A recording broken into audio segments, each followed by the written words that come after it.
Dr. Hau B Lau presents What Happened in First Century? Under Book Series. Dr. Lau's Library 20 Centuries, 20 volumes. Copyright. All rights reserved by Dr. Hau B Lau. Find more books by Dr. Hau B Lau at drhaublau.blogspot.com. Chapter 1: The World in 1 CE, Foundations of a Century.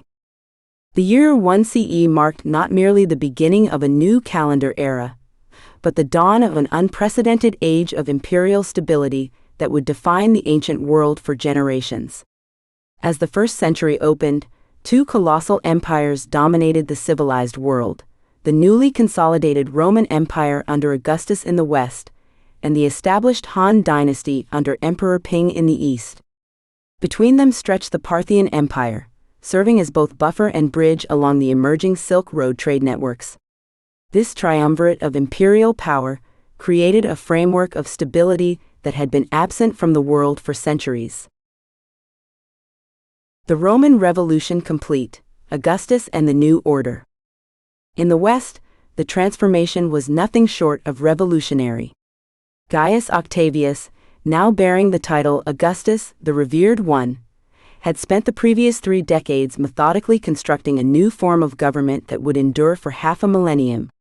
The Battle of Actium in 31 BCE had ended nearly a century of intermittent civil war that had convulsed the Roman Republic, and by 1 CE, Augustus had consolidated his position as princeps, the first citizen of Rome.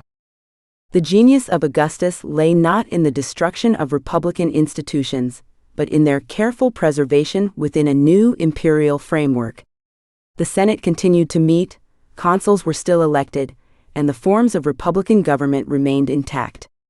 Yet real power now flowed through Augustus, who held the tribunician power that made his person sacrosanct, commanded all armies through his imperium maius, and controlled the treasury through his oversight of the provinces.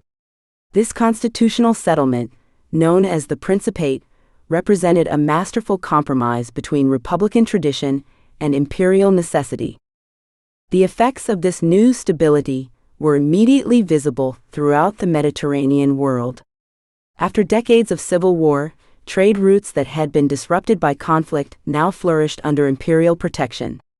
The Roman legions, no longer fighting each other, turned their attention to securing and expanding the frontiers. In Germania, the Rhine had become a stabilized border. In the east, negotiations with Parthia had resolved the long-standing dispute over Armenia. In the south, Egypt's wealth now flowed directly into the Roman treasury, while in the north, the Danube frontier was being systematically organized and fortified. Perhaps most significantly, Augustus had established a professional standing army that served the state rather than individual commanders. The 28 legions stationed across the empire represented not just military might, but the physical embodiment of Roman order. Each legion was a self-contained community of Roman citizens, spreading Roman law, language, and culture throughout the provinces. The auxiliary forces, drawn from allied peoples, provided a path to citizenship and integration into the Roman system. The Han Dynasty, Eastern stability and expansion. While Augustus was consolidating power in Rome, the Han Dynasty in China represented a different model of imperial success, one based on nearly 2 centuries of continuous rule and cultural refinement. Emperor Ping, who had ascended to the throne in 1 BCE at the age of 8, ruled over an empire that stretched from the Korean peninsula in the northeast to Vietnam in the south, and from the Pacific Ocean to the edges of Central Asia. The Han had achieved something that had eluded the Romans: a stable system of imperial succession combined with a sophisticated bureaucracy based on merit rather than birth. The examination system, though still in its early stages, was beginning to create a class of educated administrators who served the emperor rather than local interests. This bureaucratic apparatus, centered in the magnificent capital of Chang'an, governed a population that may have reached 60 million people, making the Han Empire comparable in size to Rome, though with a far more homogeneous population. The economic foundation of Han power rested on intensive agriculture supported by sophisticated irrigation systems and the world's most advanced metallurgical techniques. Chinese iron production far exceeded that of any other civilization, while innovations in silk production, papermaking, and porcelain gave Chinese craftsmen unrivaled technical superiority in luxury goods. The famous Chinese invention of the compass was already guiding merchants along the emerging trade routes that would soon connect East and West. Under the Han, Chinese culture had achieved a synthesis that would influence East Asian civilization for millennia. Confucian ideals of social harmony and governmental virtue had been combined with legalist administrative techniques and Taoist philosophical insights to create a distinctly Chinese approach to imperial rule. The emperor was not merely a political leader, but the son of heaven, responsible for maintaining cosmic harmony through proper ritual observance and moral governance. The Parthian Bridge, connecting East and West. Between these two great empires lay the Parthian Empire, ruled by Phraates V in 1 CE. Often overlooked in historical accounts, focused on Rome and China, Parthia played a crucial role as the intermediary that made sustained contact between East and West possible.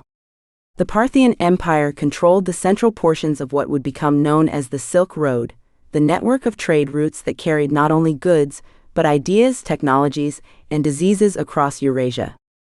The Parthians had evolved a unique form of government that combined Persian imperial traditions with Hellenistic administrative practices and native Iranian cultural elements.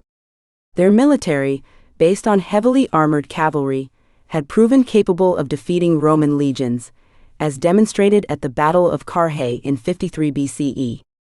Yet by 1 CE, both Rome and Parthia had recognized that continued warfare served neither empire's interests.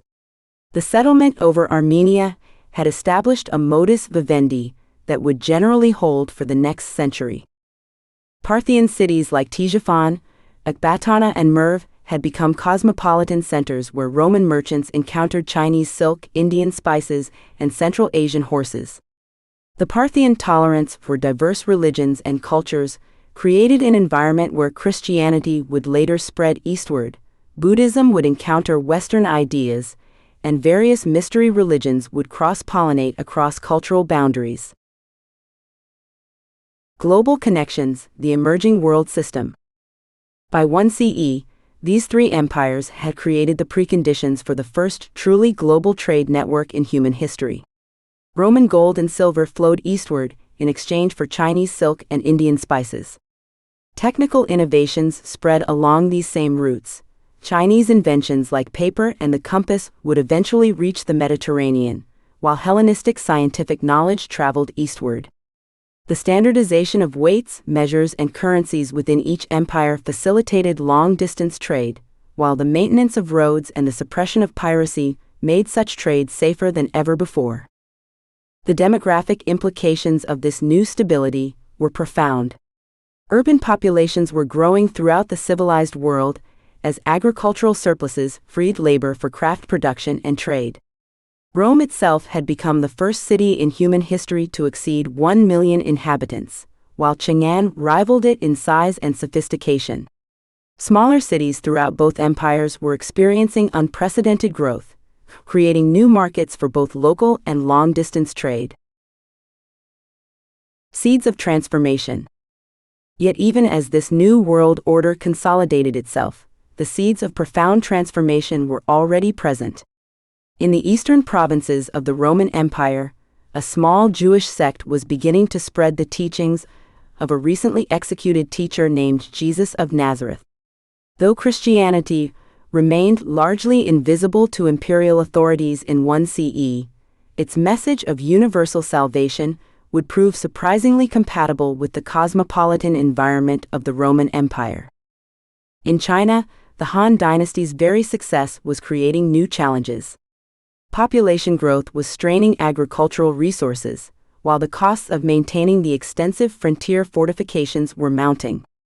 The Wang-Mang interregnum, which would begin within the decade, would demonstrate the underlying tensions within the Chinese system.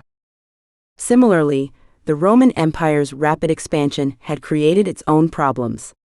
The integration of diverse populations, the maintenance of enormous military forces, and the challenge of governing an empire that stretched from Britain to Mesopotamia would test the Augustan settlement in ways its creator could not have anticipated.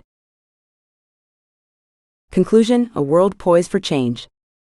The world of 1 CE was thus characterized by an unprecedented combination of stability and dynamism. The end of major interstate warfare had created conditions for economic growth, cultural exchange, and technological innovation on a scale never before seen in human history. The Pax Romana and the Pax Sinica represented more than mere political arrangements. They embodied new conceptions of universal empire that transcended ethnic and cultural boundaries. Yet this stability was not static. The very success of these imperial systems was creating new social forces, new economic relationships, and new cultural possibilities that would reshape the ancient world over the coming century. The stage was set for developments that would include the spread of Christianity, the expansion of trade networks that would connect Europe with Asia, and the emergence of new forms of art, literature, and philosophy that would influence human civilization for millennia. As the first century began, contemporaries could not have foreseen that they stood at the threshold of changes that would transform not only their own societies, but the entire trajectory of human development. The foundations laid in 1 CE would support not only the immediate prosperity of the early imperial period, but also the long-term evolution of the civilizations that would inherit and transform the classical legacy.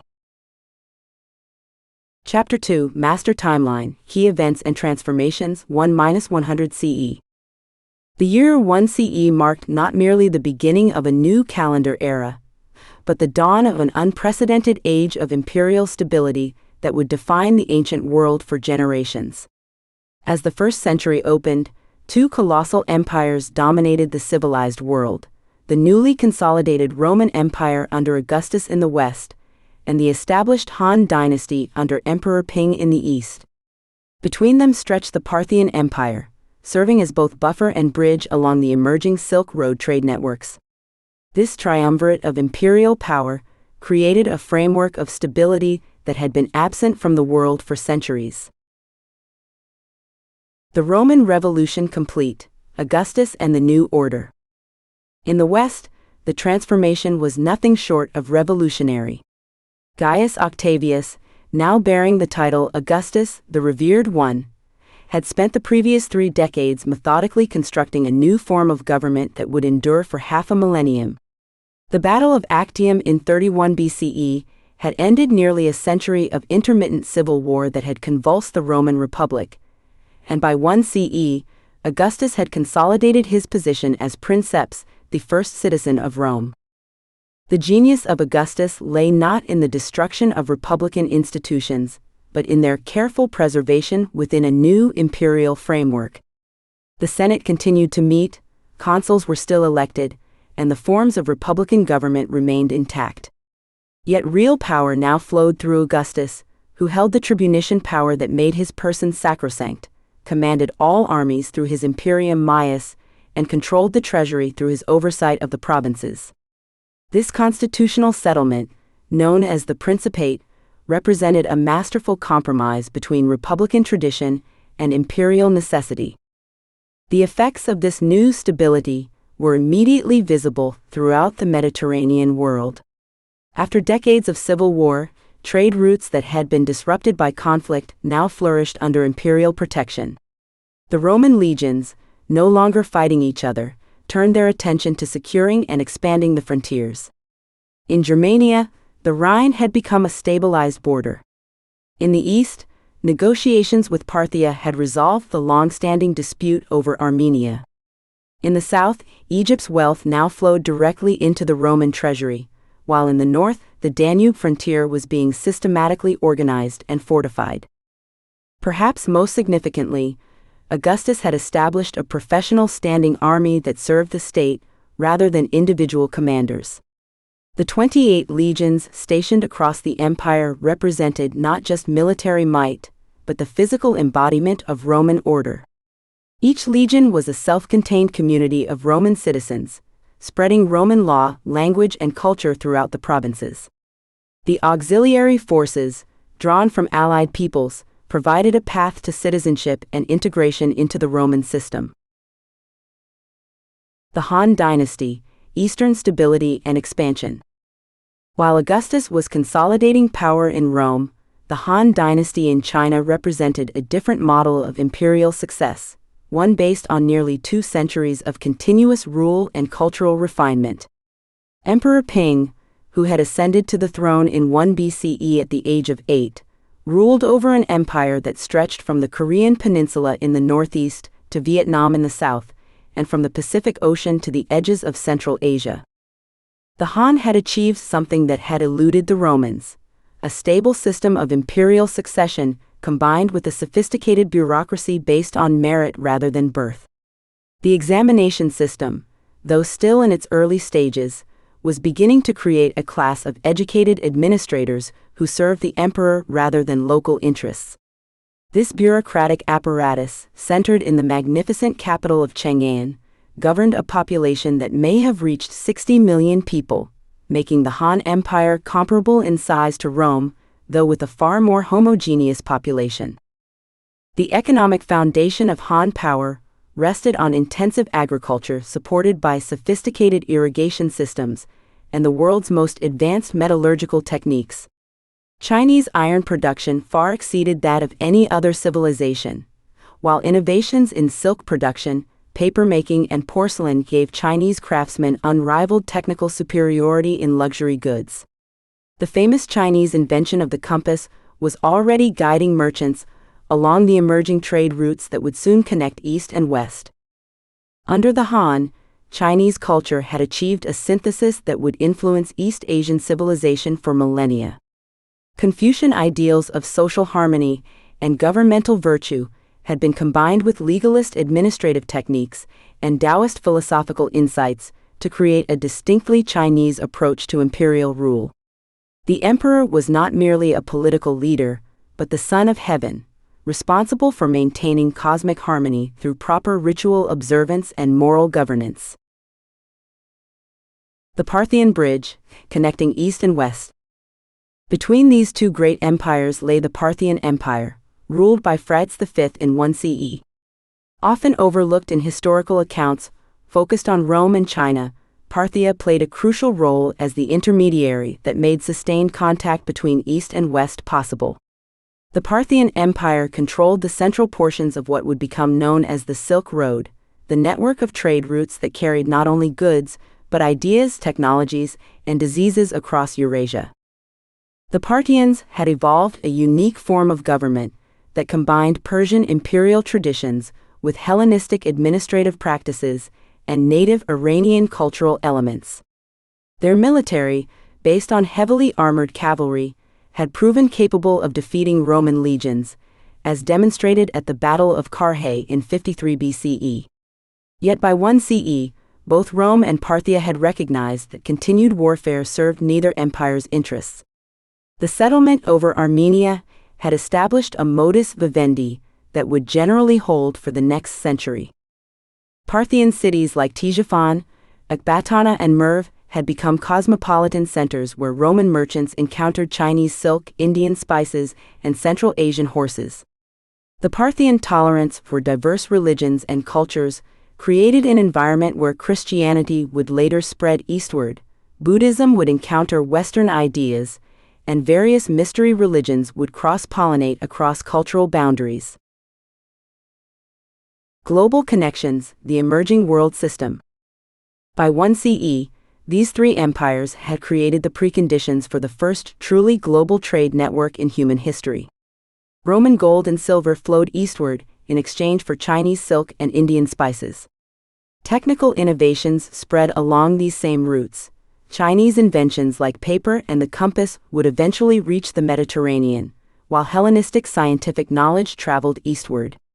The standardization of weights, measures, and currencies within each empire facilitated long-distance trade, while the maintenance of roads and the suppression of piracy made such trade safer than ever before. The demographic implications of this new stability were profound.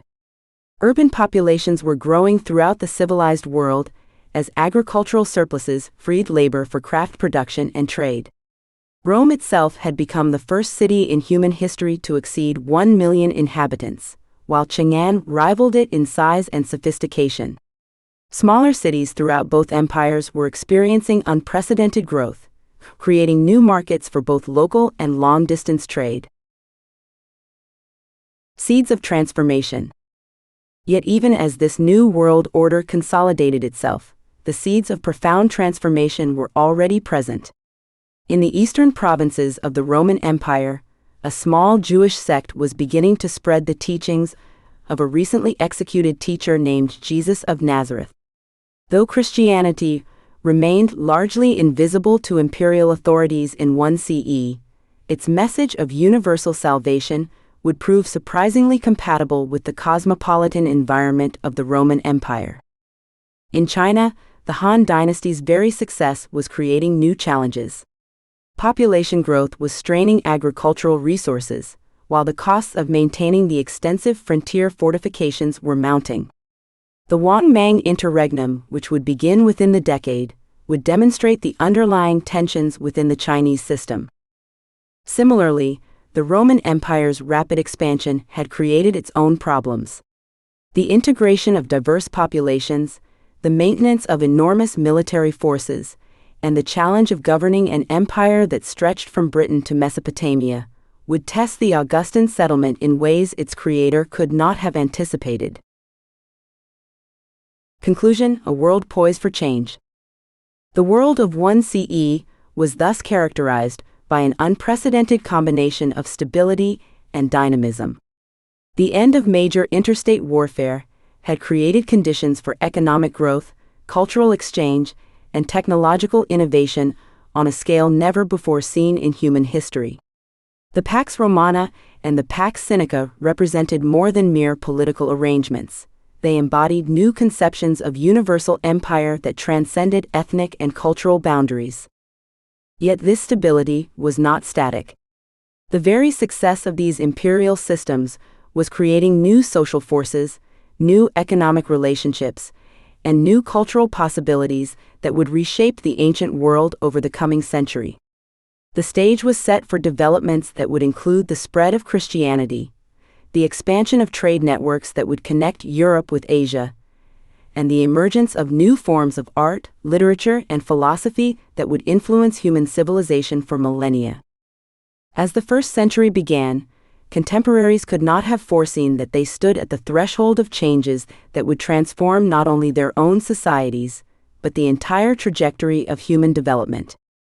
The foundations laid in 1 CE would support not only the immediate prosperity of the early imperial period, but also the long-term evolution of the civilizations that would inherit and transform the classical legacy. Chapter 3: Augustan Settlement, Imperial Economy and Mediterranean Prosperity. The transformation of the Roman world under Augustus represented far more than a political revolution. It constituted the most profound economic restructuring the Mediterranean had ever witnessed. The Pax Romana, the Roman peace, that emerged from the Augustan settlement, created conditions for sustained prosperity that would endure for 2 centuries. By ending the destructive cycle of civil wars, standardizing currency and taxation, securing trade routes, and establishing predictable legal frameworks, Augustus laid the economic foundations for what historians recognize as one of the most prosperous periods in ancient history. The economic legacy of civil war. To understand the magnitude of Augustus's economic achievement, one must first appreciate the devastation that preceded it. The century of intermittent civil war from the Gracchi to Actium had systematically destroyed the economic infrastructure that had supported republican expansion. Military commanders routinely plundered cities to pay their troops, while competing armies devastated the countryside in their campaigns. The proscription lists that marked each political upheaval eliminated not only political enemies, but also the wealthy merchants and landowners who formed the backbone of the Mediterranean economy. Perhaps most destructively, the civil wars had shattered the predictability that long-distance trade required. Merchants could never be certain whether the political arrangements under which they had negotiated contracts would survive the next military campaign. Pirates flourished in the absence of consistent naval patrols, while bandits proliferated as deserting soldiers turned to brigandage. The result was an economic contraction that affected every level of Mediterranean society, from the great landowners whose estates had been confiscated to the urban craftsmen whose markets had disappeared. The currency system had suffered equally. Competing generals had debased their coinage to pay their armies, while the constant warfare had disrupted the precious metal supplies that underpinned monetary stability. By the time of Actium, the Roman monetary system had lost much of the credibility that had made Roman coins acceptable throughout the Mediterranean world.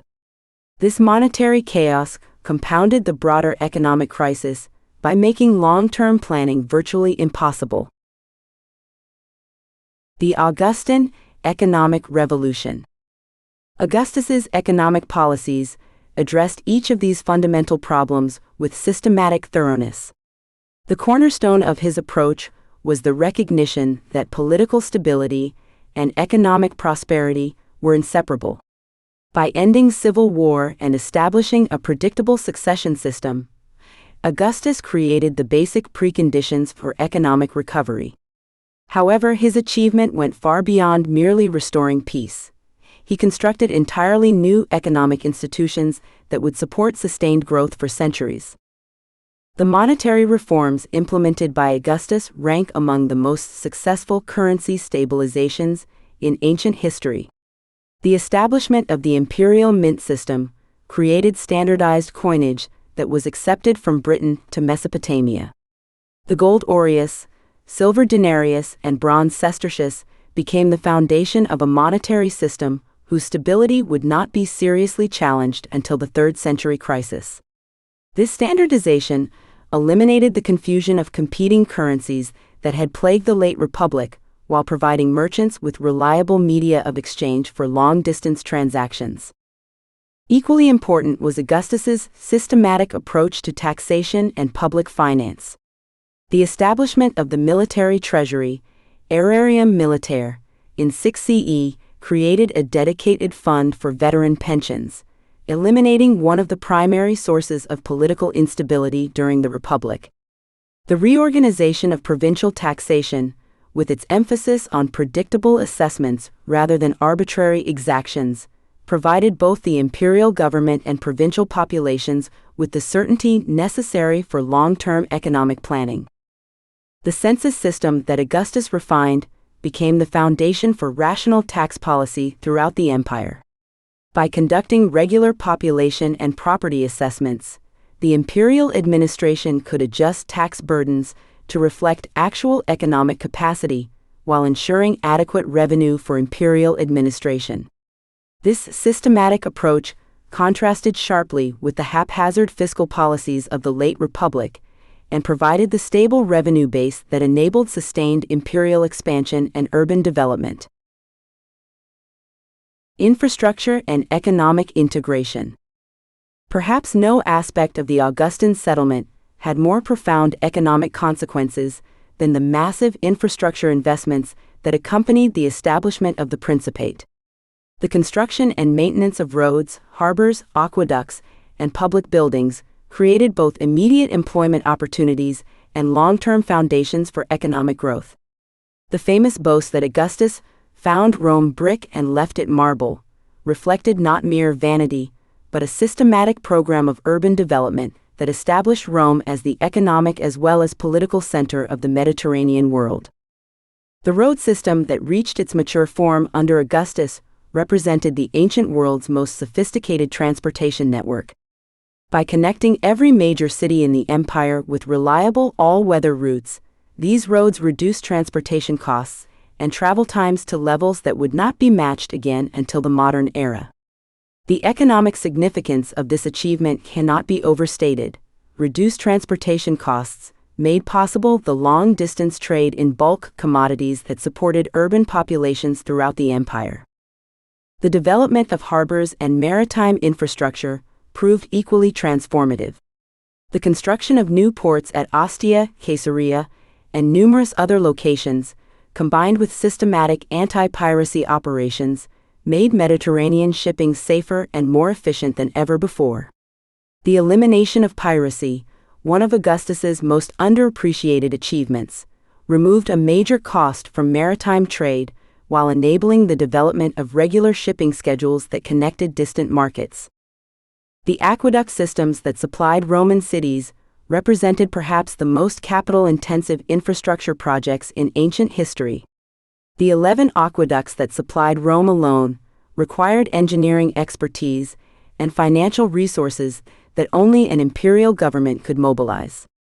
Yet these investments paid enormous economic dividends by enabling urban populations to grow far beyond what local water supplies could support, creating the concentrated markets that sustained specialized craft production and long-distance trade. Urban development and economic specialization. The political stability and infrastructure investments of the Augustan period triggered an unprecedented wave of urban development throughout the Mediterranean world. Cities that had stagnated or declined during the civil wars experienced rapid growth as merchants, craftsmen, and administrators flocked to centers where imperial favor guaranteed security and opportunity. This urbanization process created the concentrated markets that made economic specialization profitable, while generating the tax revenues that sustained imperial administration. Rome itself became the ancient world's first megacity, with a population that may have reached 1 million inhabitants by the end of Augustus's reign. This enormous population created unprecedented demand for food, manufactured goods, and services that could only be met through long-distance trade networks. The grain fleets that supplied Rome from Egypt, North Africa, and Sicily represented the largest sustained cargo operations in ancient history, while the luxury trades that served the capital's wealthy inhabitants connected Roman markets with producers from India to Britain. The economic effects of Roman urban growth extended far beyond the capital itself. Provincial cities throughout the empire experienced similar, if smaller-scale, expansion as imperial administration created new opportunities for local merchants and craftsmen. Cities like Lugdunum, Lyon, Antioch, and Alexandria became regional economic centers whose influence extended far beyond their immediate territories.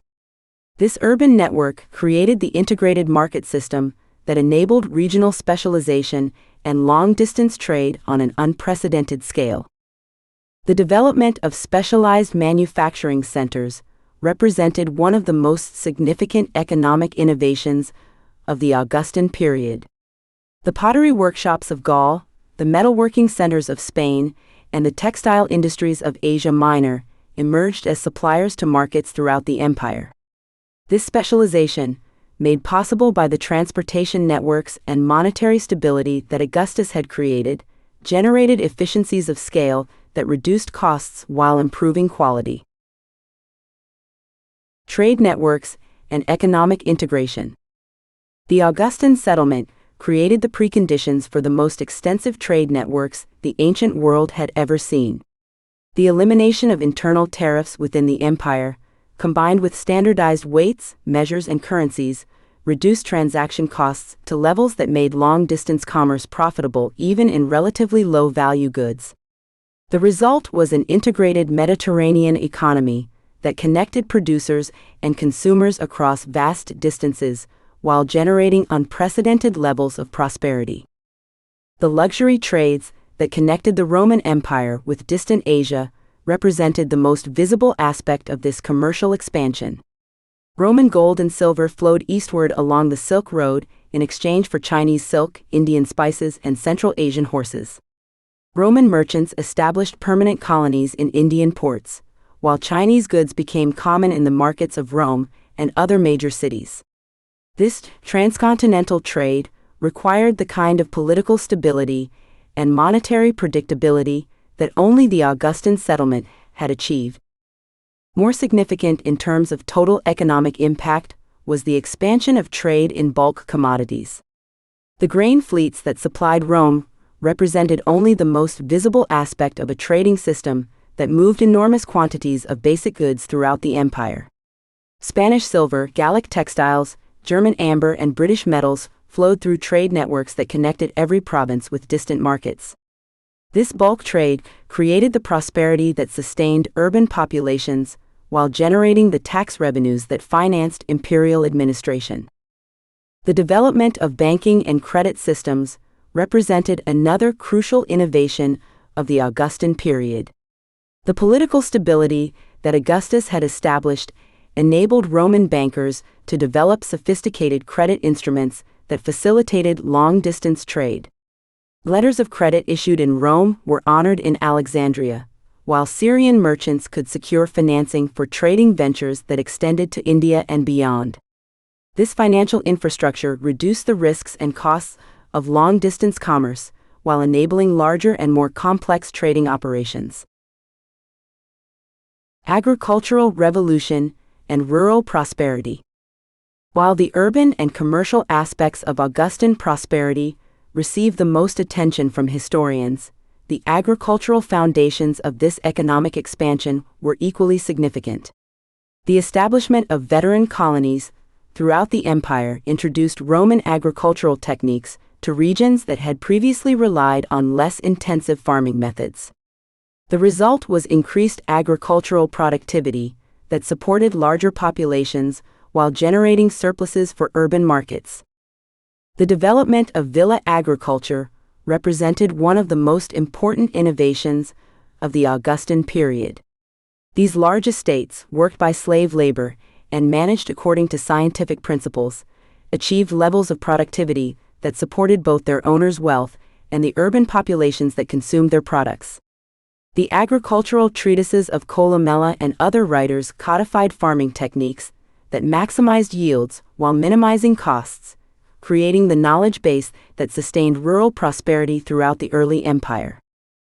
The integration of provincial agriculture into empire-wide markets created opportunities for regional specialization that had been impossible during the chaotic conditions of the late Republic. Spanish olive oil, Gallic wine, and Egyptian grain became common throughout the empire as transportation improvements and monetary stability made long-distance agricultural trade profitable. This specialization enabled farmers to focus on crops best suited to their local conditions while accessing distant markets for products they could not produce efficiently. The legal reforms that accompanied the Augustan settlement provided crucial support for agricultural development. The establishment of clear property rights, combined with legal mechanisms for enforcing contracts and resolving disputes, created the security that encouraged long-term investments in land improvement. The development of Roman law during this period provided the institutional framework that sustained agricultural prosperity, while enabling the accumulation of wealth that financed urban development and long-distance trade. Social and cultural consequences of prosperity. The economic prosperity that flowed from the Augustan settlement had profound social and cultural consequences that extended far beyond mere material well-being. The growth of a substantial middle class in cities throughout the empire created new markets for cultural products, while generating the tax revenues that financed the public buildings, festivals, and entertainments that characterized Roman urban life. This prosperity enabled the artistic and literary achievements of the Augustan Age, while supporting the educational institutions that spread Roman culture throughout the provinces. The development of social mobility, based on commercial success, represented a significant departure from the aristocratic traditions of the Republic. Wealthy freedmen and provincial merchants could now aspire to social positions that had previously been reserved for the Roman nobility. This expansion of opportunity created incentives for economic achievement while integrating provincial elites into the imperial system. The careers of men like Trimalchio, though fictional, reflected real social possibilities that the Augustan economic system had created. The cultural consequences of this prosperity extended throughout the empire, as Roman wealth supported artistic and architectural projects in provincial cities. The theaters, baths, and forums that graced cities from Britain to Syria reflected not only Roman cultural influence, but also the economic prosperity that made such investments possible. This cultural development created the shared identity that bound diverse populations into a coherent imperial system. Challenges and limitations. Despite its remarkable achievements, the Augustan economic system contained inherent limitations that would eventually contribute to its decline. The reliance on slave labor, while economically efficient in the short term, discouraged technological innovation and created social tensions that undermined long-term stability. The concentration of wealth in the hands of a relatively small elite, though typical of ancient economies, created disparities that generated political pressures throughout the imperial period. The fiscal structure of the empire, despite its initial success, proved vulnerable to military pressures and administrative costs that grew faster than the economy's capacity to support them. The requirement to maintain large armies on distant frontiers strained imperial resources, while the costs of urban amenities and public entertainments consumed increasing portions of imperial revenue. These structural problems would become more serious as the easy conquests of the early empire gave way to the defensive challenges of later periods. The dependency on long-distance trade, while a source of prosperity during periods of political stability, created vulnerabilities that external pressures could exploit. The disruption of trade routes by barbarian invasions or internal rebellions had cascading effects that could destabilize entire regions. This interdependence, though economically beneficial during peaceful periods, created systemic risks that would contribute to later imperial crises. Conclusion: the foundation of imperial prosperity. The economic achievements of the Augustan settlement established the foundation for 2 centuries of Mediterranean prosperity. By creating political stability, monetary reliability, and legal predictability, Augustus enabled the development of trade networks, urban centers, and agricultural systems that supported unprecedented levels of population and wealth. The Pax Romana represented not merely the absence of war, but the presence of conditions that enabled sustained economic growth and cultural development. The integration of diverse regions into a single economic system represented one of the ancient world's greatest achievements in economic organization. The standardization of currencies, weights, and measures, combined with the development of transportation and communication networks, created markets that connected producers and consumers across vast distances. This integration generated efficiencies that reduced costs while improving quality, creating the prosperity that sustained imperial civilization. Perhaps most significantly, the Augustan economic system demonstrated the relationship between political institutions and economic performance. The stability, predictability, and security that Augustus provided created the confidence necessary for long-term investment and economic planning. This lesson, that sustainable prosperity requires effective governance, remains relevant to understanding both ancient history and contemporary economic development. The prosperity that emerged from the Augustan settlement was not merely material, but cultural and intellectual as well. The wealth generated by imperial trade and agriculture supported the artistic achievements, architectural innovations, and literary productions that define the classical legacy. In creating the economic foundations for this cultural flowering, Augustus established not only the basis for imperial power, but also the conditions for achievements that would influence human civilization for millennia to come.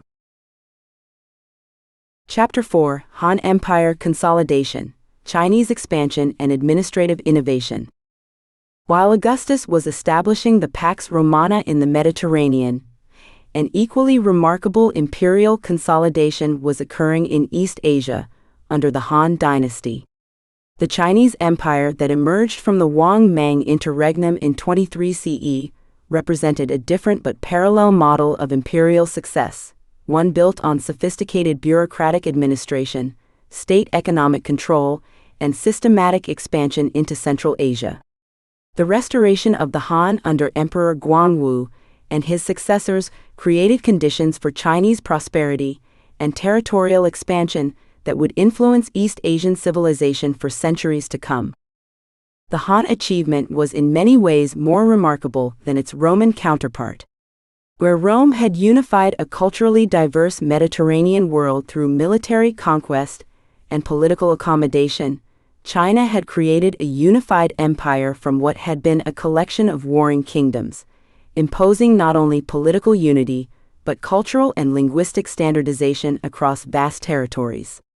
The bureaucratic innovations, economic policies, and military strategies developed by the Han would establish patterns of Chinese imperial governance that would persist with modifications until the 20th century. The foundation of Han administrative excellence. The restoration of Han rule in 23 CE under Emperor Guangwu represented the triumph of institutional over personal authority in Chinese governance.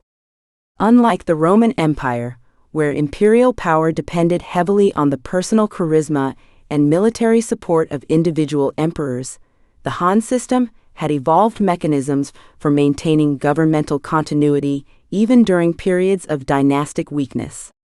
The successful restoration after Wang Mang's usurpation demonstrated the resilience of Chinese administrative institutions and the deep roots that Han legitimacy had established among both elites and common people. The cornerstone of Han's success was its development of the world's most sophisticated bureaucratic system. Building on foundations laid by the Qin dynasty but refined through 2 centuries of experience, the Han administrative apparatus represented a remarkable synthesis of Confucian idealism and legalist practicality. The emperor stood at the apex of this system not merely as a military commander or political leader, but as the Son of Heaven, whose legitimacy derived from his ability to maintain harmony between heaven, earth, and humanity. The central government in Chang'an, a city that rivaled Rome in size and exceeded it in architectural grandeur, housed a complex bureaucracy organized into specialized departments that managed every aspect of imperial administration. The 3 chancelleries system divided executive authority among the chancellor, Chengshang, the imperial counselor, Yushi Dafu, and the grand commandant, Tai Wei, creating checks and balances that prevented the concentration of power that had destabilized earlier dynasties. More revolutionary was the Han development of a merit-based recruitment system that would eventually evolve into the imperial examination system. While still rudimentary compared to later developments, the Han practice of selecting officials based on moral character and administrative competence rather than birth or personal connections represented a fundamental departure from aristocratic governance. The recommendation system, Shaolian, required local officials to identify and nominate talented individuals for imperial service, creating pathways for social mobility that kept the bureaucracy responsive to changing conditions. Economic innovation, state monopolies, and fiscal control. The Han Dynasty's approach to economic management differed fundamentally from Roman practices, emphasizing state control and intervention rather than the relatively free market policies that characterized the Augustan Settlement. The state monopolies on salt and iron, established during the reign of Emperor Wu, 140–87 BCE, and refined throughout the 1st century CE, represented the ancient world's most sophisticated attempt at centralized economic planning. The salt monopoly was particularly crucial to imperial finances and administrative control. Salt production required substantial capital investment and technical expertise, making it naturally suited to state management. More importantly, salt was a necessity that every household required, making the monopoly an efficient form of indirect taxation that generated enormous revenues while remaining relatively invisible to taxpayers. The imperial government established salt-producing facilities throughout the empire and controlled distribution through a network of licensed merchants who operated under strict state supervision. The iron monopoly proved even more significant, for both economic and military reasons. State control of iron production ensured that the imperial government maintained its technological advantage over potential rivals, while generating revenues from both military and civilian iron products. The Han development of advanced smelting techniques, including the use of water-powered bellows and sophisticated furnace designs, gave Chinese metalworkers capabilities that exceeded those of any contemporary civilization. This technological superiority translated directly into military advantages that enabled Han expansion into Central Asia. The fiscal system that supported these monopolies represented a level of economic sophistication that would not be matched in Europe until the early modern period. The imperial treasury maintained detailed records of production, distribution, and revenues from state enterprises, while coordinating these activities with tax collection from agriculture and commerce. The result was a level of economic integration and state capacity that enabled the Han to undertake massive infrastructure projects and military campaigns that would have been impossible under a less centralized system. Beyond the famous monopolies, the Han state exercised extensive control over other sectors of the economy. The government operated mines, managed currency production, and maintained strategic reserves of grain and other essential commodities. The ever-normal granary system, Changping Kang, represented perhaps the world's first systematic attempt at economic stabilization through government intervention, using state reserves to smooth price fluctuations and prevent famines. Military organization and frontier defense. The military system that supported Han expansion into Central Asia represented a synthesis of Chinese and nomadic military traditions that proved remarkably effective against diverse enemies.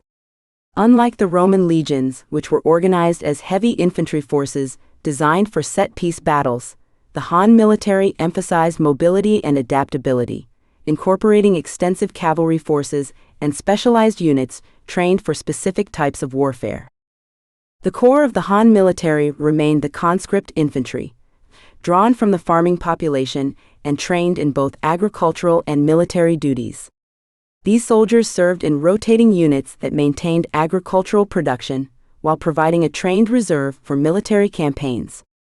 However, the Han also developed professional military units, including the elite Northern Army that guarded the capital, and specialized frontier forces that defended the borders against nomadic incursions. The development of Chinese cavalry represented a crucial military innovation that enabled expansion into Central Asia.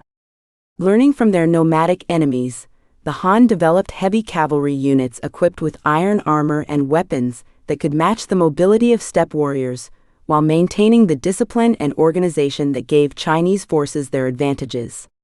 The breeding programs that supplied horses for these cavalry units extended Chinese influence deep into Central Asia, while creating trading relationships that facilitated commercial expansion. The fortification systems that protected Chinese frontiers represented engineering achievements that rivaled Roman accomplishments. The Great Wall, though not yet the unified structure of popular imagination, consisted of interconnected defensive systems that channeled nomadic movements while providing bases for Chinese military operations. These fortifications were supported by military colonies that combined defense with agricultural development, extending Chinese settlement into previously uninhabitable regions. Central Asian expansion and Silk Road control. The Han expansion into Central Asia during the 1st century CE represented one of the most remarkable military and diplomatic achievements in ancient history. Chinese armies operating thousands of miles from their supply bases succeeded in establishing imperial control over the oasis cities of the Tarim Basin, while creating the political conditions that enabled the flourishing of Silk Road trade. This expansion was motivated by both economic and strategic considerations. Control of Central Asian trade routes provided enormous revenues while denying resources to China's nomadic enemies. The military campaigns that established Chinese control over Central Asia required logistical capabilities that exceeded those of any contemporary power. Chinese armies had to maintain supply lines across vast distances while operating in harsh desert conditions against enemies who knew the terrain intimately. The success of these campaigns demonstrated both the organizational capacity of the Han bureaucracy and the effectiveness of Chinese military technology. The Protectorate of the Western Regions, Shiyu, established to govern Chinese territories in Central Asia, represented an innovative form of imperial administration that combined direct rule with client relationships. Chinese officials governed the major oasis cities directly, while maintaining tributary relationships with smaller settlements and nomadic groups. This flexible system enabled the Han to control the trade routes, while minimizing the costs and risks of direct administration. The economic benefits of Central Asian control were enormous. Chinese merchants gained privileged access to the luxury goods that Central Asian cities produced or transshipped from more distant locations. Silk, the most famous Chinese export, traveled westward along these routes in exchange for horses, precious metals, and exotic goods from the Roman Empire and India. The profits from this trade supported the military forces that maintained Chinese control while generating revenues that strengthened the imperial treasury. The diplomatic implications of Chinese expansion into Central Asia were equally significant. The Han court established relationships with kingdoms and tribal groups throughout the region, creating a network of alliances that extended Chinese influence far beyond the areas under direct imperial control. Chinese diplomats reached the courts of Parthian kings and may have established contact with Roman merchants, creating the first direct links between the eastern and western ends of the Eurasian world system.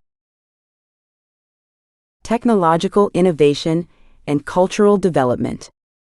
The stability and prosperity that Han rule brought to China created conditions for technological innovation and cultural development that would influence world civilization. Chinese inventors during the 1st century CE developed paper-making techniques that would revolutionize record-keeping and communication, while advances in metallurgy, agriculture, and navigation maintained China's technological leadership over other civilizations. The development of paper from plant fibers represented perhaps the most significant technological innovation of the period. This invention, traditionally attributed to Kai Lun in 105 CE, provided a writing material that was cheaper, more portable, and more durable than the bamboo strips and silk that had previously been used for Chinese texts. The availability of paper facilitated the expansion of literacy and the development of a more sophisticated administrative system, while enabling the preservation and transmission of Chinese learning. Chinese advances in metallurgy during this period maintained the technological superiority that enabled military success and economic prosperity. The development of cast iron production techniques that would not be matched in Europe for over a millennium gave Chinese craftsmen capabilities that supported both military and civilian applications. Chinese weapons were superior to those of their enemies, while Chinese agricultural tools enabled the intensive farming that supported the empire's large population. The mathematical and astronomical achievements of Han scholars established foundations for scientific development that would influence Chinese civilization for centuries. The completion of the 9 chapters on mathematical arts during this period codified mathematical knowledge that included sophisticated techniques for solving practical problems in engineering, taxation, and trade. Chinese astronomers developed calendar systems and celestial observations that were more accurate than those of any contemporary civilization. Social structure and cultural integration. The Han Empire's success in integrating diverse populations under a unified cultural and political system represented one of the most remarkable achievements in world history. Unlike the Roman Empire, which maintained considerable cultural diversity within its political unity, the Han created a homogeneous Chinese civilization that absorbed and transformed local cultures throughout its territories. The Confucian ideological system that supported Han rule provided a coherent worldview that justified imperial authority while establishing moral standards for both rulers and subjects.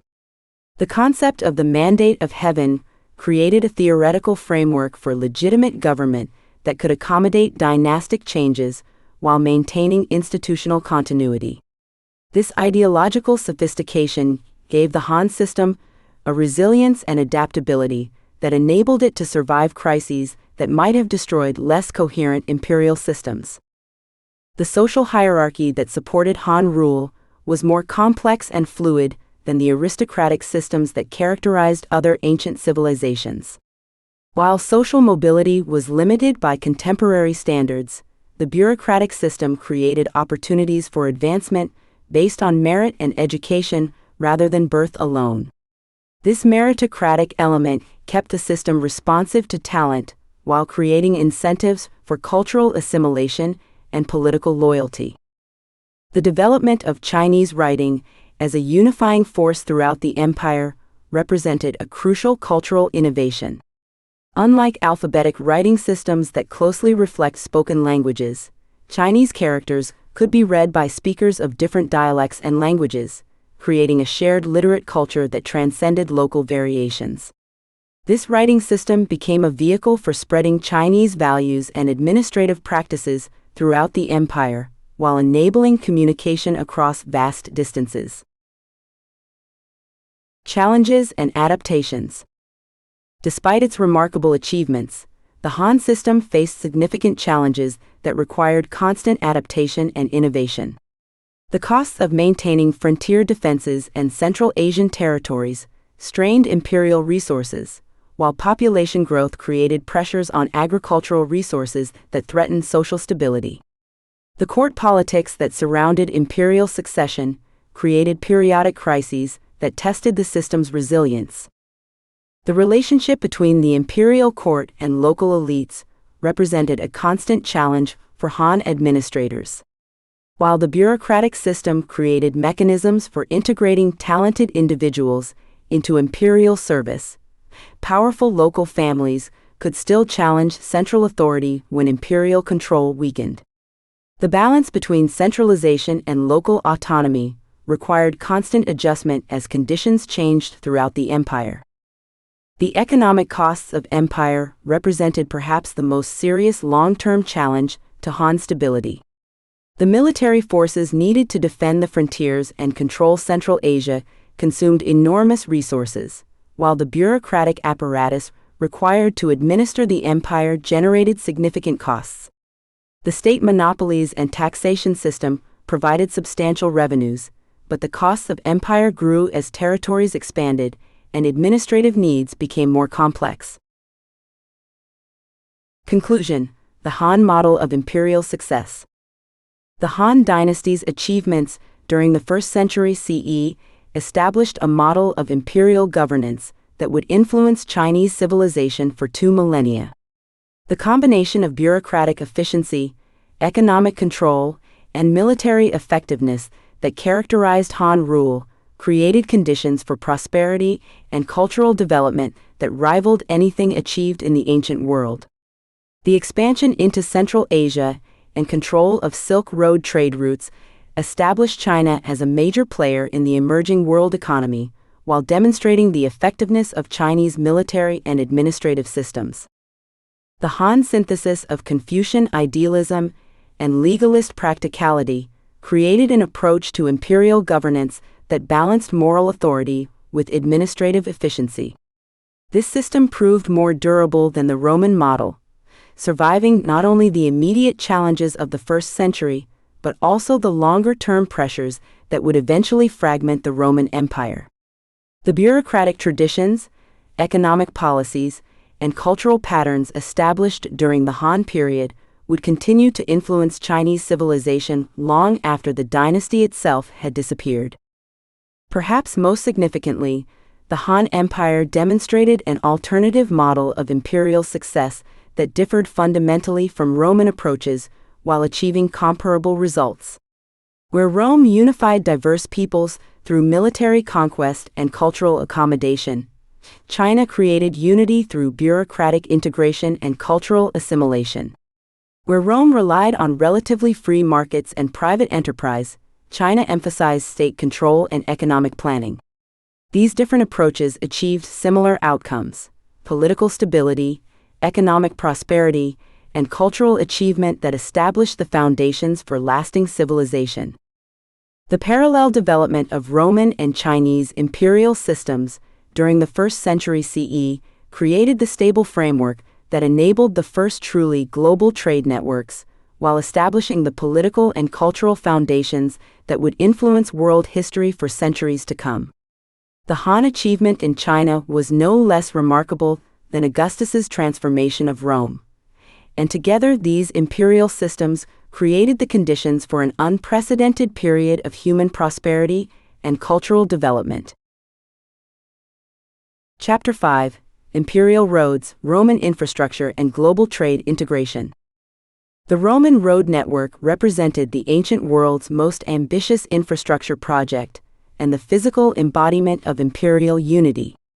Stretching over 250,000 miles at its peak, this system connected every corner of the empire from Hadrian's Wall in northern Britain to the Euphrates frontier in Mesopotamia.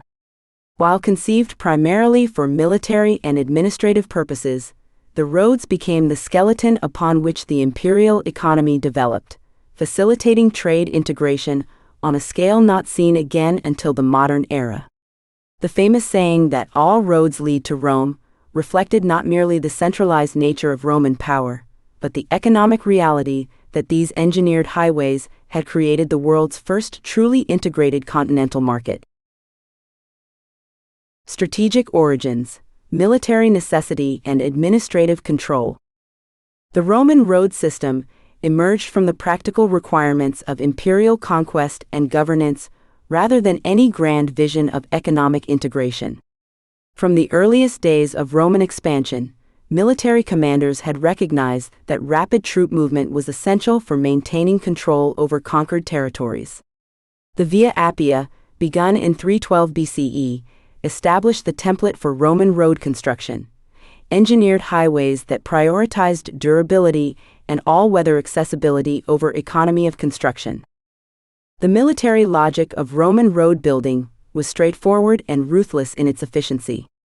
Roads enabled legions to move quickly from their permanent bases to trouble spots anywhere in the empire, allowing a relatively small number of troops to maintain control over vast territories and diverse populations. The standard Roman marching pace of 25 miles per day meant that troops stationed on the Rhine could reach Gaul within 2 weeks, while reinforcements could be dispatched from Britain to the German frontier in less than a month. This mobility was the key to Roman military superiority and the foundation of imperial stability. The administrative benefits of the road network proved equally crucial to imperial governance. The imperial post system, cursus publicus, established under Augustus, enabled official communications to travel at unprecedented speeds, with urgent messages covering the distance from Rome to the Rhine in less than 40 days. This communication network allowed the imperial government to maintain effective control over provincial governors while coordinating policy across vast distances. Provincial administrators could request guidance from Rome and receive responses within reasonable timeframes, preventing the development of autonomous regional power centers that might challenge imperial authority. The standardization that characterized Roman road construction reflected the broader imperial project of imposing uniform standards throughout diverse territories. Roman engineers developed consistent specifications for road width, surface materials, and drainage systems that were applied from Scotland to Syria. This standardization ensured that military units trained on roads in one province could operate effectively anywhere in the empire, while creating the predictable travel conditions that both official and commercial traffic required. Engineering excellence, construction and design innovations. The engineering achievements that made the Roman road network possible represented some of the most sophisticated construction projects in ancient history. Roman road builders developed techniques for overcoming geographical obstacles that would not be matched until the Industrial Revolution, creating highways that remained functional for centuries after the empire's collapse. The famous durability of Roman roads reflected not only superior engineering, but also the massive investment in materials and labor that only an imperial government could mobilize. The basic Roman road construction technique involved multiple layers designed to distribute weight and provide drainage while creating a surface suitable for both military and civilian traffic. The foundation, statumen, consisted of large stones carefully fitted together to provide a stable base, while successive layers of smaller stones, rudis, and concrete nucleus created a level surface for the paving stones, summum dorsum, that formed the road surface.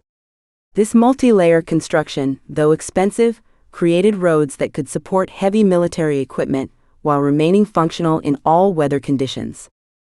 The drainage systems that accompanied Roman roads represented equally sophisticated engineering solutions.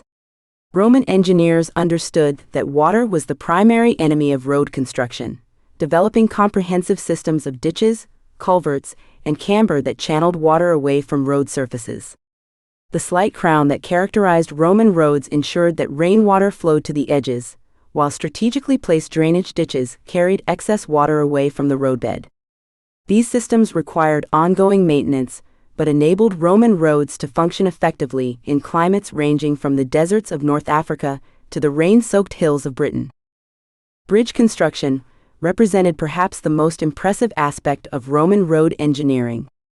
Roman engineers developed techniques for spanning rivers, gorges, and other obstacles that created continuous highways across diverse terrain. The Pont du Gard in southern France, though built as an aqueduct, demonstrates the engineering capabilities that Roman bridge builders applied to road construction. Similar techniques enabled Roman roads to maintain consistent gradients and direct routes that minimize travel time while maximizing durability. The surveying techniques that enabled Roman road construction reflected the advanced mathematical and engineering knowledge that supported imperial expansion. Roman surveyors used the sophisticated instruments to plot routes that balanced directness with engineering feasibility, creating highways that followed optimal paths across complex terrain. The famous straightness of Roman roads was not mere engineering showmanship, but reflected careful calculation of gradients, drainage requirements, and construction costs that produced the most efficient routes possible given contemporary technology. Economic transformation. From military to commercial highway. While Roman roads were designed for military and administrative purposes, their economic impact transformed the imperial economy in ways that their builders had not anticipated.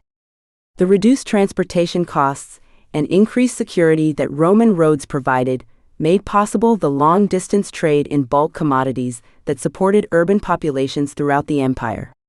The same engineering excellence that enabled rapid troop movements also facilitated the commercial integration that became one of Rome's greatest achievements. The economic benefits of the Roman road system were most visible in the reduction of transportation costs for commercial goods. Before Roman road construction, overland transportation was so expensive that only luxury goods could profitably be moved over long distances. The smooth, durable surfaces of Roman roads enabled merchants to use larger wagons and move heavier loads, while the security provided by imperial patrols reduced the risks that had made long-distance trade prohibitively dangerous. The result was a dramatic reduction in transportation costs that made profitable the trade in basic commodities like grain, wine, and manufactured goods. The standardization of road construction created predictable travel conditions that enabled merchants to calculate costs and schedule deliveries with unprecedented precision. Traders knew that a wagon loaded in Gaul would reach Rome in a predictable timeframe, allowing them to coordinate complex commercial operations across vast distances. This predictability enabled the development of regular trade routes and scheduled commercial services that connected producers and consumers throughout the empire. The development of roadside infrastructure to support official traffic created commercial opportunities that further enhanced the economic benefits of the road system. Mansiones, official rest stations, and mutationes, horse-changing stations, established for the imperial post, also served commercial travelers, while private entrepreneurs developed additional services including inns, taverns, and repair facilities. These commercial centers became nuclei for urban development in previously underdeveloped regions, spreading prosperity along the road network. The integration of regional markets that Roman roads enabled represented one of the most significant economic developments in ancient history. Products that had previously been consumed only locally could now reach distant markets, while regions could specialize in goods for which they had comparative advantages. Spanish silver, Gallic textiles, and British metals flowed through trade networks that connected every province with distant consumers, creating the prosperity that sustained imperial urbanization. Regional networks, connecting empire to economy. The Roman road system was not merely a collection of individual highways, but an integrated network that connected regional economies while linking them to imperial markets. The careful planning that coordinated road construction across different provinces created a transportation system that maximized economic benefits while serving military and administrative needs. The result was a network effect that made the whole system more valuable than the sum of its individual components. The great trunk roads that connected Rome with major provincial centers formed the backbone of both military and commercial networks. The Via Flaminia linked Rome with northern Italy and the Alpine passes, while the Via Egnatia connected the Adriatic with Constantinople and the eastern provinces. These major highways carried not only official traffic, but also the bulk of long-distance trade, creating corridors of prosperity that stimulated urban development throughout their length. Regional road networks connected local production centers with the trunk roads, enabling even remote areas to participate in imperial trade. The secondary roads that served mining districts in Spain, agricultural regions in Gaul, and manufacturing centers throughout the empire ensured that the benefits of imperial integration reached beyond major urban centers. These local networks collected products for shipment to distant markets, while distributing imported goods to rural consumers. The coordination between road and water transportation created a truly integrated imperial transportation system. Roman roads connected inland regions with navigable rivers and seaports, enabling merchants to combine overland and maritime transport to minimize costs and maximize efficiency. The Via Domitia connected Spain with Italy through southern Gaul, while linking with river systems that provided access to the Atlantic, creating transportation corridors that spanned the continent. The development of commercial centers at road junctions reflected the economic logic of the transportation network. Cities like Lugdunum, Lyon, positioned at the confluence of major roads and rivers, became commercial hubs that collected goods from vast hinterlands while distributing products throughout the empire. These urban centers developed specialized functions within the imperial economy, while serving as regional capitals that extended Roman administration into previously underdeveloped territories. Global connections, roads to the Silk Road. The Roman road network did not end at imperial frontiers, but connected with trade routes that extended Roman commercial influence deep into Asia and Africa. The eastern roads that terminated at cities like Antioch and Damascus linked directly with the Silk Road system that carried Roman goods to China while bringing Asian luxuries to Roman markets. This connection created the first truly global trade network in human history, with Roman roads serving as the western terminus of transcontinental commerce.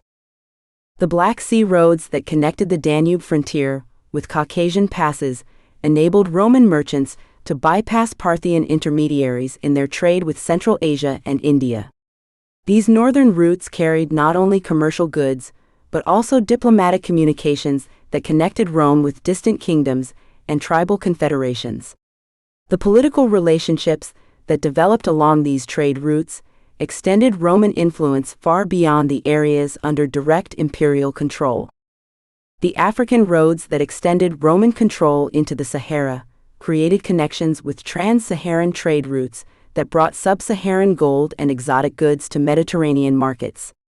The road that connected Leptis Magna with the interior enabled Roman merchants to participate in trade networks that extended to the Niger River Valley, demonstrating how Roman infrastructure facilitated commercial expansion beyond traditional geographical boundaries. The integration of Roman roads with maritime networks created global trade connections that influenced economic development throughout Eurasia. Roman goods traveled overland to eastern ports where they were loaded onto ships bound for India and Southeast Asia, while Asian products reached Roman markets through the same integrated transportation system. This global connectivity made Rome the western terminus of trade networks that spanned 3 continents. Social and cultural impact: roads as agents of Romanization. The social and cultural consequences of the Roman road system extended far beyond their economic impact, creating the channels through which Roman civilization spread throughout the empire. The roads that carried merchants and officials also transported ideas, technologies, and cultural practices that transformed provincial societies, while creating the shared identity that bound diverse populations into a coherent imperial system. The movement of people along Roman roads facilitated cultural exchange on an unprecedented scale. Soldiers, merchants, administrators, and craftsmen traveled throughout the empire, carrying with them the languages, religions, and customs of their homelands while adapting to local conditions in their destinations. This constant circulation of people created the cosmopolitan culture that characterized Roman cities, while spreading Roman practices throughout the provinces. The urban development that followed road construction represented one of the most visible aspects of Romanization. Cities that grew up along major highways adopted Roman architectural styles, legal systems, and cultural practices, while serving as centers for the spread of Roman education and values. The forums, baths, and theaters that characterized these urban centers created shared experiences that integrated diverse populations into Roman civilization. The spread of Latin and Greek as languages of commerce and administration followed the road network, creating the linguistic unity that enabled imperial governance while facilitating commercial exchange. The standardization of weights, measures, and currencies that accompanied Roman expansion was enforced and maintained through the communication networks that roads enabled, creating the common standards that made long-distance trade profitable. Maintenance and decline: the challenge of imperial infrastructure. The maintenance requirements of the Roman road system represented one of the empire's greatest ongoing expenses and demonstrated both the benefits and costs of large-scale infrastructure investment. The durability that made Roman roads legendary required constant upkeep, while the expansion of the network created maintenance obligations that strained imperial resources as the empire matured. The administrative system that coordinated road maintenance reflected the sophisticated bureaucracy that supported imperial governance. Provincial authorities were responsible for maintaining roads within their territories, while the imperial government coordinated major repairs and new construction projects. This system worked effectively during periods of strong central authority, but became problematic as imperial control weakened and local resources became insufficient for proper maintenance. The economic benefits of road maintenance far exceeded the costs during the empire's prosperous centuries, but the balance shifted as military pressures increased and imperial revenues declined. The same roads that had facilitated economic integration during peaceful periods became highways for barbarian invasions during the empire's later crises, demonstrating how infrastructure assets could become liabilities when the political system that created them weakened. The legacy of Roman road construction influenced transportation development long after the empire's collapse, with many modern highways following routes established by Roman engineers. The techniques and standards that Roman builders developed continued to influence construction practices throughout Europe, while the economic benefits of integrated transportation networks provided models for later infrastructure development. Conclusion: infrastructure as imperial foundation. The Roman road network represented far more than an engineering achievement. It embodied the imperial vision that transformed the Mediterranean world and connected it with global trade networks. The military and administrative purposes that motivated road construction created infrastructure that enabled economic integration on a scale not matched until modern times, demonstrating how public investment in transportation can generate benefits that far exceed original intentions. The success of Roman road building lay not only in superior engineering, but also in the systematic approach that coordinated construction across vast territories while maintaining consistent standards and integrated planning. This comprehensive vision created network effects that made the whole system more valuable than individual components, generating prosperity that sustained imperial civilization for centuries.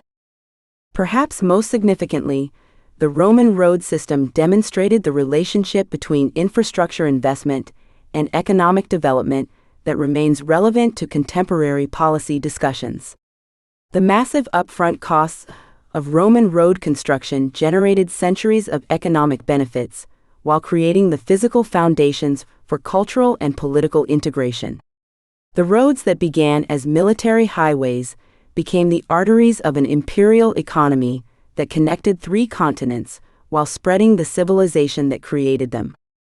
The integration of Roman roads with global trade networks established patterns of commercial exchange that influenced world history long after the empire's political collapse.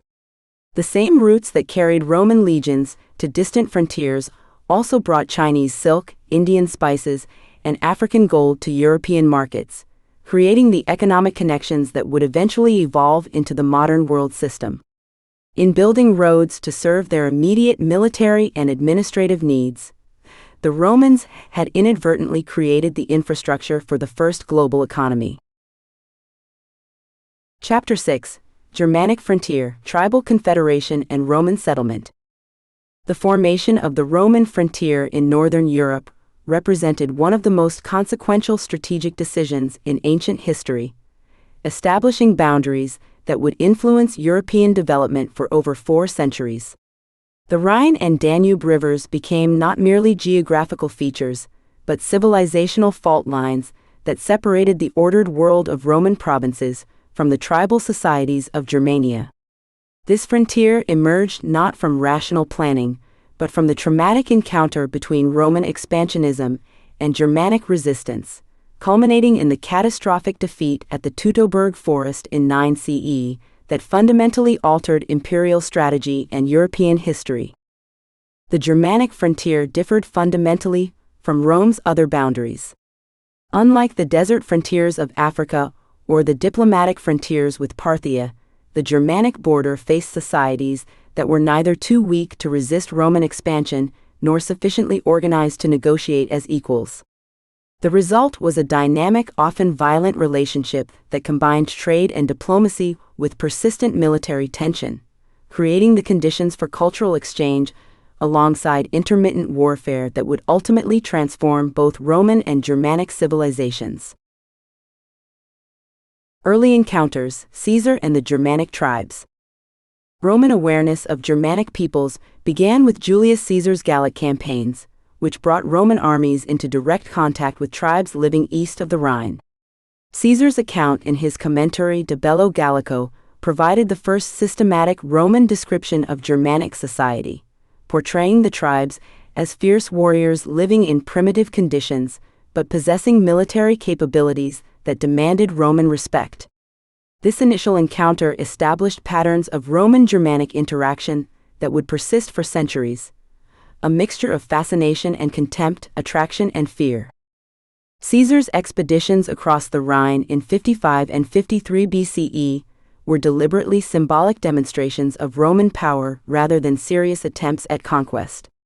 The construction of temporary bridges to transport Roman legions into Germanic territory served notice that no geographical obstacle could protect Rome's enemies, while the rapid withdrawal after brief campaigns suggested that the region offered insufficient rewards to justify permanent occupation.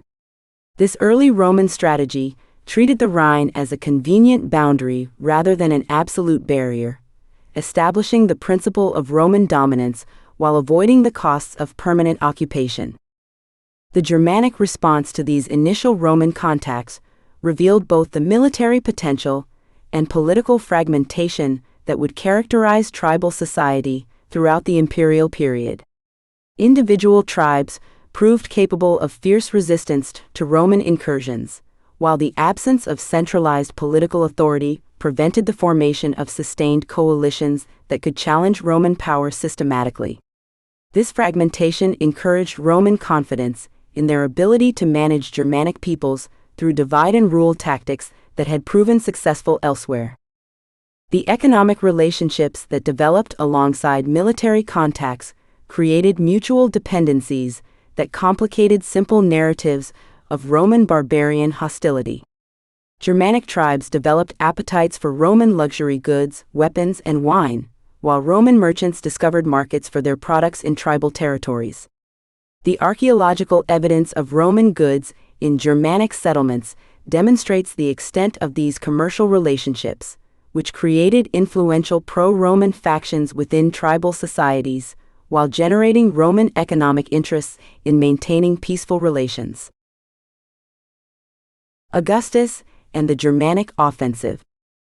The Augustan decision to extend Roman control beyond the Rhine represented a fundamental shift in imperial strategy, motivated by both strategic considerations and the personal ambitions of imperial commanders. The appointment of Drusus to command the Germanic frontier in 12 BCE initiated 2 decades of sustained Roman military effort aimed at extending imperial boundaries to the Elbe River, creating a shorter, more defensible frontier while incorporating the mineral wealth and agricultural potential of central Germany into the empire. Drusus's campaigns between 12 and 9 BCE demonstrated both Roman military superiority and the challenges of conquering Germanic territories. Roman legions proved capable of defeating tribal armies in pitched battles while establishing temporary bases deep in Germanic territory. However, the logistical difficulties of maintaining supply lines across hostile territory, combined with the Germanic ability to avoid decisive engagements through strategic withdrawals, prevented the rapid conquest that had characterized Roman expansion in Gaul and elsewhere. The death of Drusus in 9 BCE and his replacement by Tiberius marked a shift toward more systematic conquest strategies that emphasized the establishment of permanent bases and the gradual extension of Roman control through fortified positions. The construction of legionary fortresses at Mainz, Vetera, and other strategic locations created the infrastructure necessary for sustained military operations while demonstrating Roman commitment to permanent occupation of Germanic territories. The civilian dimension of Roman expansion into Germania reflected broader imperial policies of cultural integration and economic development. Roman merchants followed the armies, establishing trading relationships with tribal leaders while introducing Germanic peoples to Roman goods and customs. The development of client relationships with friendly tribes created buffer zones that protected Roman territories while extending imperial influence beyond areas under direct Roman control. Arminius and the Germanic Confederation. The emergence of Arminius as a Germanic leader capable of organizing sustained resistance to Roman expansion represented a fundamental challenge to imperial strategy. Unlike previous tribal leaders who had operated within limited regional contexts, Arminius possessed both the cultural knowledge of Roman society gained through service in Roman auxiliary forces and the political skills necessary to forge alliances among traditionally fragmented Germanic tribes. His ability to combine intimate knowledge of Roman military tactics with broad political coalitions created unprecedented threats to Roman expansion.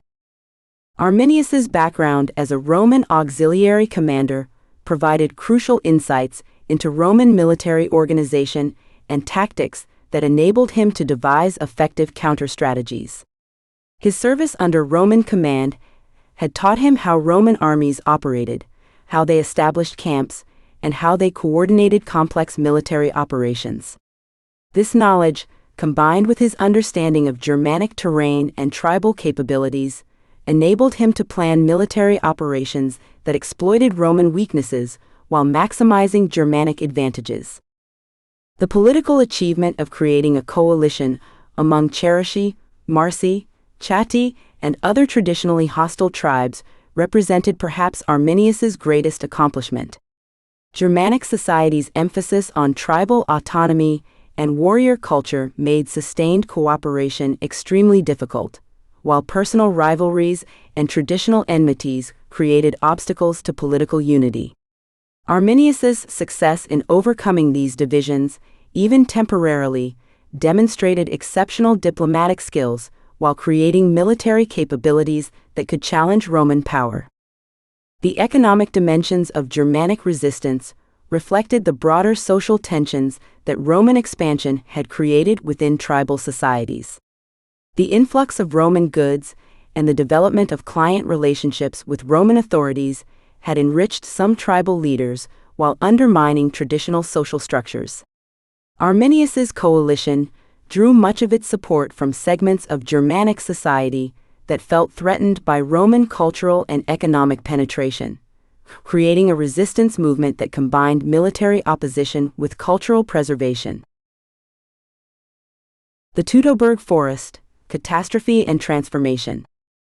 The annihilation of 3 Roman legions under Publius Quinctilius Varus in the Teutoburg Forest in September 9 CE represented one of the most shocking military disasters in Roman history.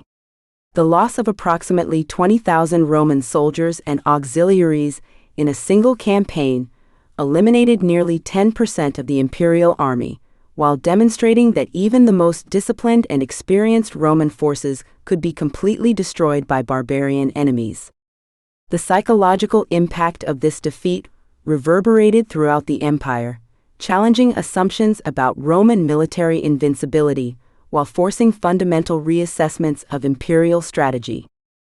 The circumstances of the Teutoburg disaster revealed both the sophistication of Germanic military planning and the vulnerabilities inherent in Roman expansion strategies. Arminius's deception of Varus, convincing the Roman commander to march his forces through hostile territory to suppress a fabricated rebellion, demonstrated the political intelligence that made Germanic resistance so dangerous. The coordination of multiple tribal forces in a sustained ambush operation showed that Germanic military capabilities had evolved far beyond the simple warrior raids that Romans had previously encountered. The tactical aspects of the Teutoburg battle illustrated how geographical knowledge and guerrilla warfare could neutralize Roman military advantages. The Germanic forces avoided direct confrontation with Roman legions in open terrain, instead conducting a running battle through forested marshland that prevented Roman formations from deploying effectively. The 3-day duration of the battle demonstrated Germanic ability to sustain coordinated military operations while maintaining the initiative against superior Roman forces. The immediate Roman response to the Teutoburg disaster revealed both the resilience of imperial institutions and the profound shock that the defeat had created.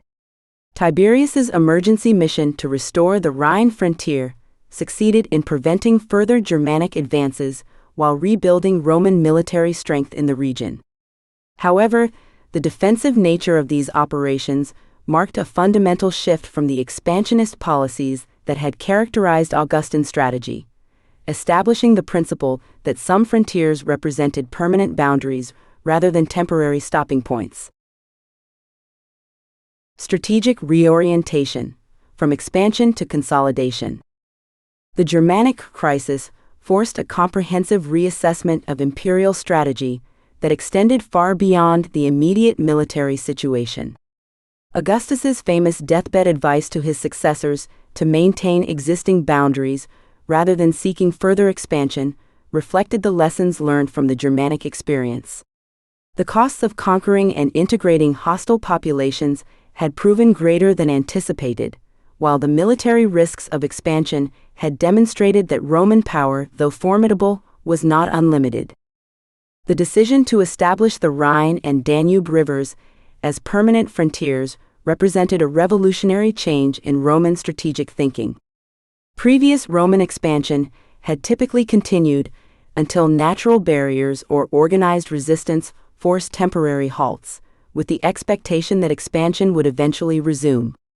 The Germanic frontier marked the first time that Rome deliberately accepted geographical boundaries as permanent limits to imperial expansion, acknowledging that some regions were too difficult or expensive to conquer and integrate. The fortification of the Rhine-Danube frontier required massive investments in military infrastructure that transformed the character of Roman frontier defense.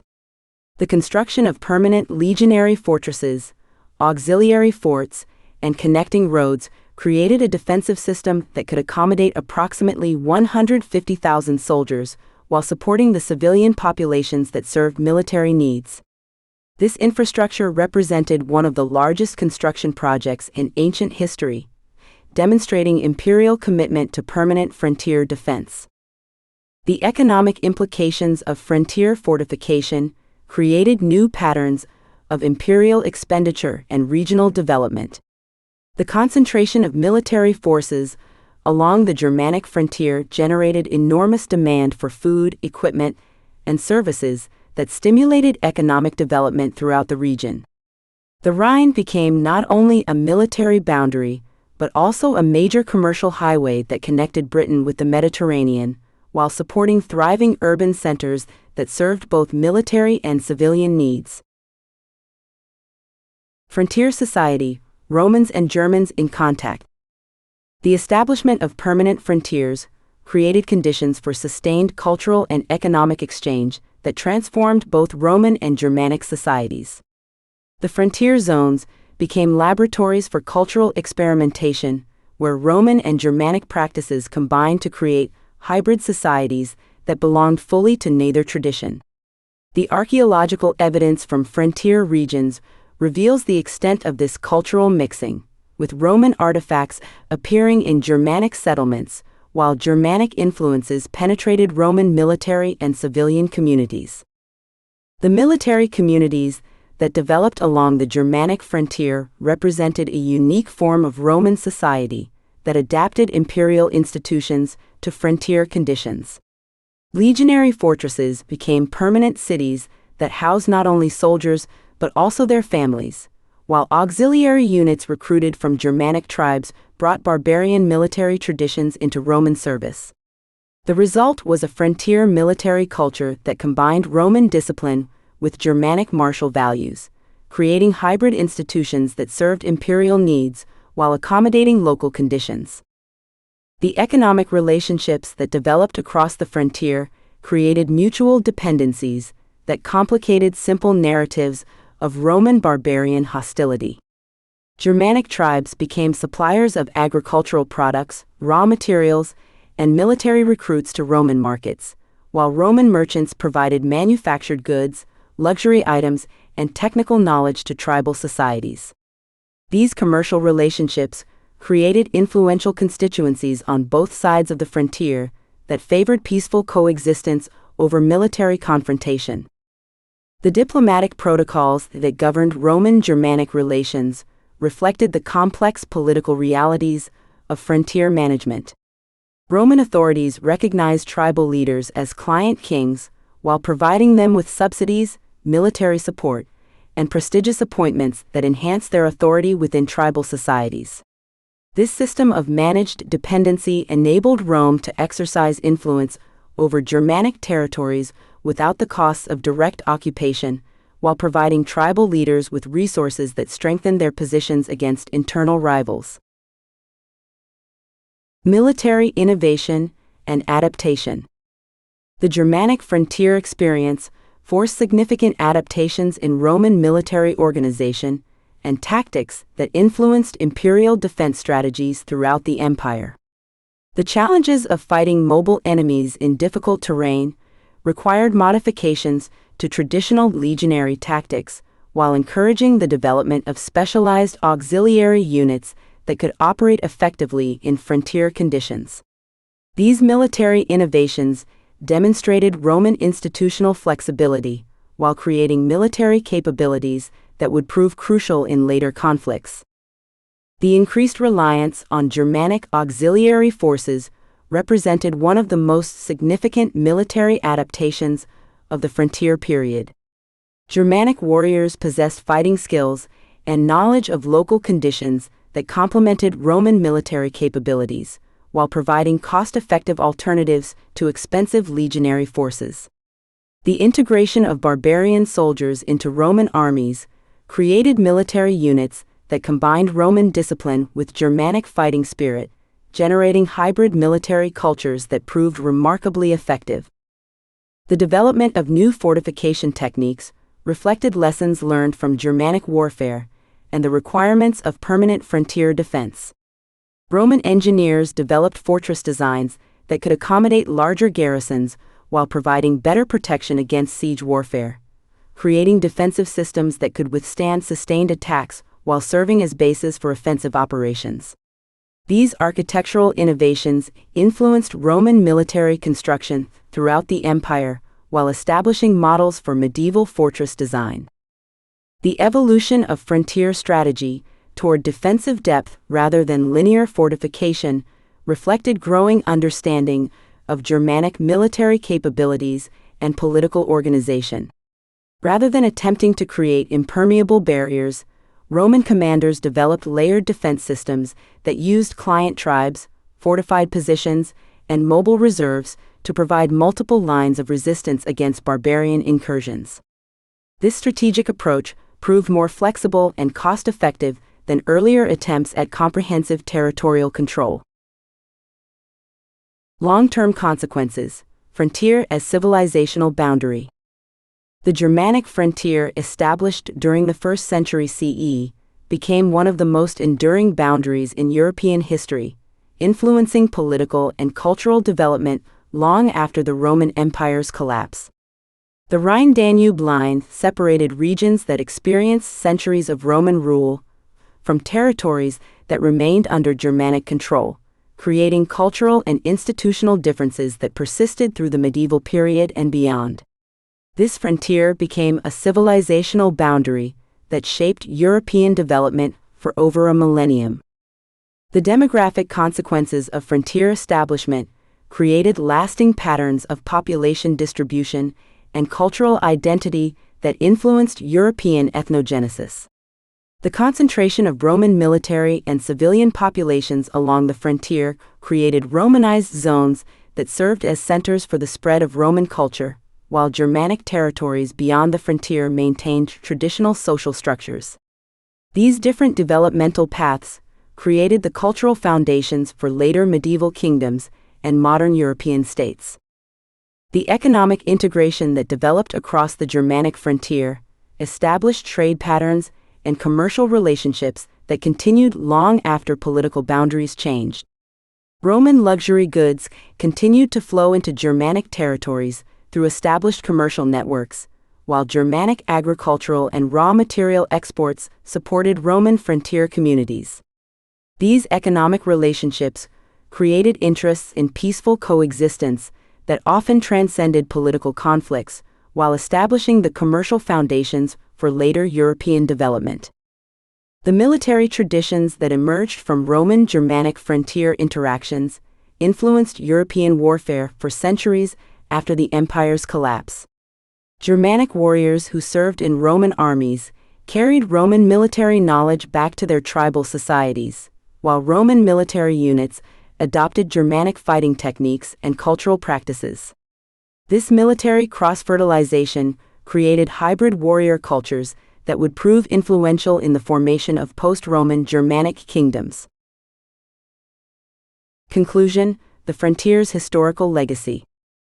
The Germanic frontier represented far more than a military boundary. It embodied a fundamental transformation in Roman imperial strategy and European historical development. The decision to accept permanent frontiers rather than pursuing unlimited expansion marked a crucial turning point in Roman history, while the cultural and economic relationships that developed across these boundaries created the foundations for later European civilization. The failure of Roman expansion beyond the Rhine demonstrated the limits of imperial power while establishing the principle that successful empires must recognize and adapt to these limitations. The Germanic resistance that forced this strategic reorientation showed that even the most sophisticated military machine could be defeated by determined enemies fighting on favorable terrain with effective leadership. This lesson would prove prophetic, as later barbarian invasions would ultimately overwhelm Roman frontier defenses. Perhaps most significantly, the Germanic frontier experience created the conditions for the cultural synthesis that would eventually produce medieval European civilization. The prolonged contact between Roman and Germanic societies along the frontier generated hybrid cultures that combined classical and barbarian traditions, creating the foundations for the kingdoms that would inherit Roman territories after the empire's collapse. The frontier that began as a military boundary became a laboratory for cultural innovation that would influence European development for centuries to come. The establishment of the Rhine-Danube frontier thus represents one of the most consequential decisions in ancient history, marking the moment when Roman expansion reached its practical limits, while creating the conditions for the cultural transformation that would ultimately produce a new European civilization. The Germanic tribes that Rome could not conquer would eventually become the inheritors and transformers of Roman civilization, demonstrating that the most lasting historical influences often emerge from encounters between resistant cultures rather than successful conquests. Chapter 7: Imperial Capitals, Rome, Alexandria, and Urban Development. The urban transformation of the Roman world during the 1st century CE represented one of the most remarkable episodes of city building in human history. At the center of this revolution stood two great metropolises: Rome, which Augustus transformed from a republican city of brick into an imperial capital of marble, and Alexandria, the jewel of the eastern Mediterranean that served as the empire's primary commercial and intellectual hub. These cities, along with the network of provincial capitals that connected them, created an urban system that supported unprecedented concentrations of population while generating the wealth, culture, and administrative capacity that sustained imperial civilization. The significance of these urban centers extended far beyond their impressive architecture and large populations. Rome and Alexandria represented different but complementary models of imperial urbanism. Rome as the political and ceremonial heart of empire, Alexandria as the commercial and intellectual center that connected the Mediterranean with global trade networks. Together, they demonstrated how imperial power could transform urban environments while creating the conditions for cultural achievements that would influence world civilization for millennia. Augustus and the transformation of Rome. When Augustus assumed power in 31 BCE, Rome remained essentially a republican city that had grown haphazardly over centuries without systematic planning or imperial grandeur. The capital of the Mediterranean world consisted largely of narrow, crowded streets lined with multi-story tenements and modest public buildings that reflected the republican ideal of modest governance rather than imperial magnificence. Augustus's famous boast that he found Rome brick and left it marble captured not merely an aesthetic transformation, but a fundamental reconceptualization of the relationship between political power and urban environment. The Augustan building program represented the ancient world's most ambitious urban redevelopment project, transforming Rome into a city worthy of its imperial status, while creating the architectural vocabulary that would define Roman urbanism throughout the empire. The construction of the Forum of Augustus, with its massive temple of Mars Ultor, established new standards for public architecture while providing the ceremonial space necessary for imperial rituals. The adjacent Forum of Caesar, completed under Augustus, created a complex of public buildings that could accommodate the governmental and commercial activities of a world empire. The reconstruction of the Campus Martius demonstrated Augustus's vision of Rome as both a working capital and a monument to imperial achievement. The Mausoleum of Augustus, begun in 28 BCE, established the emperor's eternal presence in the urban landscape, while the nearby Arapacis commemorated the peace that Augustan rule had brought to the Mediterranean world. The theater of Marcellus and the baths of Agrippa provided entertainment and amenities for Rome's growing population, while demonstrating imperial concern for public welfare. Perhaps most significantly, Augustus's urban reforms addressed the practical challenges of governing a city that had grown to over 1 million inhabitants.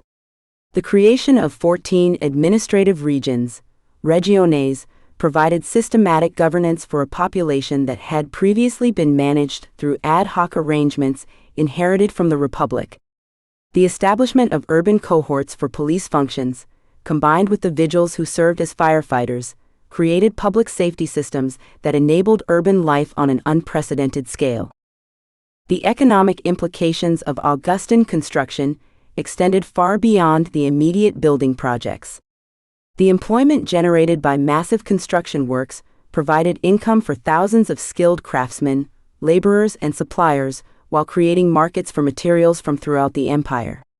The marble that gave Rome its new appearance came from quarries in Greece, Asia Minor, and North Africa, while skilled craftsmen traveled from across the Mediterranean to participate in the capital's transformation.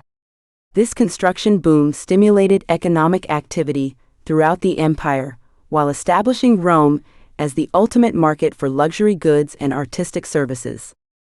The cultural impact of Rome's transformation created new standards for urban life that influenced city development throughout the empire. The architectural styles developed for Augustan projects became templates for public buildings in provincial cities, while the urban amenities that Rome enjoyed established expectations for imperial urbanism.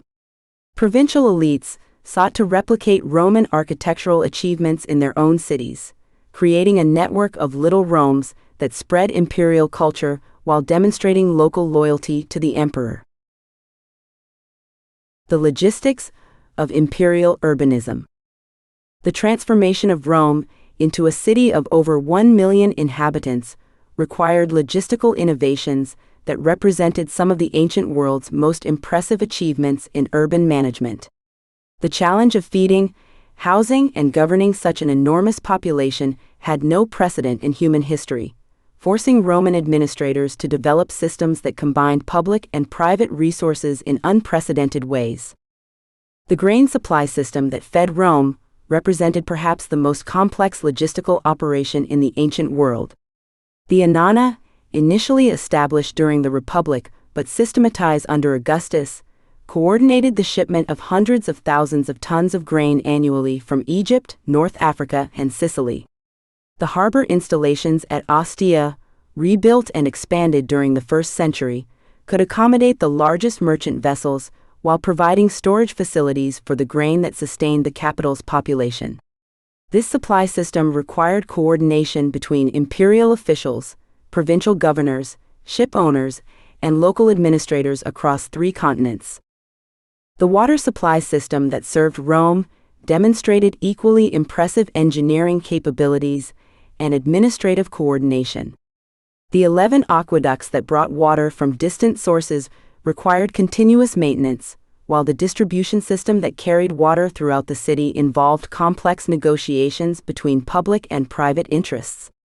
The Frontinus Water Commission, established during the 1st century, managed this system with bureaucratic sophistication that would not be matched until modern times, regulating water rights while maintaining the infrastructure that enabled urban life on an imperial scale.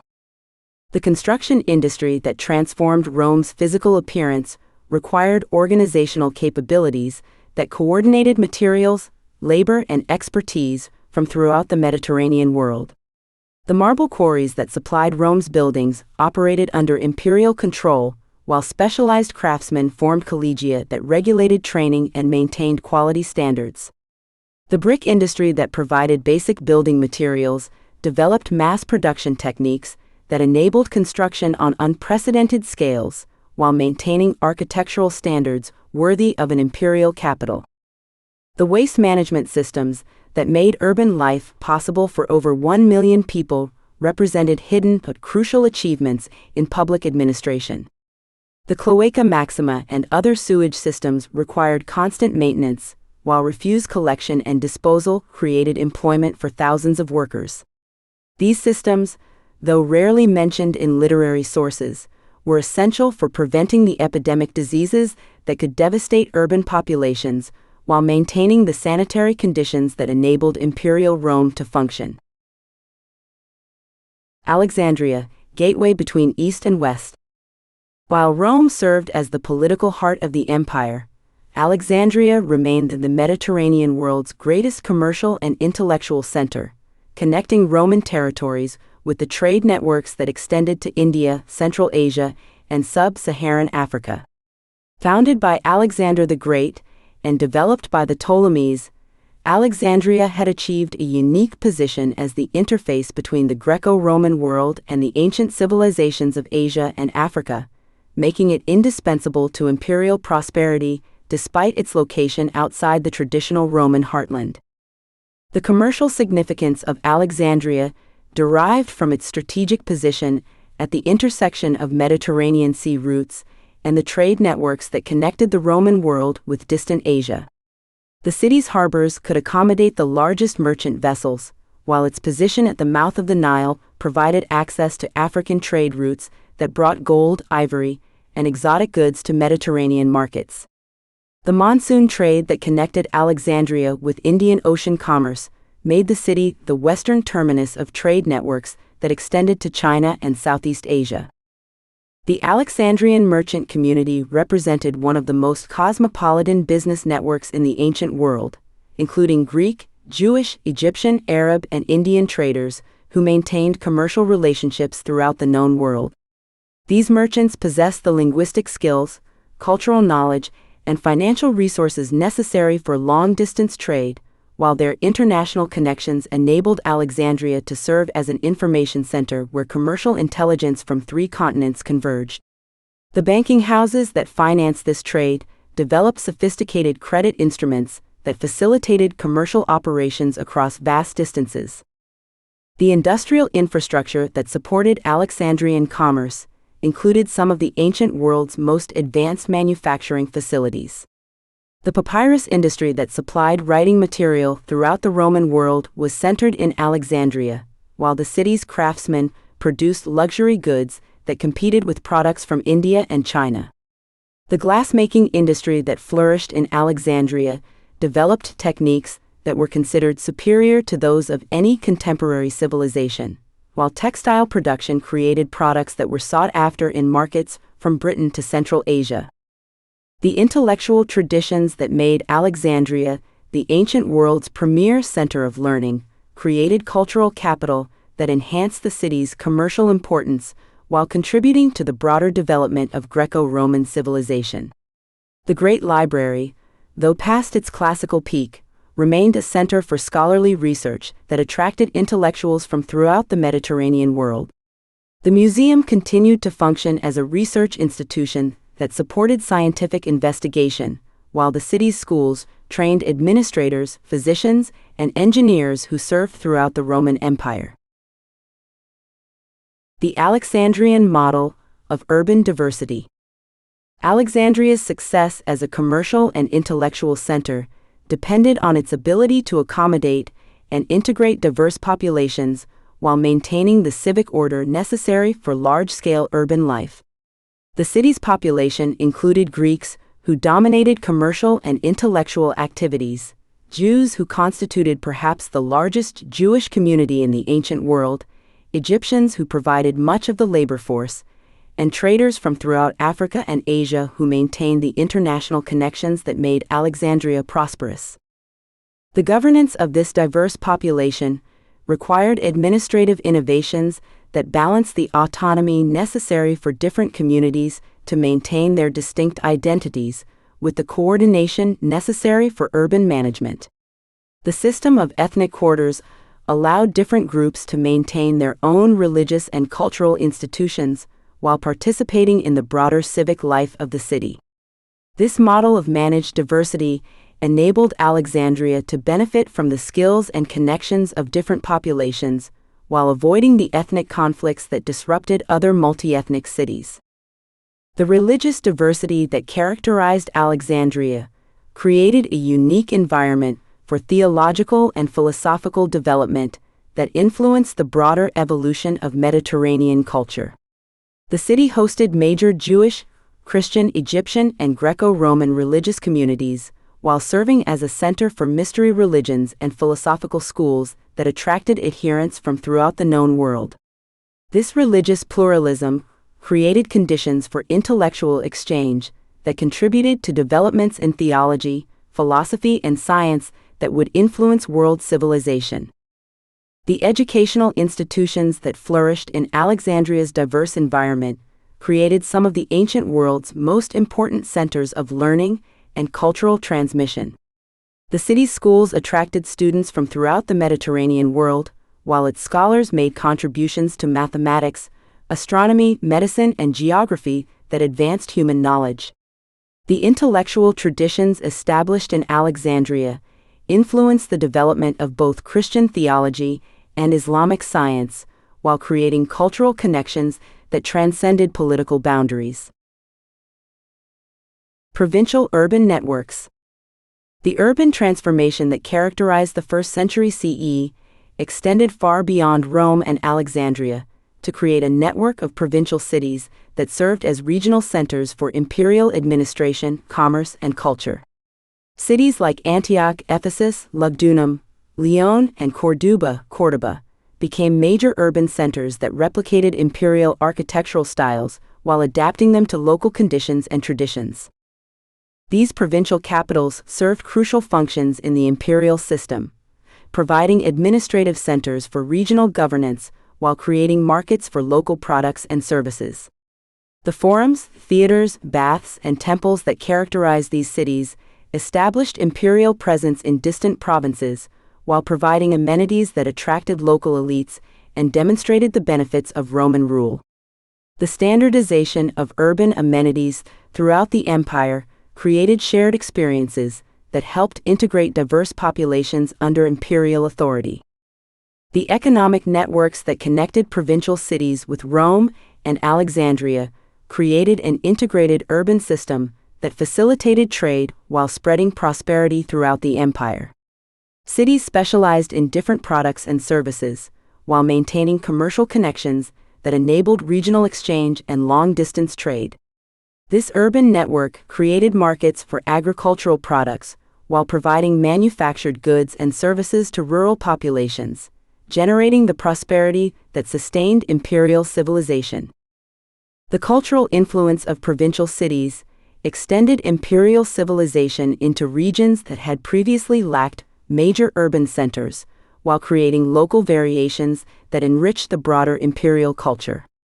Local artistic traditions combined with imperial architectural styles to create distinctive regional variations, while local intellectual traditions contributed to the broader development of Greco-Roman learning.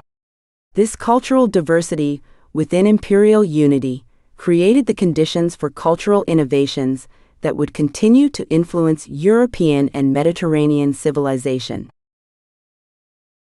Urban challenges and innovations.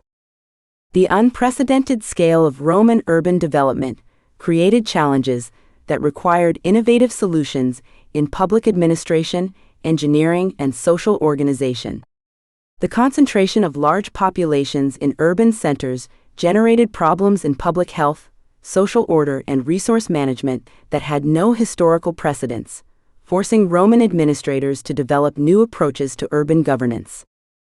Public health challenges in Roman cities led to innovations in sanitation, water supply, and medical care that represented significant advances in urban management. The development of sophisticated sewage systems, public baths, and medical facilities created urban environments that were healthier than most cities would achieve for over a millennium. The regulation of food markets and the provision of public entertainment helped maintain social order, while the development of building codes and fire prevention measures reduced the risks inherent in dense urban settlement. Social tensions created by urban diversity and economic inequality required careful management to prevent the disruptions that could destabilize city life. The provision of free grain distributions, public entertainment, and employment opportunities helped maintain social stability, while the development of legal systems and police forces provided mechanisms for resolving conflicts. The integration of diverse populations through citizenship grants and cultural accommodation helped create shared identities that transcended ethnic and religious differences. The environmental impact of large urban centers required systematic approaches to resource management and waste disposal that influenced broader imperial policies. The demand for construction materials, fuel, and food created markets that extended throughout the Mediterranean world, while generating pressures on natural resources that required careful management. The development of sustainable practices in forestry, agriculture, and mining reflected growing awareness of the environmental costs of urban growth. Architecture as imperial statement. The architectural achievements of Roman cities served not only practical functions but also ideological purposes, demonstrating imperial power while creating shared visual languages that reinforced political unity. The standardization of architectural styles throughout the empire created recognizable symbols of Roman authority, while local variations maintained connections to regional traditions and identities. The monumental architecture that characterized imperial cities created public spaces for political and religious ceremonies that reinforced imperial ideology while providing venues for civic life. Forums, basilicas, and temples provided settings for official business, while theaters and amphitheaters offered entertainment that demonstrated imperial concern for public welfare. These buildings created shared experiences that helped integrate diverse populations while establishing visual standards that influenced architectural development throughout the empire. The engineering innovations that made Roman architecture possible represented significant advances in construction technology that enabled building on unprecedented scales. The development of concrete construction, arch and dome techniques, and sophisticated lifting devices enabled Roman architects to create structures that surpassed anything previously achieved, while establishing construction methods that would influence architecture for centuries. These technical innovations made possible the urban environments that supported imperial civilization, while demonstrating Roman technological superiority. The decorative programs that adorned Roman buildings created visual narratives that communicated imperial achievements while celebrating local contributions to imperial success. Sculptural programs, mosaics, and frescoes depicted military victories, religious ceremonies, and cultural achievements that reinforced imperial ideology while creating artistic traditions that influenced Mediterranean culture. These decorative traditions created shared visual languages that transcended linguistic and cultural differences while establishing aesthetic standards that defined imperial culture. Conclusion: Urban legacy of Imperial Rome. The urban achievements of the 1st century CE created patterns of city development and urban life that would influence European and Mediterranean civilization for centuries after the empire's political collapse. The architectural styles, administrative systems, and cultural institutions developed in Roman cities established templates that would be adapted and modified by successive civilizations while maintaining recognizable connections to their imperial origins. The integration of diverse populations within shared urban environments created models of cultural accommodation and civic participation that demonstrated alternatives to ethnic exclusivity and cultural isolation. The success of cities like Rome and Alexandria in managing diversity while maintaining civic order provided examples that would influence urban development throughout history, while establishing principles of cosmopolitan urbanism that remain relevant to contemporary city planning. Perhaps most significantly, the urban network that connected Roman cities created the infrastructure for cultural and commercial exchange that would continue to influence Mediterranean development long after political boundaries changed. The roads, harbors, and commercial relationships that supported imperial urbanism created lasting foundations for European civilization, while establishing connections between distant regions that would continue to shape world history.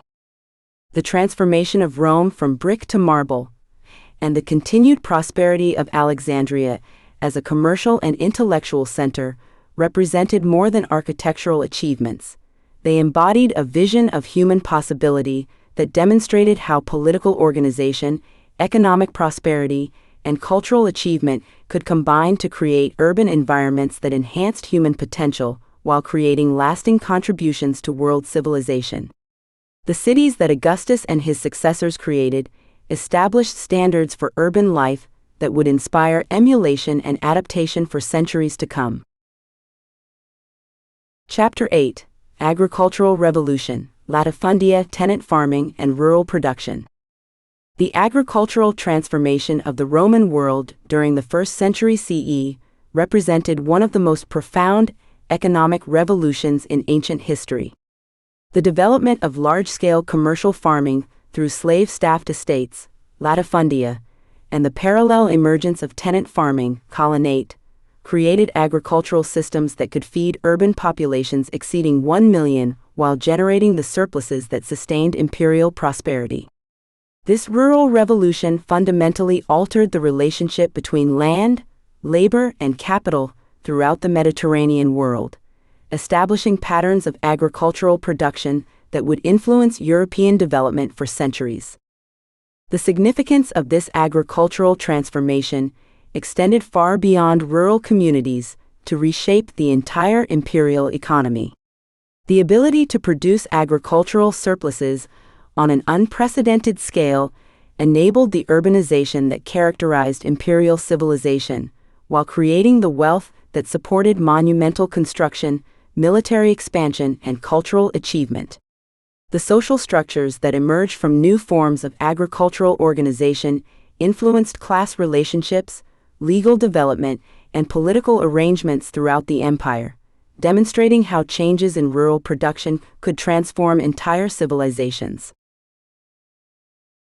The evolution of the latifundia system. The emergence of large slave-staffed estates as the dominant form of commercial agriculture represented a revolutionary departure from the smallholder farming that had characterized earlier Mediterranean agriculture. The latifundia system developed from the combination of several factors: the availability of slave labor from imperial conquests, the concentration of land ownership in the hands of wealthy elites, and the development of urban markets that could absorb large-scale agricultural production. This convergence created conditions for agricultural operations on a scale that had no precedent in the ancient world. The economic logic of latifundia operation rested on the application of capital and specialized management to agricultural production, creating efficiencies that enabled these estates to compete successfully with traditional smallholder farming. The initial investment required for establishing a latifundium was enormous. Land acquisition, slave purchases, building construction, and equipment procurement required financial resources that only the wealthiest Romans could mobilize. However, the returns from successful operations justified these investments, generating profits that enabled continued expansion while demonstrating the economic advantages of large-scale agriculture. The management systems that governed latifundia operations represented some of the most sophisticated business practices in the ancient world. Estate owners, often senatorial families or wealthy equites, employed velici, estate managers, who possessed both agricultural expertise and administrative skills necessary for coordinating complex operations. These managers supervised specialized slave gangs that performed different agricultural tasks while coordinating with urban merchants who purchased and distributed estate products. The result was a level of agricultural organization that combined industrial-scale production with scientific farming techniques. The geographical distribution of latifundia reflected both environmental factors and market access considerations that influenced agricultural profitability.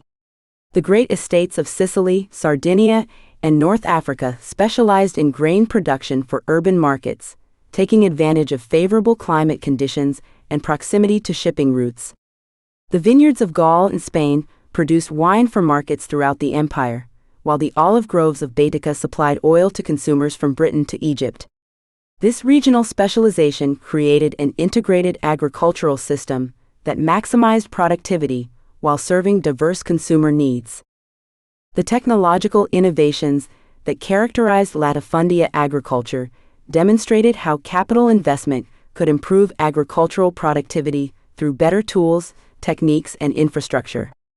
Estate owners invested in improved plowing equipment, harvesting tools, and processing facilities that increased yields while reducing labor costs. The development of sophisticated irrigation systems, drainage networks, and storage facilities enabled intensive agriculture that could produce crops in previously marginal areas while extending the growing season and improving crop quality. Slave labor and agricultural production. The foundation of the latifundia system rested on the availability of slave labor on an unprecedented scale, made possible by the constant warfare that characterized Roman expansion during the late Republic and early Empire. The enslavement of conquered populations provided a renewable source of agricultural workers, while the slave trade that developed to serve agricultural needs created commercial networks that connected rural estates with urban slave markets throughout the Mediterranean world. The organization of slave labor on large estates required management systems that balanced productivity with control, creating working conditions that maximized agricultural output while preventing the rebellions that could destroy estate operations. Slave gangs, familiae, were organized according to skills and tasks, with field hands performing basic agricultural work while specialized slaves managed livestock, operated equipment, or supervised other workers. The ergastula slave barracks provided housing that kept workers close to their work sites, while enabling estate managers to maintain discipline and prevent escapes. The economic calculations that governed slave labor management reflected the complex relationship between initial investment, ongoing costs, and productive output that determined estate profitability.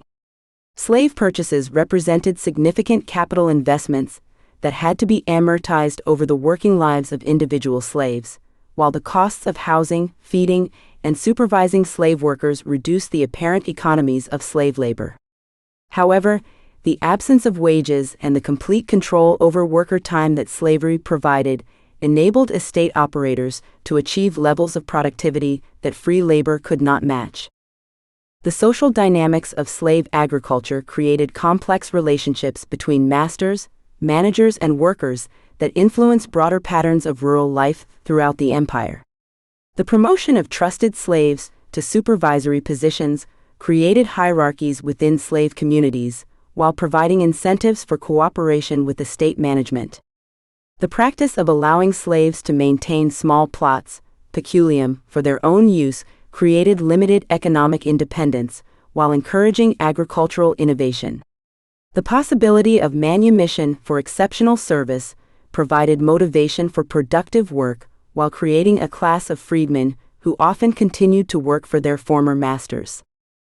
The regional variations in slave agriculture reflected different crops, environmental conditions, and management practices that influenced the development of distinct agricultural systems throughout the empire. The grain estates of North Africa employed large gangs of field slaves who worked under close supervision during planting and harvest seasons, while the vineyards of Gaul required skilled workers who possessed specialized knowledge of viticulture. The pastoral estates that supplied urban markets with meat and dairy products employed slave shepherds who worked with considerable independence, while maintaining the mobility necessary for seasonal grazing. The emergence of tenant farming, colonate. Parallel to the development of slave-based latifundia, the 1st century CE witnessed the emergence of tenant farming, colonate, as an increasingly important form of agricultural organization. This system developed from various sources: the settlement of military veterans on granted land, the subdivision of large estates for more intensive cultivation, and the need to bring marginal lands into production as urban demand for agricultural products increased. The colonate represented a middle path between slave agriculture and independent farming that would eventually become the dominant form of rural organization throughout the empire.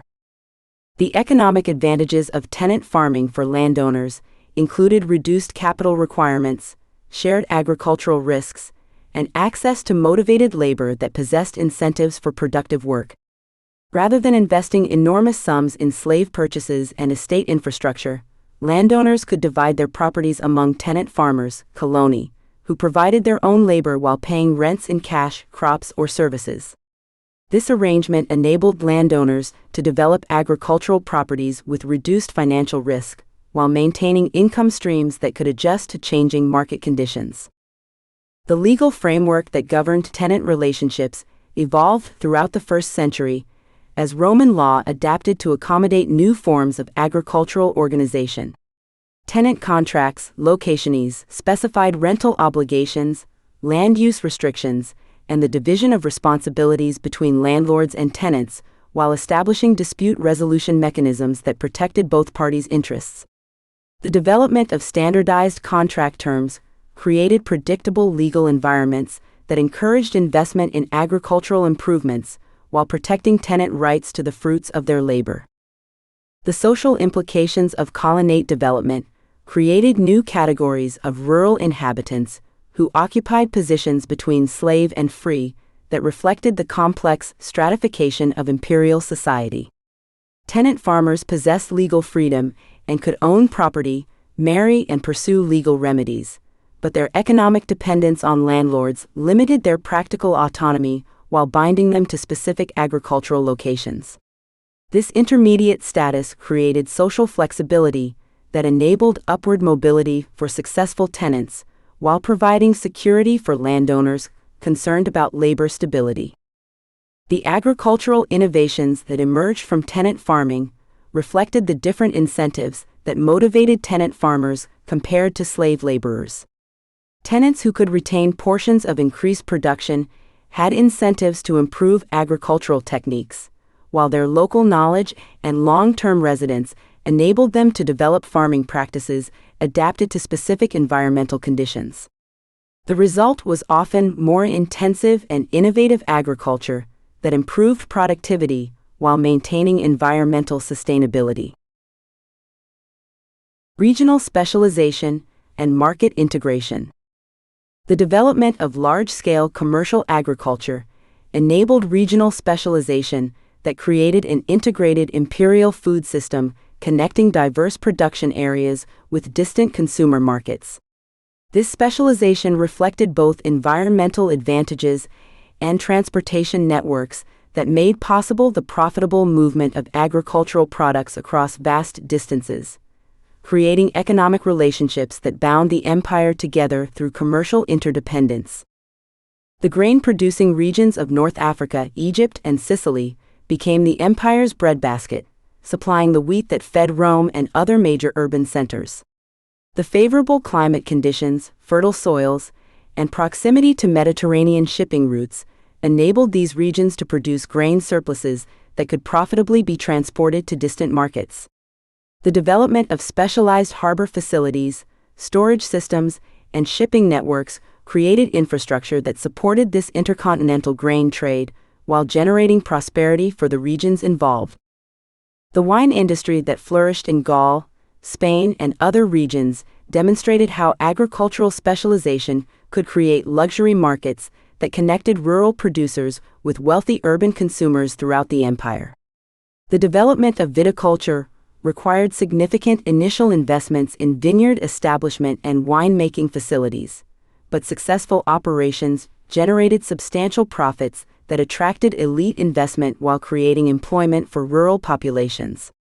The quality variations that distinguished different regional wines created market segmentation that enabled producers to target specific consumer preferences while maximizing revenues. The olive oil production that characterized Mediterranean agriculture created another form of regional specialization that served both local and distant markets. The olive groves of Baetica, southern Spain, became particularly prominent, producing oil that was shipped throughout the empire in standardized amphorae that facilitated long-distance trade. The archaeological evidence of these containers demonstrates the extent of commercial networks, while revealing the scale of production that made such trade profitable. The livestock industries that supplied urban markets with meat, dairy products, and raw materials for manufacturing created additional forms of agricultural specialization that required different management approaches from crop production.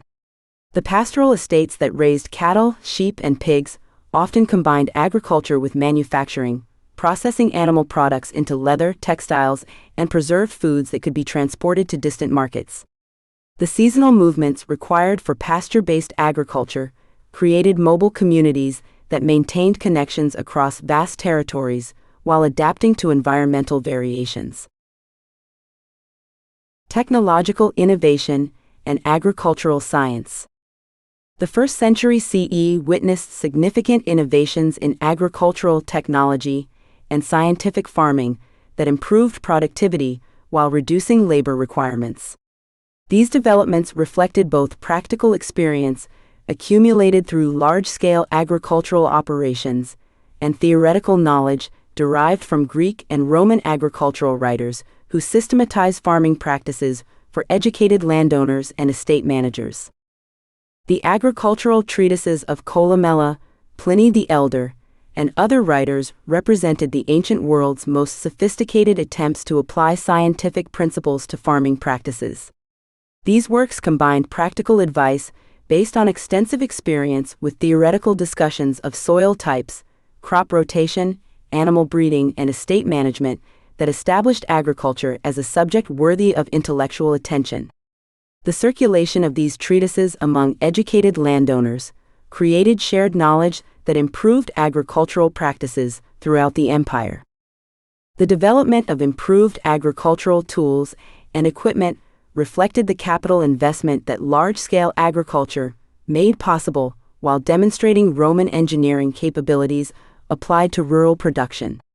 The heavy wheeled plows that enabled cultivation of previously difficult soils, the harvesting machines that reduced labor requirements during crucial seasonal periods, and the processing equipment that improved product quality all represented technological advances that enhanced agricultural productivity. These innovations often required substantial investments that only large estates could afford, creating competitive advantages that encouraged further agricultural consolidation. The irrigation and drainage systems that supported intensive agriculture demonstrated how hydraulic engineering could extend cultivation into previously marginal areas while improving yields in established agricultural regions. The aqueducts that supplied water to agricultural areas, the drainage systems that reclaimed marshy lands, and the terracing projects that created farmland on hillsides all represented major infrastructure investments that improved agricultural potential. These projects often required coordination between multiple landowners and government authorities, creating collaborative relationships that enhanced rural development. The development of scientific approaches to animal breeding, crop selection, and soil management reflected growing understanding of biological and environmental factors that influenced agricultural productivity. Roman farmers developed improved varieties of crops that provided higher yields or better adaptation to local conditions, while livestock breeding programs created animals better suited to specific purposes or environmental conditions. The systematic observation and documentation of agricultural practices enabled the accumulation of knowledge that improved farming throughout the empire. Economic impact and urban-rural relationships. The agricultural revolution of the 1st century CE created economic relationships between rural producers and urban consumers that fundamentally altered Mediterranean society while generating the wealth that sustained imperial civilization. The ability of commercial agriculture to produce surpluses that could feed large urban populations enabled the concentration of non-agricultural activities in cities, while creating markets for manufactured goods and services that stimulated urban development. The financial relationships that connected rural estates with urban markets created new forms of commercial organization that integrated agricultural production with banking, shipping, and retail trade. Estate owners often maintained residences in major cities, where they coordinated the sale of agricultural products, while investing profits in urban real estate, manufacturing, or money lending. These connections created networks of economic relationships that bound rural and urban areas together, while facilitating capital flows that supported both agricultural and urban development. The employment opportunities that large-scale agriculture created extended beyond direct agricultural work to include processing, transportation, and support services that generated income for rural populations. The seasonal labor requirements of harvest periods attracted temporary workers from throughout the empire, while specialized skills required for viticulture, animal husbandry, and estate management created career opportunities for free workers. The economic multiplier effects of successful agricultural operations stimulated development in rural areas, while creating prosperity that supported local markets. The tax revenues that imperial governments derived from agricultural prosperity provided the fiscal foundation for imperial administration, military expansion, and urban development projects. The land taxes that represented the empire's primary revenue source depended on agricultural productivity, while the customs duties collected on agricultural trade generated additional income. The economic growth that successful agriculture made possible created the prosperity that enabled imperial achievements, while demonstrating the fundamental importance of rural production to imperial success. Social transformation and rural communities.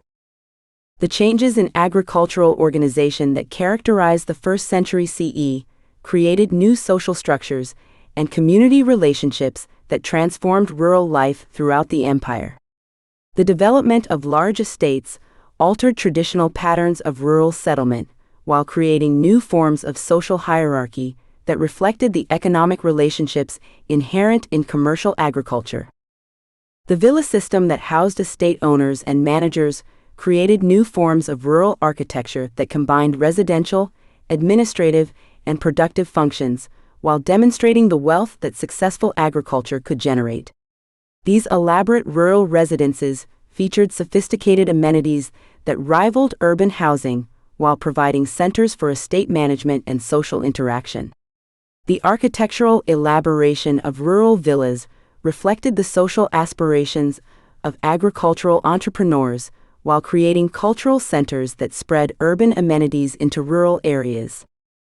The religious and cultural practices that developed in rural communities reflected both traditional agricultural festivals and new forms of imperial cult that connected local communities with broader imperial identity. The religious calendars that governed agricultural activities incorporated both seasonal celebrations related to planting and harvest cycles and imperial festivals that demonstrated loyalty to the emperor. These religious observances created shared experiences that bound rural communities together, while connecting them with the broader imperial system. The educational opportunities that agricultural prosperity made possible enabled some rural inhabitants to acquire literacy and specialized skills that created pathways for social mobility. The estate management positions that required literacy and numerical skills provided careers for educated individuals, while the profits from successful agriculture enabled some families to purchase urban property or finance children's education. This social mobility, though limited, created incentives for achievement, while demonstrating the opportunities that imperial prosperity could provide. Environmental consequences and sustainability. The intensification of agricultural production during the 1st century CE created environmental pressures that required careful management to maintain long-term productivity while meeting immediate market demands. The expansion of cultivation into marginal areas, the increased use of slave labor, and the emphasis on cash crop production all created challenges that influenced agricultural practices and rural development patterns. The deforestation that accompanied agricultural expansion provided timber for construction and fuel while clearing land for cultivation, but also created erosion problems that threatened long-term agricultural productivity. Roman writers recognized these environmental challenges and recommended farming practices that could maintain soil fertility while maximizing production. The development of crop rotation systems, the use of organic fertilizers, and the maintenance of woodlots demonstrated awareness of environmental sustainability concerns. The water management systems that supported intensive agriculture created both opportunities and problems that influenced rural development patterns. The irrigation systems that enabled cultivation in dry areas required ongoing maintenance, while competing demands for water resources created conflicts between different users. The drainage projects that reclaimed marshy areas improved agricultural potential, but also altered local ecosystems in ways that sometimes created unexpected consequences.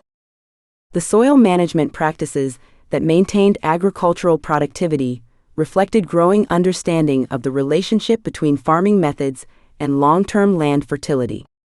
Roman agricultural writers recommended techniques for maintaining soil quality through appropriate crop selection, fertilization practices, and field management that could sustain productive agriculture over extended periods.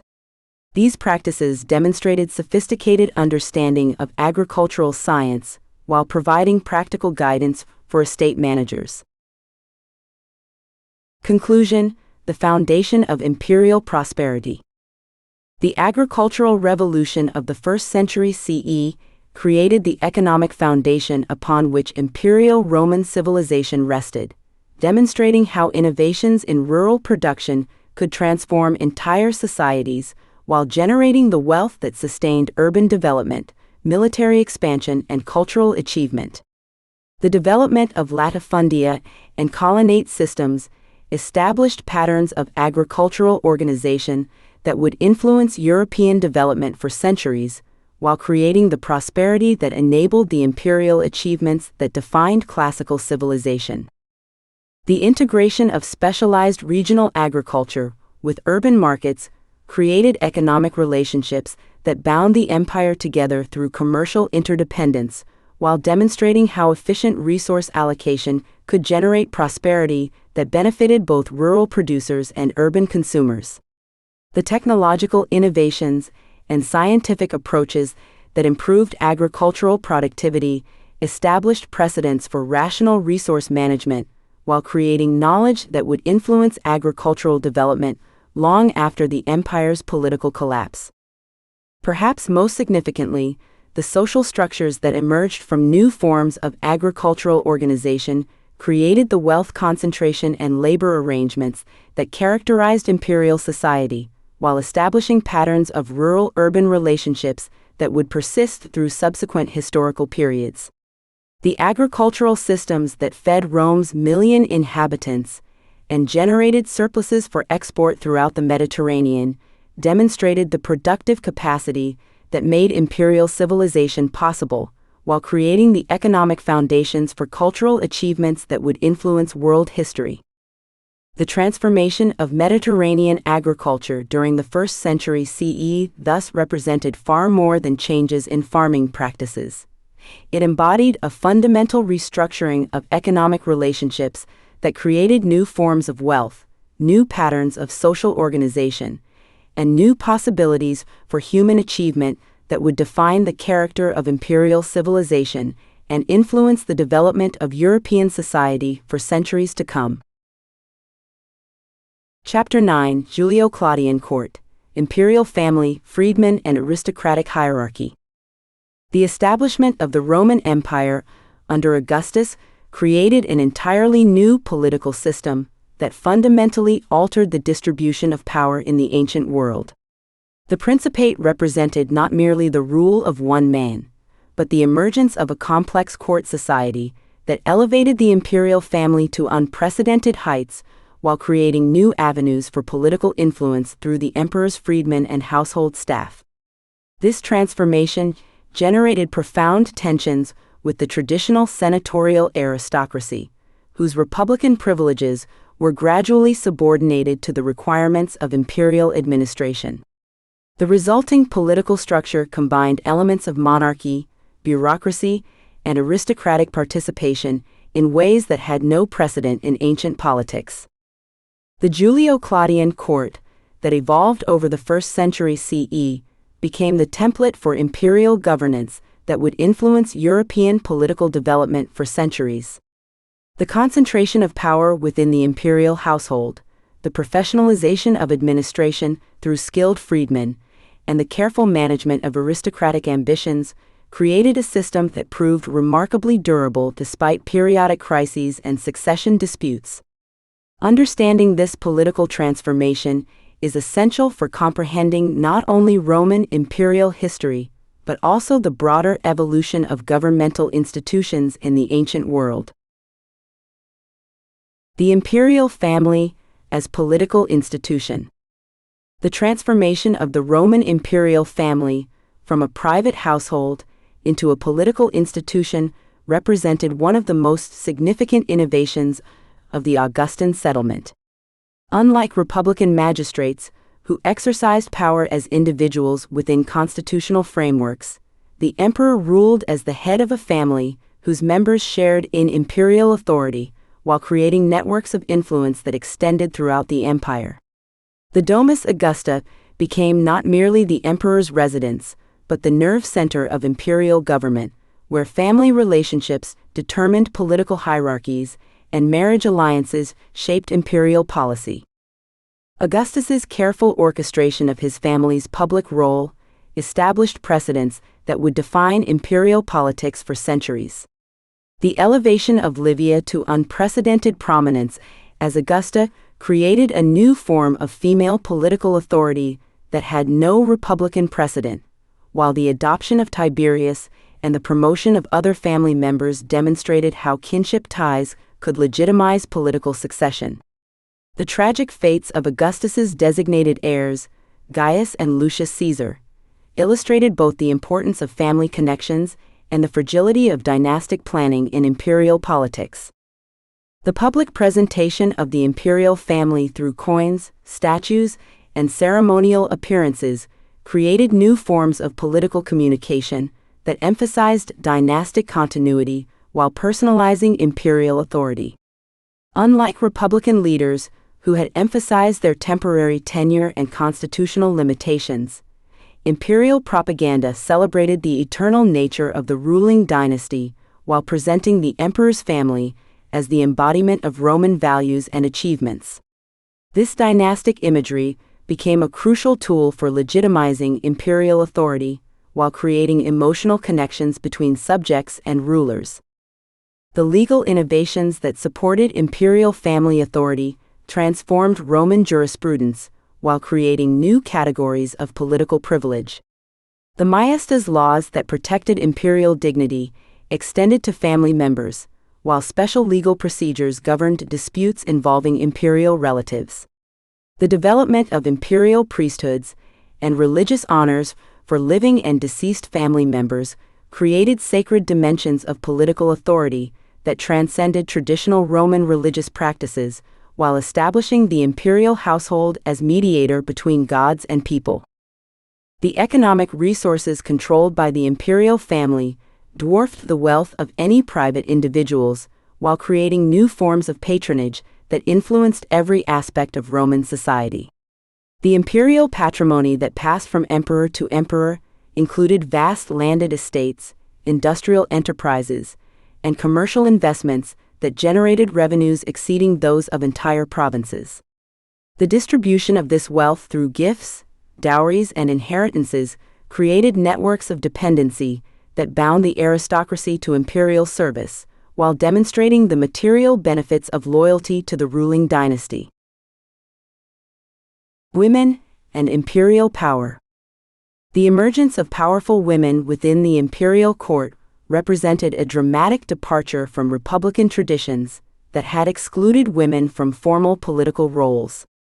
The influence wielded by figures like Livia, Agrippina the Elder, and Agrippina the Younger demonstrated how imperial family structure created opportunities for female political participation that would have been impossible under Republican government. These women exercised power not as magistrates or senators, but as mothers, wives, and advisors whose family connections provided access to imperial decision-making. Livia's position as Augustus's wife and Tiberius's mother created a unique form of political authority that combined traditional Roman respect for maternal influence with the unprecedented resources of imperial household management. Her control over imperial patronage networks, her influence in succession planning, and her role in religious ceremonies established patterns of female imperial authority that would be emulated and expanded by later empresses. The posthumous deification of Livia demonstrated how female members of the imperial family could achieve religious honors that elevated them above ordinary mortals. The younger Agrippina's rise to power under Claudius and her influence during Nero's early reign illustrated both the potential and the dangers of female imperial authority. Her marriage to Claudius brought her son Nero to the succession, while her political maneuvering eliminated potential rivals and secured favorable policies. However, her eventual conflict with Nero and her assassination in 59 CE demonstrated the inherent instability of power structures that depended on family relationships rather than constitutional frameworks. The religious and ceremonial roles that imperial women played in public life created new forms of female visibility that influenced broader social attitudes toward women's capabilities and appropriate spheres of activity. Imperial women served as priestesses in state cults, sponsored public buildings and entertainments, and participated in diplomatic ceremonies that required sophisticated political skills. These public roles provided models for aristocratic women throughout the empire, while challenging traditional limitations on female participation in public life. The literary and artistic patronage exercised by imperial women created cultural networks that influenced intellectual development throughout the empire. Women like Livia and the younger Agrippina sponsored poets, historians, and philosophers, while maintaining salons that brought together leading intellectuals. This cultural patronage created alternative centers of intellectual authority that competed with traditional male-dominated institutions, while demonstrating female capacity for sophisticated cultural leadership. The rise of imperial freedmen. Perhaps no aspect of the imperial system created more tension with traditional Roman values than the elevation of imperial freedmen to positions of extraordinary influence within the governmental apparatus. These former slaves, who had gained their freedom through imperial manumission, possessed skills in administration, finance, and diplomacy that made them indispensable to imperial governance, while their personal loyalty to the emperor provided alternatives to the potentially unreliable aristocracy. The emergence of freedmen like Narcissus, Pallas, and Callistus as major political figures represented a revolution in Roman social hierarchy that challenged fundamental assumptions about status and political authority. The administrative expertise that imperial freedmen brought to government represented a professionalization of imperial bureaucracy that had no precedent in Republican administration. Unlike senatorial officials who served brief terms before moving to other positions, imperial freedmen developed specialized knowledge in particular areas of government while maintaining institutional memory that provided continuity across different reigns. Their mastery of complex administrative procedures, financial management, and diplomatic protocols made them more effective administrators than traditional aristocrats, while their dependence on imperial favor ensured their loyalty to the emperor's interests. The wealth that successful imperial freedmen accumulated through their governmental positions created new forms of social mobility that challenged traditional Roman status hierarchies. Freedmen like Pallas reportedly amassed fortunes that exceeded those of many senators, while their influence in imperial decision-making provided access to lucrative opportunities in commerce and real estate. This nouveau riche class of former slaves demonstrated possibilities for social advancement that had been impossible under Republican government, while creating resentment among traditional elites who saw their own positions threatened. The cultural integration of imperial freedmen into Roman society required complex negotiations between their servile origins and their current positions of authority. Many freedmen adopted Roman names, educated their children in traditional Roman schools, and sponsored public buildings and entertainments that demonstrated their commitment to Roman values. However, their continued identification as former slaves created social tensions that were never fully resolved, while their foreign origins often reinforced aristocratic prejudices against their influence. The international connections that many imperial freedmen maintained through their ethnic origins created informal diplomatic networks that served imperial interests while providing alternatives to traditional aristocratic channels.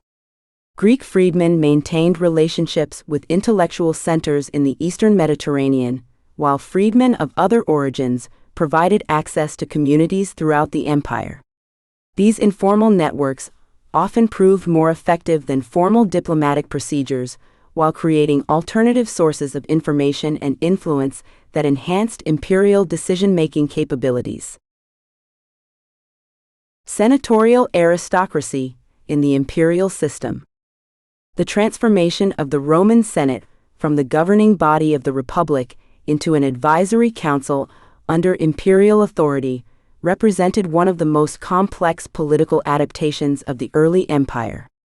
The senatorial aristocracy retained significant prestige, substantial wealth, and important governmental functions, while accepting the reality that ultimate authority had shifted to the emperor and his household. This accommodation required delicate negotiations between imperial needs for experienced administrators and aristocratic desires to maintain traditional privileges and dignity. The continued importance of senatorial careers in imperial administration provided opportunities for aristocratic service, while channeling aristocratic ambitions into channels that served imperial interests. The cursus honorum remained the pathway to high office, but the emperor's influence in elections and appointments ensured that only reliable candidates achieved positions of real authority. This system preserved aristocratic dignity, while subordinating aristocratic independence to imperial control, creating tensions that periodically erupted into conflicts between emperors and senators. The economic position of the senatorial class under the empire combined traditional sources of wealth with new opportunities created by imperial expansion and administrative service. Senatorial families maintained vast landed estates while participating in commercial enterprises that had been considered inappropriate under Republican values.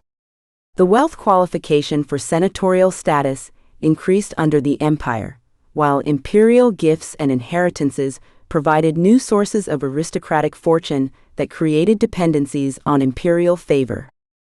The cultural leadership that senators continued to exercise in literature, philosophy, and education provided alternative forms of influence that could complement or compete with political authority. Senatorial authors like Tacitus and Pliny created literary works that influenced imperial ideology while sometimes criticizing imperial policies, while senatorial patronage supported schools and cultural institutions that shaped elite education. This cultural authority provided senators with influence that transcended their formal political roles, while creating spaces for subtle opposition to imperial policies. The geographical distribution of senatorial families throughout the empire reflected the Romanization of provincial elites, while creating new forms of imperial integration. Senators from Gaul, Spain, and other provinces brought local knowledge and connections to imperial service, while their elevation to senatorial status demonstrated imperial commitment to integrating provincial aristocracies. This geographic diversity enriched senatorial culture, while creating networks of influence that connected Rome with distant provinces. Court intrigue and political maneuvering. The concentration of power within the imperial court created opportunities for political maneuvering that had no precedent in Republican politics. The informal nature of much imperial decision-making, combined with the importance of personal relationships with the emperor and his family, generated complex networks of alliance and rivalry that influenced every aspect of imperial policy.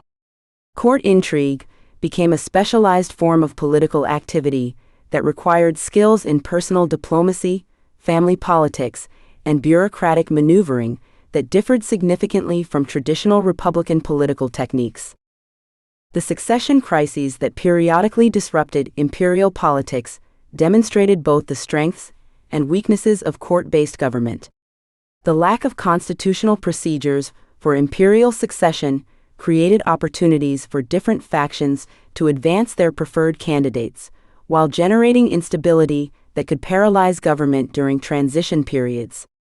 The adoption system that Augustus had established provided some structure for succession planning, but the importance of family relationships and court alliances created vulnerabilities that ambitious politicians could exploit. The role of the Praetorian Guard in imperial politics added a military dimension to court intrigue that further complicated political calculations. The Guard's proximity to the emperor and their role in palace security gave them opportunities to influence imperial decision-making, while their military capabilities made them crucial allies or dangerous enemies for political factions. The Guard's role in Caligula's assassination and Claudius's elevation demonstrated how military units could determine imperial succession when court politics failed to produce stable solutions.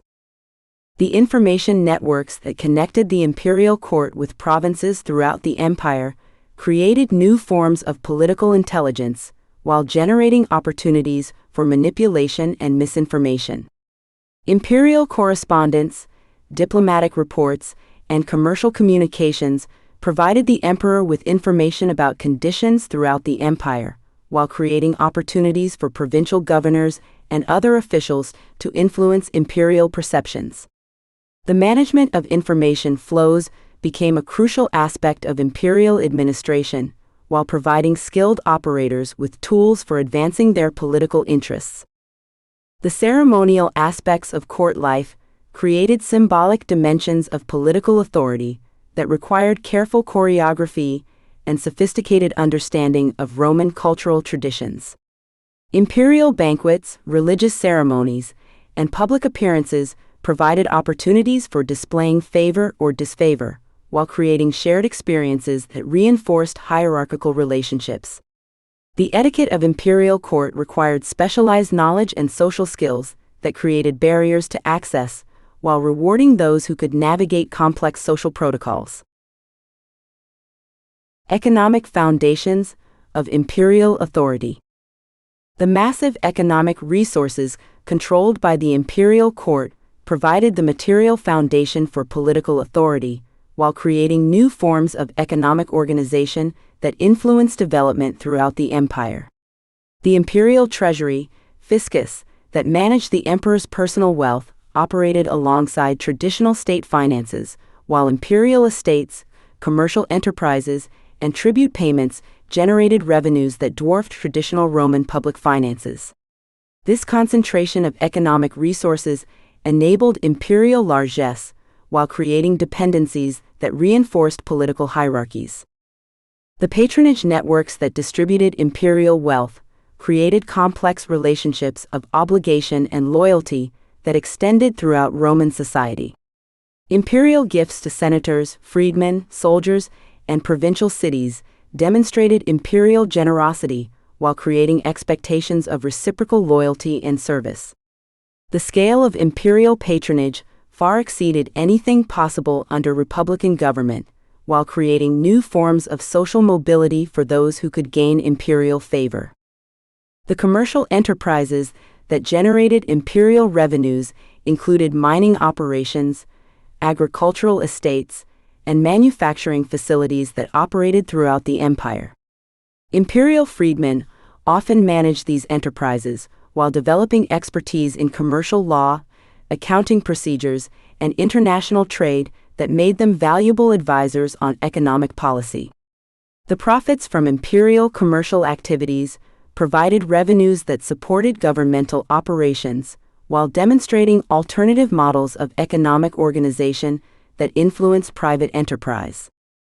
The monetary policies that supported imperial finances created new forms of economic control while influencing commercial development throughout the empire. Imperial control over precious metal supplies, currency production, and credit policies enabled emperors to influence economic conditions while supporting their political objectives. The stability of imperial currency facilitated long-distance trade, while imperial fiscal policies influenced investment patterns and commercial relationships throughout the Mediterranean world. Cultural and religious dimensions. The imperial court served not only as a center of political authority, but also as a focus for cultural and religious innovations that influenced development throughout the empire. The emperor's role as Pontifex Maximus gave him supreme religious authority, while his household became a center for religious ceremonies that combined traditional Roman practices with innovations that reflected imperial status. The deification of deceased emperors and imperial family members created new forms of religious authority, while establishing the imperial court as mediator between divine and human realms. The literary and artistic patronage exercised by the imperial court created cultural networks that influenced intellectual development throughout the empire. Imperial support for poets, historians, and philosophers created works that celebrated imperial achievements while exploring themes relevant to imperial society. The architectural and artistic projects sponsored by the imperial court established aesthetic standards that influenced cultural development while demonstrating imperial wealth and sophistication. The educational institutions that served imperial needs created new forms of cultural transmission while providing opportunities for social advancement through imperial service.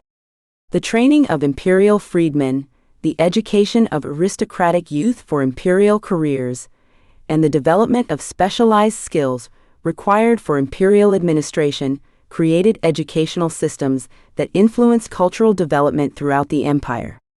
These institutions created shared cultural experiences that reinforced imperial ideology while providing avenues for talented individuals to advance through imperial service. The international cultural connections that the imperial court maintained through diplomatic relationships, commercial networks, and intellectual exchanges created cosmopolitan influences that enriched Roman culture while demonstrating imperial sophistication. The presence of foreign intellectuals, artists, and diplomats at the imperial court created opportunities for cultural exchange while establishing Rome as a center for international cultural development that influenced civilization throughout the known world. Conclusion: the imperial system's legacy. The political innovations that characterized the Julio-Claudian court created governmental structures that would influence European political development for centuries after the Roman Empire's collapse. The combination of dynastic authority, professional administration, and aristocratic participation that defined imperial politics established patterns that would be adapted by medieval kingdoms and modern states. The techniques of court politics, bureaucratic administration, and cultural patronage that emerged during the 1st century CE created models for governmental organization that remain relevant to understanding political development. The social transformations that accompanied the establishment of imperial authority demonstrated possibilities for social mobility and cultural integration that challenged traditional hierarchies while creating new forms of inequality and dependency. The elevation of imperial freedmen, the empowerment of imperial women, and the adaptation of senatorial aristocracy to imperial service created social dynamics that influenced the development of European social structures while establishing precedents for later political and social innovation. Perhaps most significantly, the imperial court system demonstrated how personal relationships, family connections, and informal networks could be systematized into governmental institutions that provided alternatives to constitutional and legal frameworks. The success of the imperial system in managing succession crises, integrating diverse populations, and coordinating complex administrative tasks showed how personal authority could be institutionalized while maintaining flexibility and adaptability that purely constitutional systems often lacked. The cultural and religious innovations that emerged from the imperial court created lasting contributions to world civilization while establishing patterns of cultural patronage and religious authority that would influence later developments in Christianity, Islamic civilization, and European cultural institutions. The imperial court's role as a center for cultural innovation, religious development, and intellectual exchange created legacy that extended far beyond its immediate political functions, while establishing models for cultural leadership that would influence human development for centuries to come. Chapter 10: Livia and Imperial Women, Empresses and Dynastic Influence. The transformation of Rome from republic to empire fundamentally altered the position of elite women in Roman society, creating new roles and opportunities that had no precedent in republican tradition. At the center of this transformation stood Livia Drusilla, wife of Augustus and mother of Tiberius, whose 60-year career at the pinnacle of Roman power established the template for imperial women's political influence. Through her mastery of court politics, strategic patronage networks, and crucial role in dynastic succession, Livia demonstrated how women could wield immense power within the imperial system while operating within the constraints of a male-dominated society.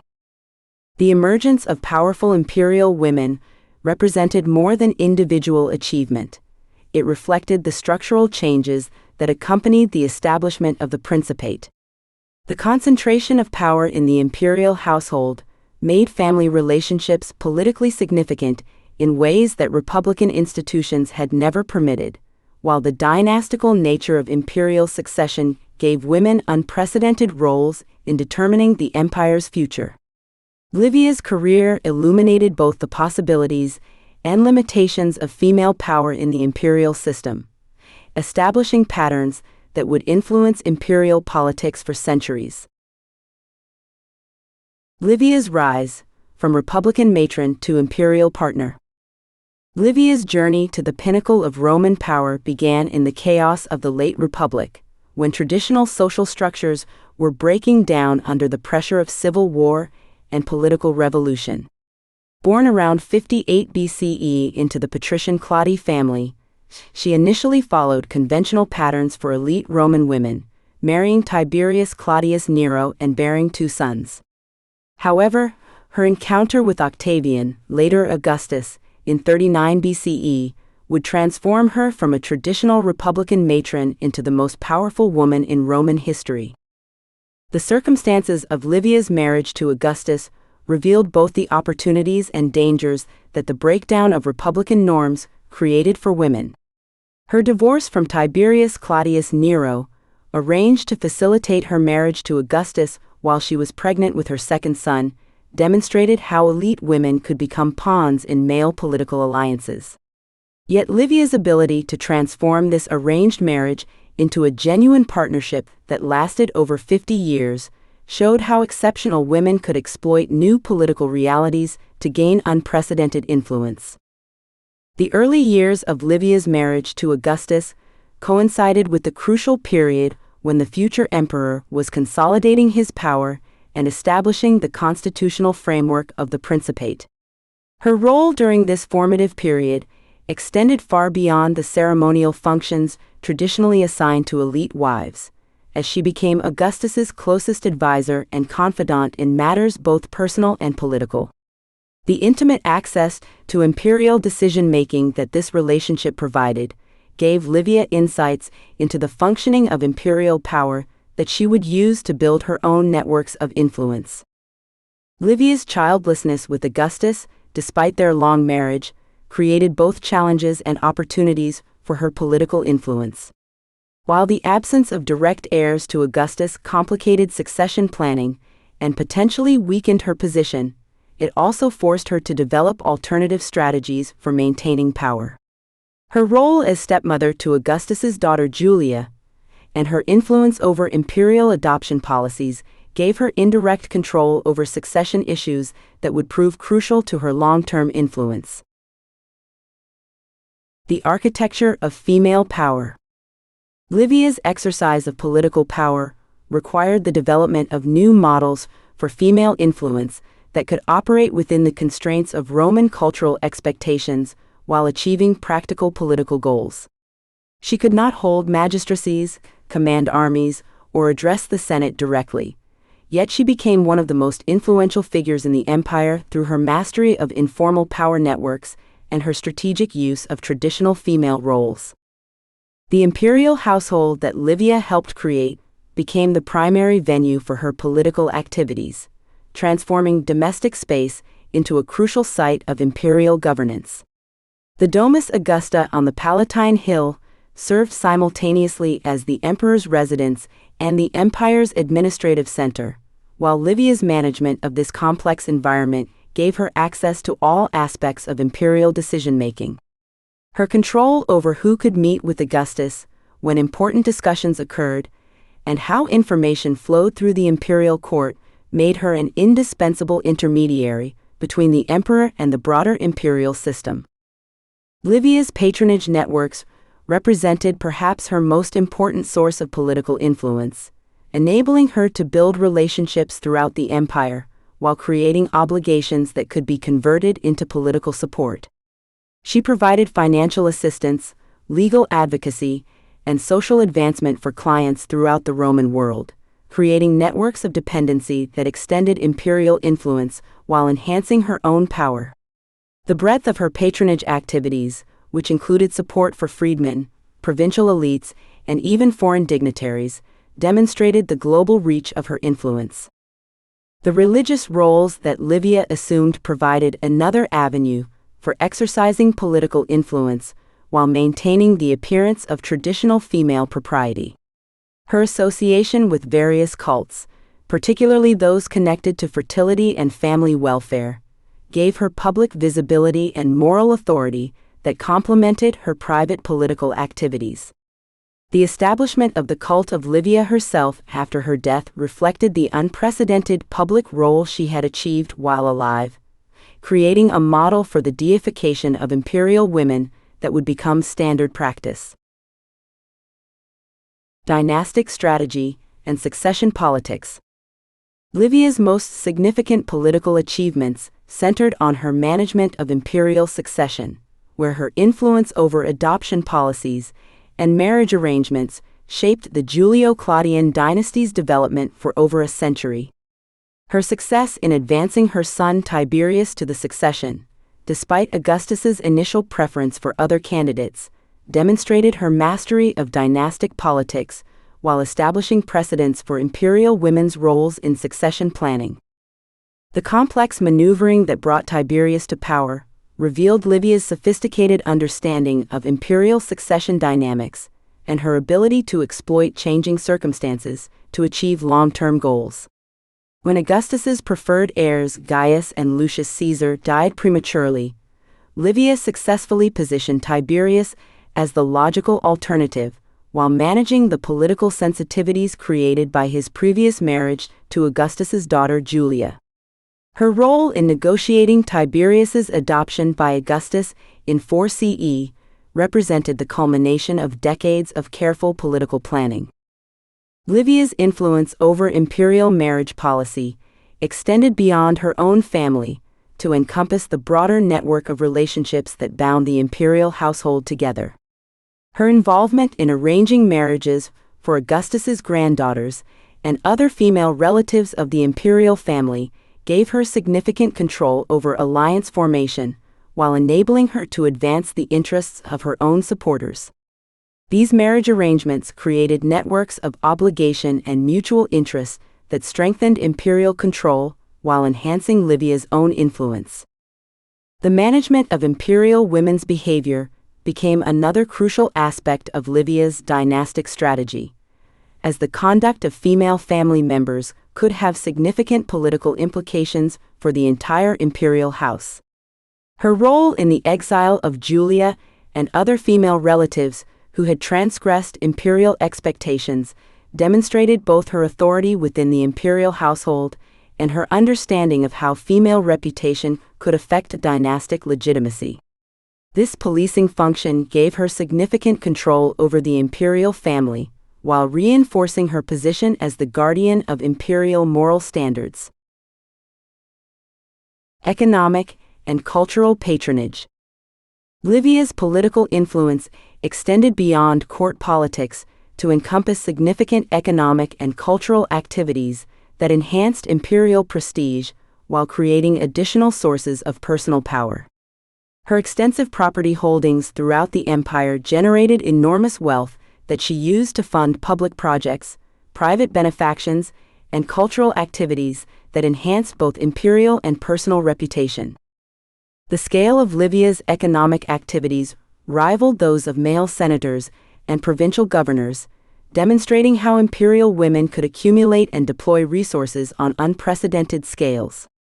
Her ownership of vast estates in Italy and the provinces, combined with her interests in various commercial enterprises, created wealth streams that enabled her to maintain extensive patronage networks while funding projects that enhanced imperial prestige. The management of these economic activities required administrative capabilities that further demonstrated her political competence.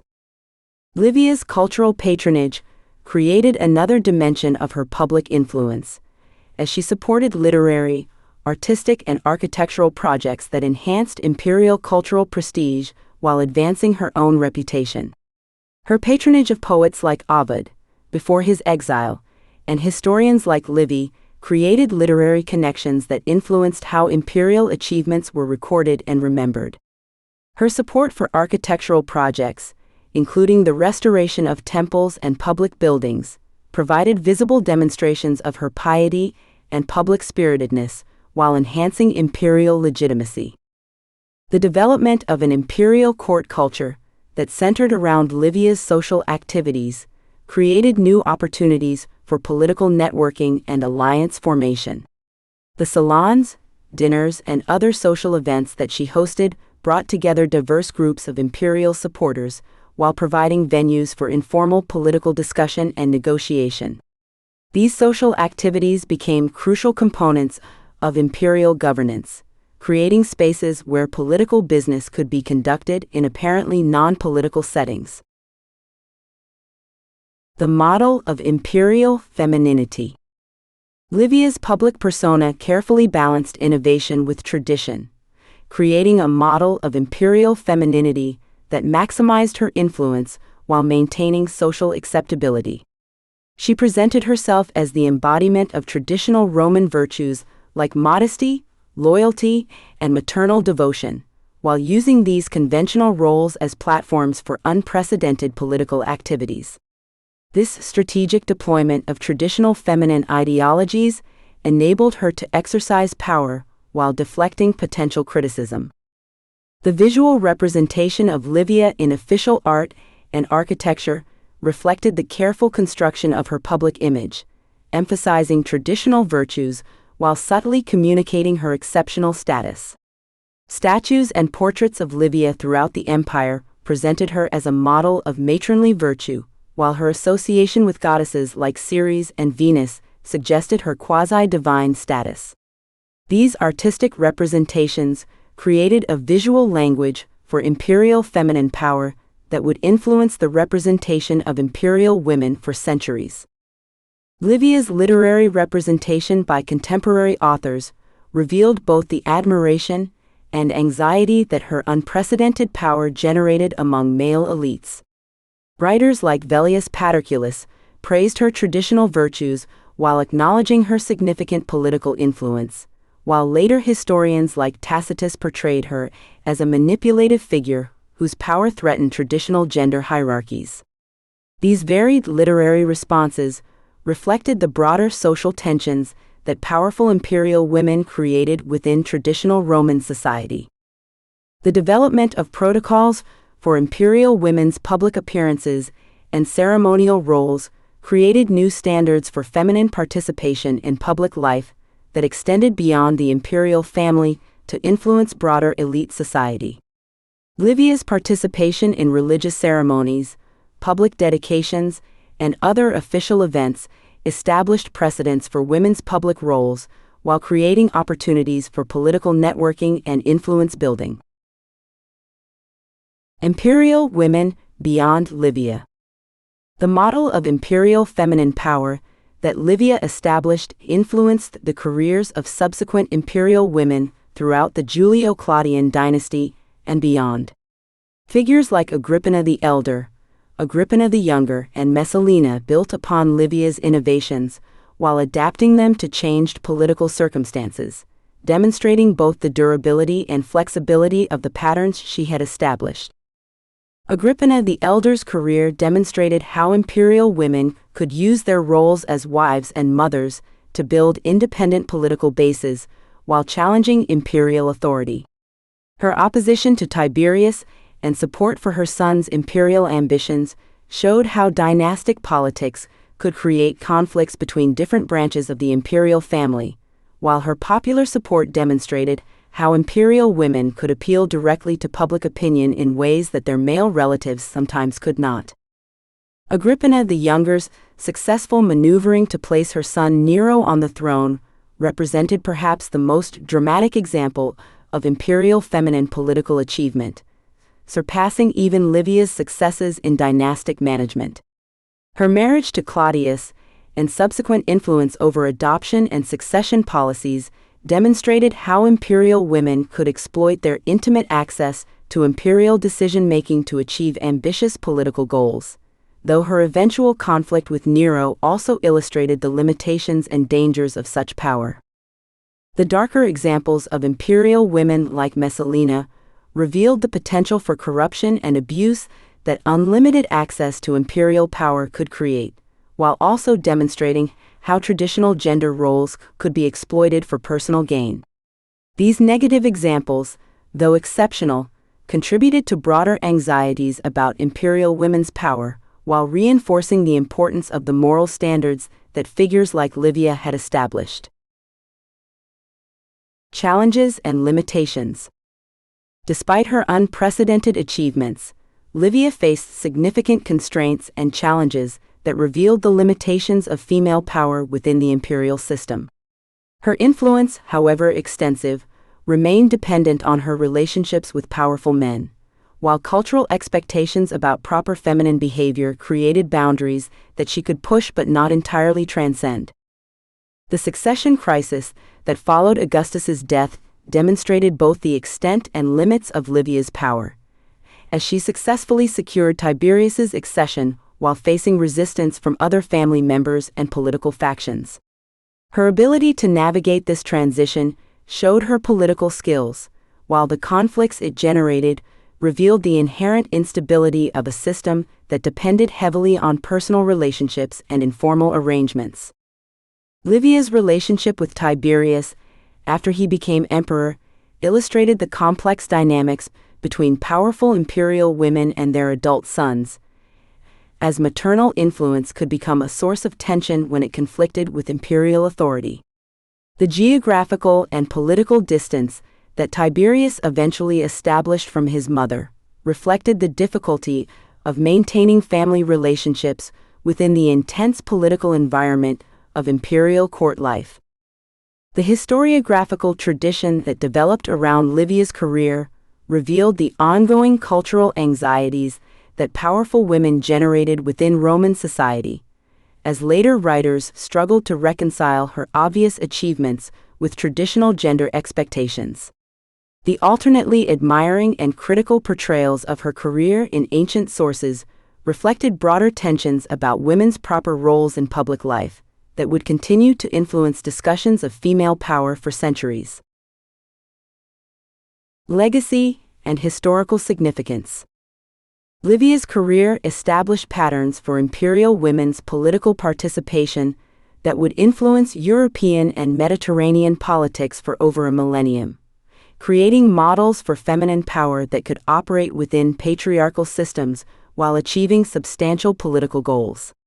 Her innovations in court politics, patronage networks, and dynastic management created templates that would be adapted by powerful women throughout history. The institutional changes that accommodated Livia's unprecedented role created new structures for feminine participation in imperial governance that outlasted her personal career. The development of formal roles for imperial women in religious ceremonies, public dedications, and court functions created opportunities for female influence that became standard features of imperial administration throughout the Roman Empire and its successors. The cultural impact of Livia's career extended beyond politics to influence broader concepts of feminine capability and potential achievement, challenging traditional limitations while establishing new possibilities for women's public roles. Her success in mastering complex political situations demonstrated feminine intellectual capabilities that contradicted conventional assumptions about women's political limitations, creating precedents that would influence discussions of women's roles for centuries. Conclusion: the revolutionary impact of imperial women.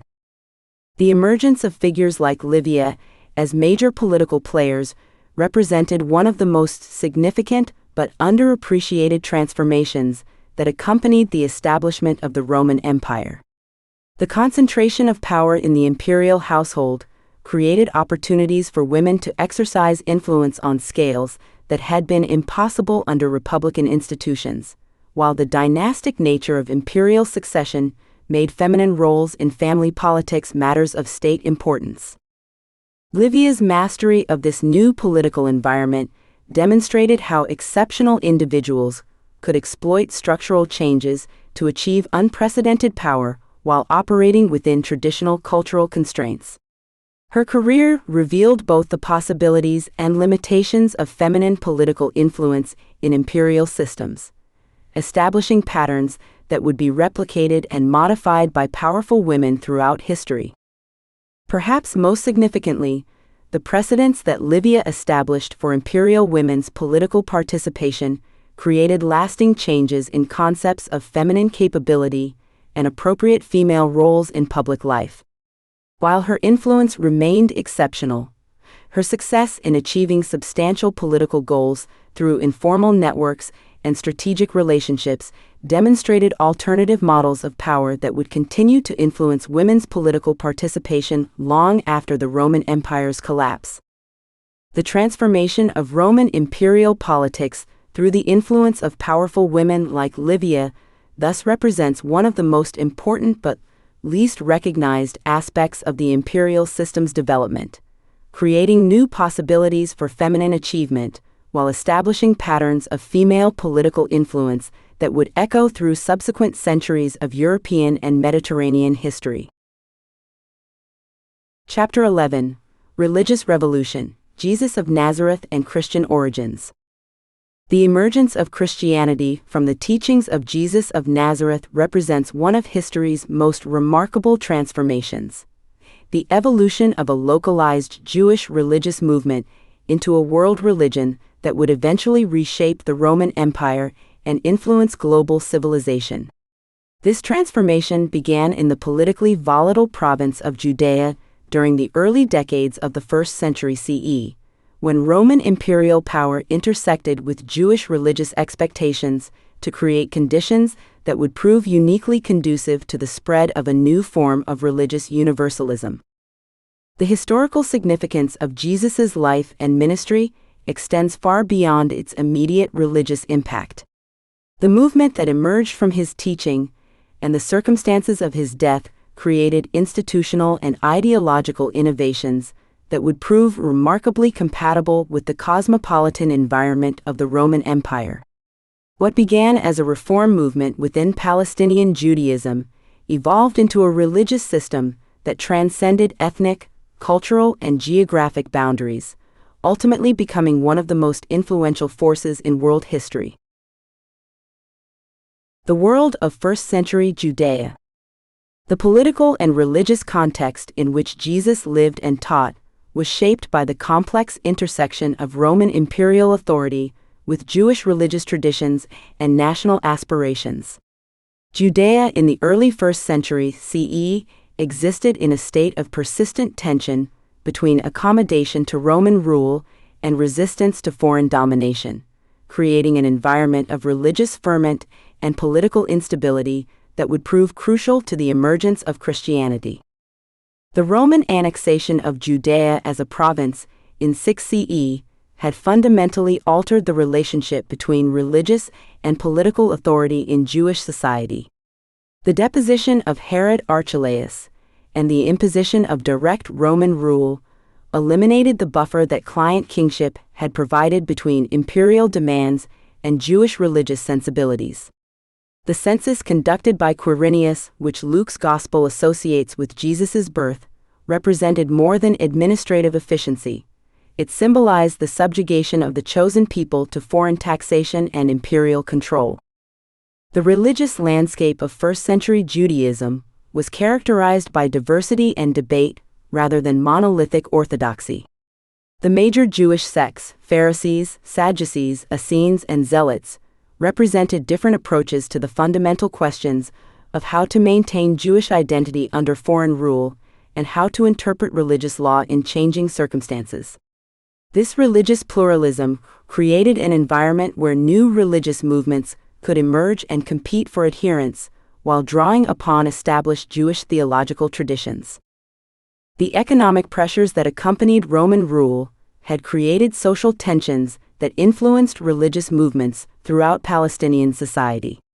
Heavy taxation to support imperial administration and military garrisons had strained traditional agricultural communities, while the integration of Judea into the broader Roman economy had created new forms of wealth and poverty. These economic disruptions generated both material hardship and social dislocation that created receptive audiences for religious messages, promising transformation and relief. The temple system that dominated Jewish religious life represented both spiritual authority and economic power in ways that complicated responses to Roman rule. The Second Temple served as the center of Jewish worship and identity, but its operation required cooperation with Roman authorities who ultimately controlled political power in Jerusalem. The tensions inherent in this arrangement created conflicts between religious purity and political pragmatism that influenced all aspects of Jewish society. The historical Jesus, life and ministry. The historical reconstruction of Jesus' life faces significant challenges due to the nature of the sources and the theological purposes that shaped early Christian accounts.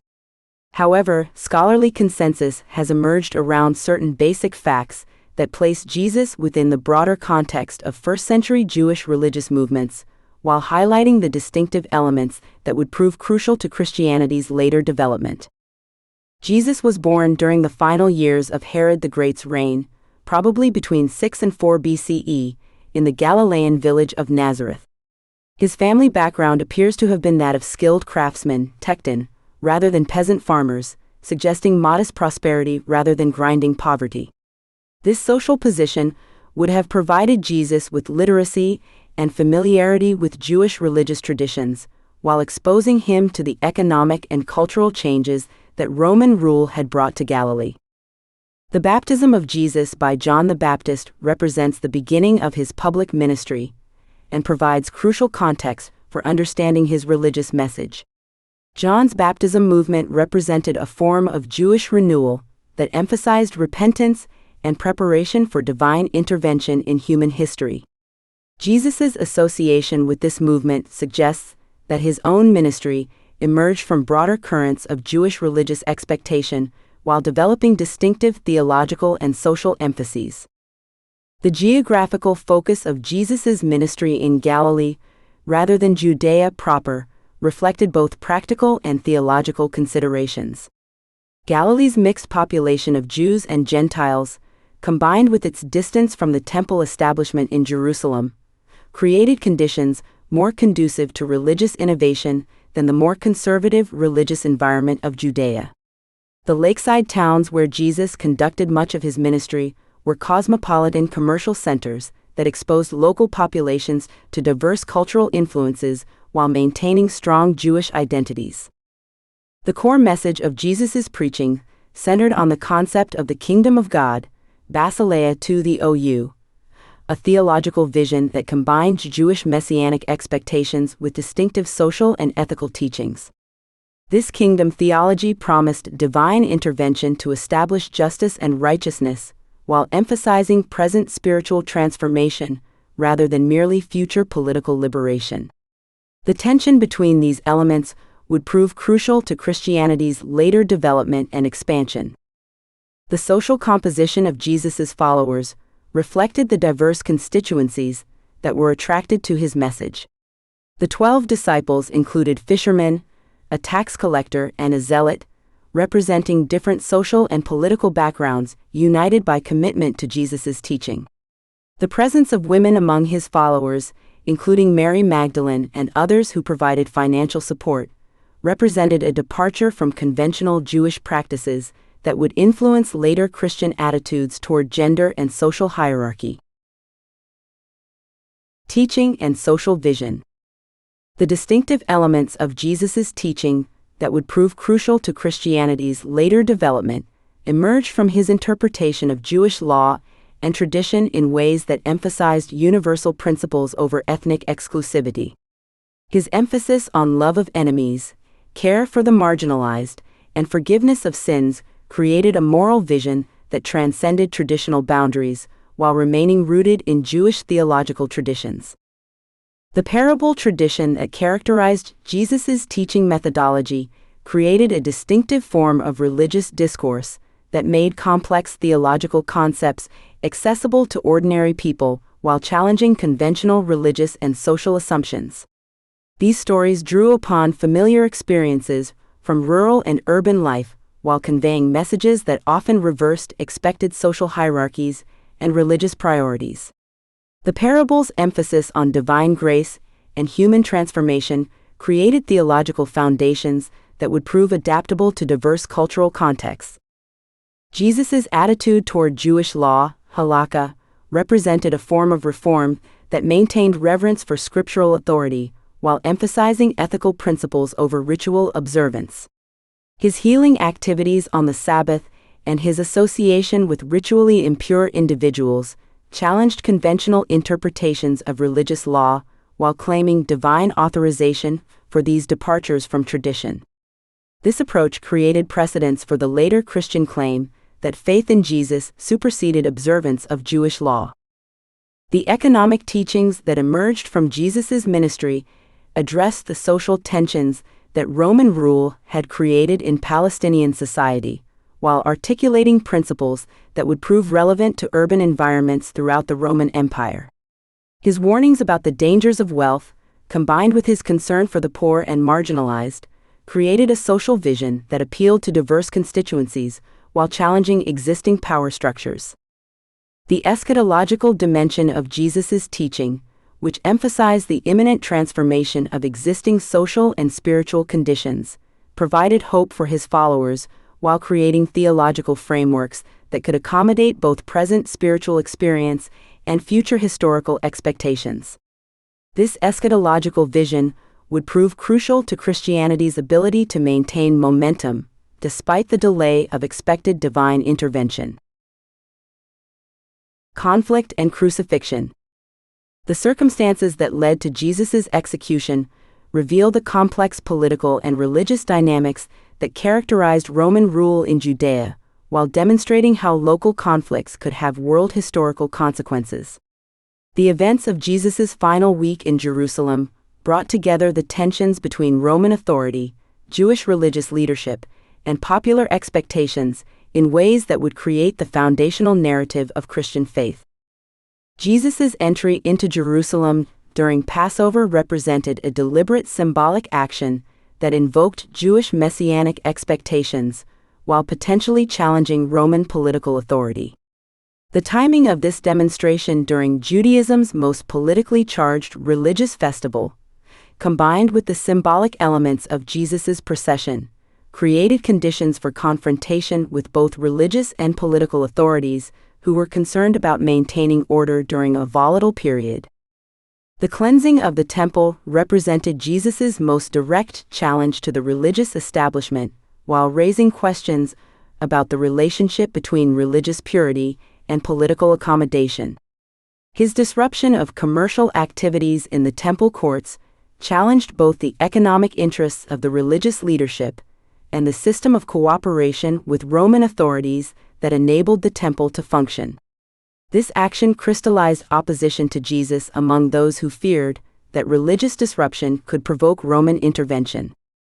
The political dimensions of Jesus' trial and execution reflect the complex relationships between Roman imperial authority and local religious leadership in governing Judea. Pontius Pilate's role in authorizing Jesus' crucifixion demonstrates how Roman officials balanced imperial interests with local political pressures while attempting to maintain stability in a volatile province. The charge of sedition under which Jesus was executed indicates Roman concerns about Jewish nationalism and messianic movements that could challenge imperial authority. The method of execution, crucifixion, was specifically chosen by Roman authorities as a form of punishment designed to deter political rebellion while demonstrating imperial power over subject populations. The public nature of this execution was intended to serve as a warning to other potential rebels while reinforcing Roman authority. The irony that this demonstration of imperial power would ultimately contribute to the transformation of the empire itself represents one of history's most remarkable reversals. Resurrection and early Christian community. The claims of Jesus' resurrection that emerged among his followers created the theological foundation for Christianity, while providing the institutional momentum necessary for the movement's survival and expansion. Regardless of one's assessment of these claims' historical accuracy, their impact on Jesus' followers transformed a failed messianic movement into a dynamic religious community with universal aspirations. The earliest Christian community in Jerusalem developed distinctive religious and social practices that combined Jewish traditions with innovations based on their understanding of Jesus' significance. The communalism described in Acts, whether idealized or historically accurate, represented an attempt to create alternative social arrangements based on Christian principles while maintaining connection with broader Jewish society. These experiments in Christian community would provide models for later Christian social organization. The leadership structure that emerged in the early Christian community reflected both Jewish precedents and adaptations to new circumstances. Peter's role as spokesman for the disciples, combined with James's authority as Jesus' brother, created forms of leadership that balanced charismatic authority with institutional continuity. The development of the diaconate to serve the community's charitable functions demonstrated early Christian concern for social welfare while creating precedents for later ecclesiastical organization. The theological developments that characterized early Christian reflection on Jesus' significance created the doctrinal foundations that would enable Christianity's expansion beyond its Jewish origins. The identification of Jesus as both Messiah and Son of God combined Jewish messianic expectations with Hellenistic theological concepts in ways that would prove attractive to diverse audiences throughout the Roman Empire. The emphasis on Jesus' sacrificial death as atonement for sin created soteriological frameworks that transcended ethnic and cultural boundaries. The missionary consciousness that emerged from early Christian experience of persecution and geographical dispersion created the institutional mechanisms necessary for religious expansion. The scattering of Christians from Jerusalem following Stephen's martyrdom initiated the process of Christian expansion, while creating networks of communities that would serve as bases for further missionary activity. This pattern of growth through persecution would characterize Christian expansion throughout the first century. Paul and the Gentile mission. The conversion and missionary activity of Paul of Tarsus represented the most crucial development in early Christian history, transforming Christianity from a Jewish sect into a universal religion capable of expansion throughout the Roman Empire. Paul's unique background as a Roman citizen, Pharisaic scholar, and Hellenistic intellectual equipped him to serve as the bridge between Jewish Christian origins and Gentile expansion. Paul's theological innovations, particularly his doctrine of justification by faith rather than works of law, created the intellectual framework that enabled Christianity to transcend ethnic boundaries while maintaining continuity with Jewish theological traditions. His argument that Gentile converts need not observe Jewish law removed the primary obstacle to Christian expansion, while establishing principles of religious inclusion that would prove crucial to Christianity's success in diverse cultural contexts. The missionary strategy that Paul developed demonstrated sophisticated understanding of Roman imperial conditions and urban environments. His focus on major commercial and administrative centers created networks of Christian communities that could serve as bases for further expansion, while taking advantage of the transportation and communication systems that imperial infrastructure provided. The urban emphasis of Pauline Christianity proved crucial to the religion's ability to reach influential constituencies throughout the empire. The institutional innovations that emerged from Paul's missionary activity created organizational structures that enabled Christian communities to maintain identity and coherence despite geographical dispersion and cultural diversity. The development of episcopal authority, liturgical practices, and doctrinal standards provided mechanisms for preserving Christian tradition while adapting to local conditions. These institutional developments would prove essential to Christianity's long-term survival and expansion. The literary legacy of Paul's letters created the theological and practical foundations for later Christian development, while providing historical evidence for the early expansion of Christianity throughout the Roman Empire. These documents reveal both the challenges that early Christian communities faced and the solutions that enabled Christianity to overcome obstacles while maintaining essential characteristics. The theological sophistication of Paul's writings demonstrated Christianity's intellectual capacity while establishing precedents for later Christian scholarship. Christianity and imperial society. The relationship between early Christianity and Roman imperial society was characterized by both conflict and accommodation, creating conditions that would ultimately enable Christian transformation of the empire while preserving essential elements of imperial civilization. The universalism inherent in Christian theology proved remarkably compatible with the cosmopolitan environment of Roman cities, while the religion's emphasis on moral transformation addressed spiritual needs that traditional pagan religions failed to meet. The social composition of early Christian communities reflected the diverse constituencies that were attracted to Christian teaching, while demonstrating the religion's ability to transcend traditional social boundaries. The inclusion of slaves and free persons, Jews and Gentiles, men and women in Christian worship created alternative forms of social organization that challenged conventional hierarchies while maintaining respect for imperial authority. This balance between social innovation and political accommodation proved crucial to Christianity's acceptance within Roman society. The theological emphasis on individual salvation and moral transformation that characterized Christian teaching addressed spiritual concerns that were widespread in Roman society, while providing alternatives to the mystery religions and philosophical schools that competed for adherence among urban populations. Christianity's combination of intellectual sophistication with popular accessibility enabled it to appeal to diverse social classes while maintaining doctrinal coherence. The charitable activities that characterized Christian communities demonstrated practical concern for social welfare while creating institutional mechanisms that would prove attractive to potential converts and useful to imperial authorities. Christian care for the poor, sick, and marginalized provided social services that complemented imperial administration, while establishing Christianity's reputation for practical benevolence. These activities would prove crucial to Christianity's eventual acceptance by imperial authorities. The martyrological tradition that developed from Christian persecution created powerful narratives of religious commitment, while demonstrating the religion's ability to inspire extraordinary devotion among its adherents.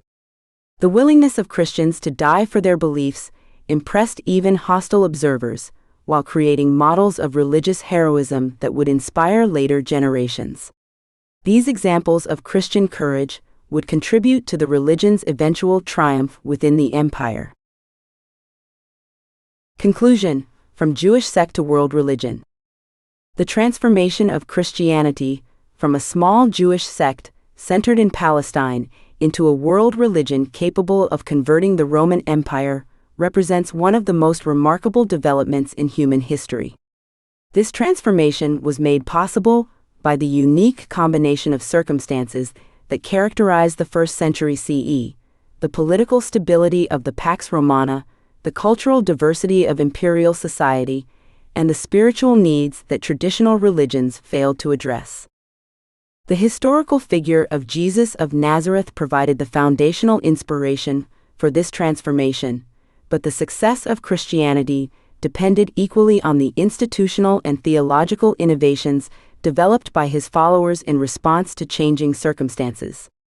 The ability of early Christians to maintain essential religious commitments while adapting to diverse cultural environments demonstrated remarkable flexibility and wisdom that would prove crucial to the religion's long-term success.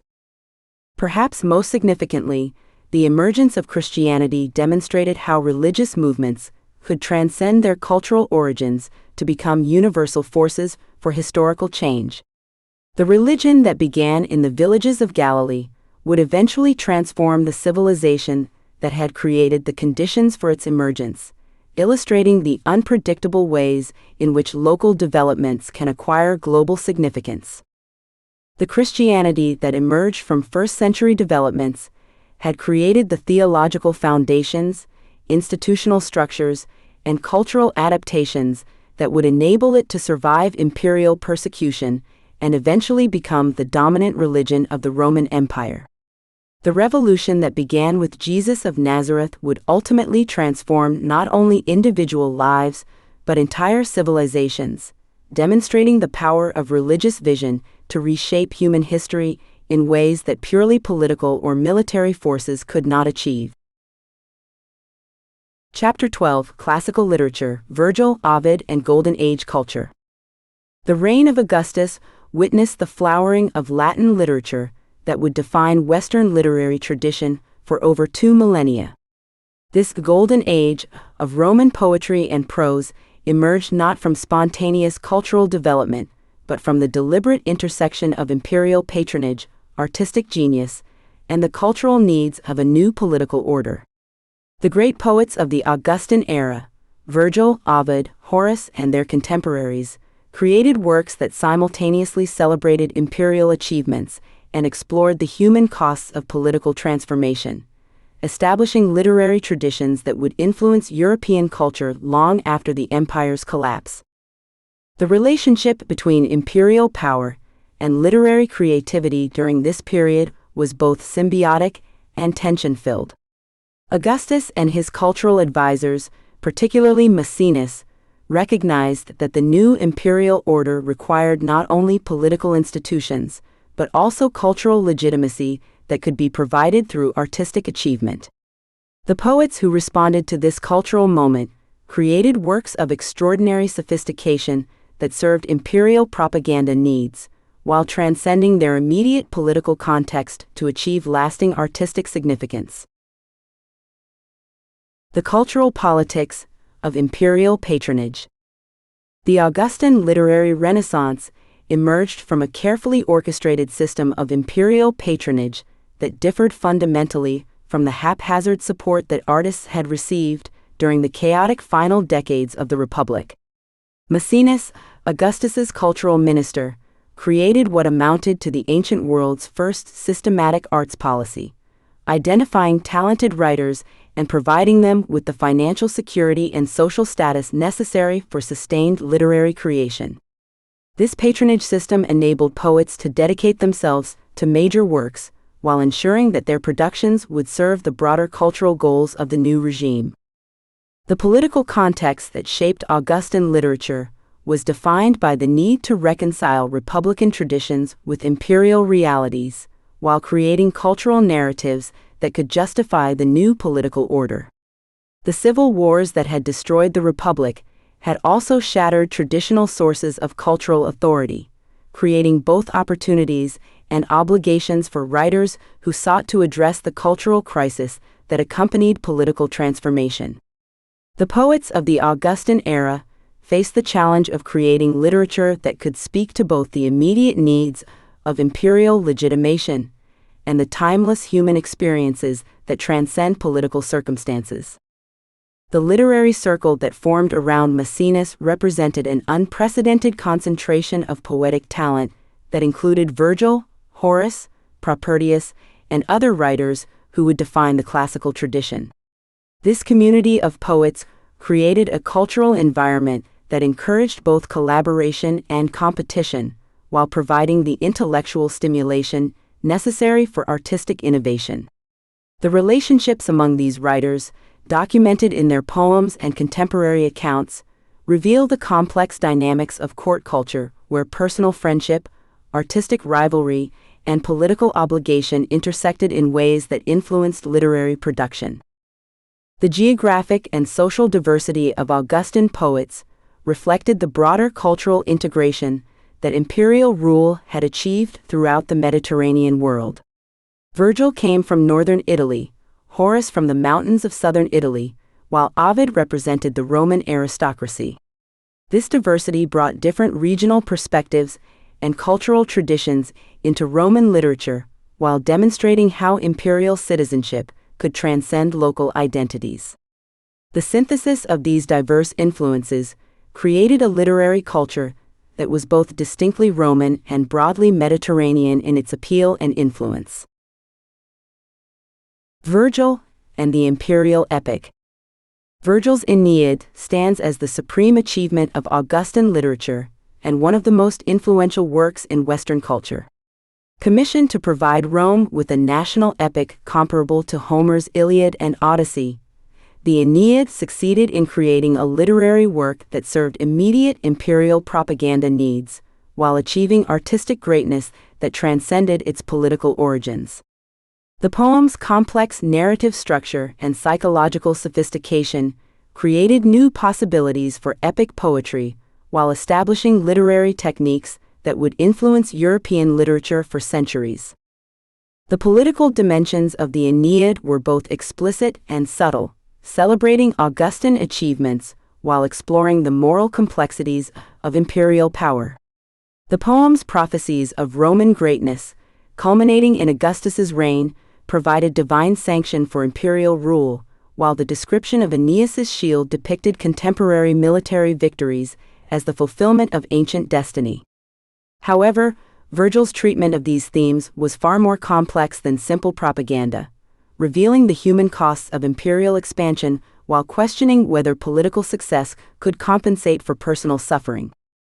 The literary innovations that Virgil introduced in the Aeneid represented significant advances in poetic technique that influenced not only Latin literature, but also the broader development of European literary traditions.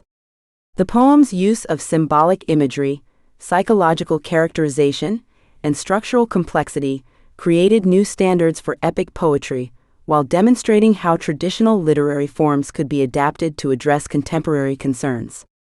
Virgil's handling of mythological material showed how ancient stories could be reinterpreted to speak to modern audiences while maintaining their emotional and spiritual power.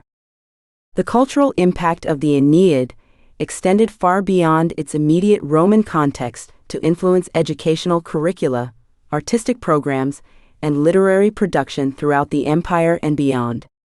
The poem became the standard text for Latin education, ensuring that generations of students would absorb its cultural values and literary techniques. The stories and characters from the Aeneid appeared in sculptures, paintings, and mosaics throughout the Roman world, while providing themes for later writers who sought to emulate Virgil's achievement. The religious and philosophical dimensions of the Aeneid addressed fundamental questions about fate, duty, and human agency that resonated with audiences facing the uncertainties of political transformation. Virgil's treatment of traditional Roman religion combined reverence for ancestral traditions with philosophical sophistication that reflected contemporary intellectual developments. The poem's exploration of pietas, duty, and fatum, fate, provided frameworks for understanding individual responsibility within larger historical processes while creating moral vocabularies that would influence Western ethical thinking. The ambivalence of imperial celebration. Despite its official function as imperial propaganda, the Aeneid contained profound ambivalences that revealed Virgil's complex response to Augustan rule and the broader implications of imperial power. The poem's celebration of Roman destiny was accompanied by deep sympathy for those who suffered from Roman expansion, while its glorification of imperial achievement was tempered by recognition of the moral costs of political success. These tensions created artistic richness that elevated the Aeneid above simple propaganda, while reflecting broader cultural anxieties about the transformation of Roman society. The treatment of violence in the Aeneid revealed particular complexity in Virgil's approach to imperial themes. While the poem celebrated military victories as necessary for Roman greatness, it also depicted the human consequences of warfare with unprecedented psychological realism. The deaths of characters like Turnus and Camilla were presented with tragic dignity that honored the defeated while affirming Roman victory, creating emotional responses that complicated simple narratives of imperial triumph.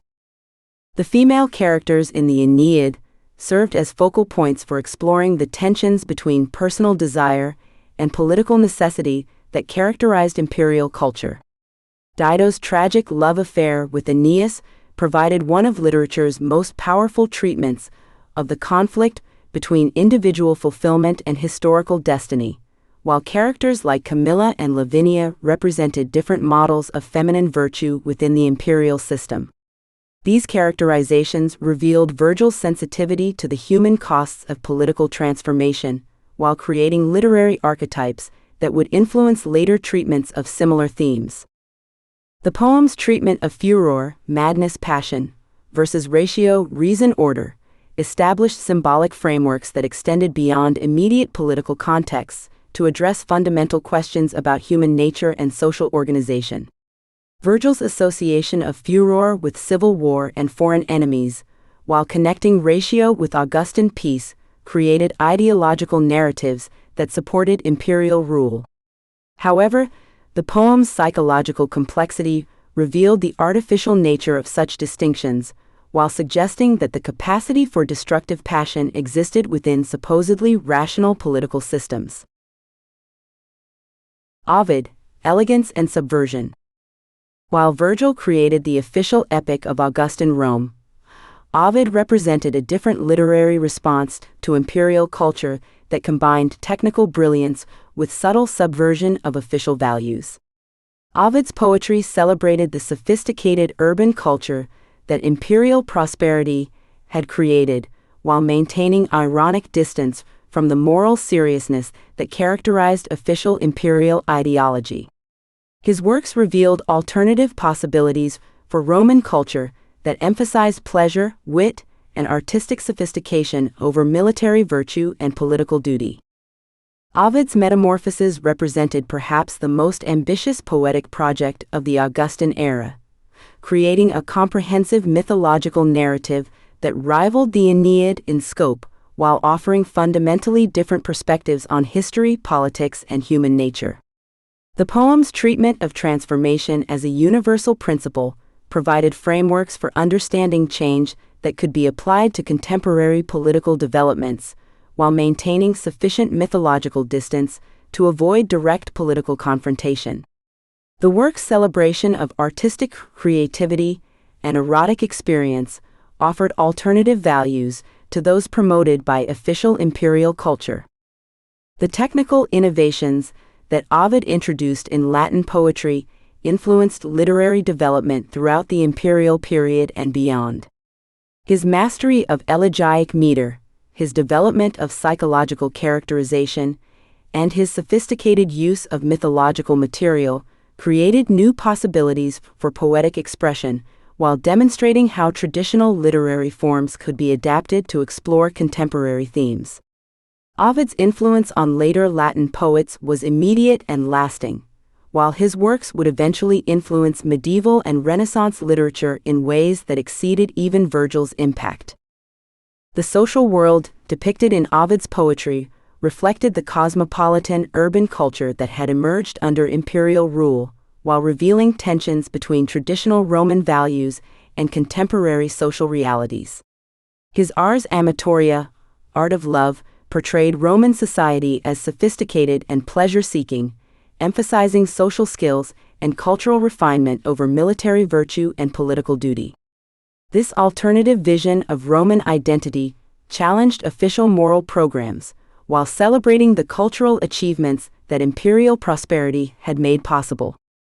The relationship between Ovid's poetry and imperial authority was complex and ultimately tragic, culminating in his exile to the Black Sea in 8 CE, for reasons that remain mysterious. His relegation from Rome to the barbarous frontier demonstrated the limits of artistic freedom under imperial rule, while creating conditions for some of his most poignant poetry. The Tristia and Epistulae ex Ponto, written during his exile, revealed the vulnerability of artists within imperial systems, while creating literary works that explored themes of loss, memory, and cultural identity. Horace and the Art of Compromise. Horace represented yet another approach to the challenges and opportunities of Augustan literary culture, creating poetry that successfully balanced personal expression with imperial service while maintaining artistic integrity. His works demonstrated how skillful poets could serve imperial cultural needs while preserving space for individual creativity and social criticism.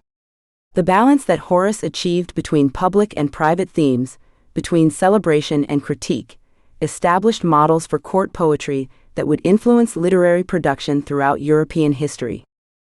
The Odes of Horace created some of Latin literature's most sophisticated treatments of political themes, while maintaining the personal voice that made his poetry emotionally compelling. His celebrations of Augustan achievements were balanced by meditations on mortality, friendship, and the simple pleasures of life that created complex perspectives on political success and personal fulfillment. This integration of public and private themes enabled Horace to serve imperial cultural purposes while creating poetry that spoke to universal human experiences. Horace's literary criticism, particularly in his Ars Poetica, established theoretical frameworks that would influence European literary theory for centuries. His emphasis on the importance of craft, his analysis of literary genres, and his discussions of the relationship between art and audience created critical vocabularies that would be used by later generations of writers and critics. These theoretical contributions demonstrated how Augustan poets were not merely creating individual works, but also establishing cultural institutions that would support continued literary development. The social position that Horace achieved as a successful court poet illustrated both the opportunities and constraints that imperial patronage created for artists. His friendship with Maecenas and his favor with Augustus provided financial security and social status, while requiring careful navigation of political sensitivities. His success in maintaining both artistic integrity and political acceptability created models for later court poets, while demonstrating how skilled artists could influence as well as serve political authority. The broader literary community. The Augustan literary renaissance extended beyond the great names to include a broader community of writers who contributed to the cultural transformation that accompanied political change. Poets like Propertius, Tibullus, and Livy created works that explored different aspects of imperial culture, while participating in the broader literary conversations that defined the period. This literary community created cultural networks that supported artistic innovation, while establishing traditions that would influence Latin literature throughout the imperial period. The development of new literary genres during the Augustan period reflected both the cultural needs of imperial society and the creative opportunities that patronage provided. The emergence of love elegy as a major poetic form, the refinement of pastoral poetry, and the development of historical prose created literary options that had not existed during the Republic, while addressing cultural concerns that reflected contemporary social conditions. These generic innovations expanded the possibilities for Latin literature, while creating traditions that would be inherited and modified by later generations. The relationship between literature and education during the Augustan period established cultural institutions that would support literary production for centuries. The works of Augustan poets became standard texts in Roman schools, ensuring that their literary techniques and cultural values would be transmitted to successive generations. This educational institutionalization of Augustan literature created cultural continuity, while establishing standards that would influence European education long after the empire's political collapse. The geographic spread of Augustan literary influence reflected the broader cultural integration that imperial rule had achieved throughout the Mediterranean world. Poets writing in Gaul, Spain, and other provinces began to emulate Roman literary models while adapting them to local conditions and traditions. This literary expansion created a common cultural language that transcended political boundaries, while demonstrating how imperial culture could accommodate regional diversity. Literature and imperial ideology. The relationship between Augustan literature and imperial ideology was neither simple propaganda nor pure artistic expression, but a complex negotiation between political needs and cultural possibilities. The great poets of the period succeeded in creating works that served imperial purposes while achieving artistic greatness that transcended their immediate political context. This balance required sophisticated understanding of both artistic techniques and political realities, while demanding creative solutions to the tensions between individual expression and social responsibility. The themes that dominated Augustan literature reflected both official imperial concerns and broader cultural anxieties about political transformation. The emphasis on peace after civil war, the celebration of Roman destiny, and the exploration of moral duty served imperial ideological needs, while addressing genuine cultural concerns about social stability and cultural identity. The literary treatment of these themes created cultural narratives that helped Romans understand their historical moment, while providing frameworks for interpreting contemporary experiences. The international perspective that characterized much Augustan literature reflected the global reach of Roman power, while revealing cultural sophistication that accompanied imperial expansion. References to distant lands, exotic peoples, and international trade demonstrated Roman awareness of their place in a larger world system, while creating literary contexts that elevated Roman achievements above merely local significance.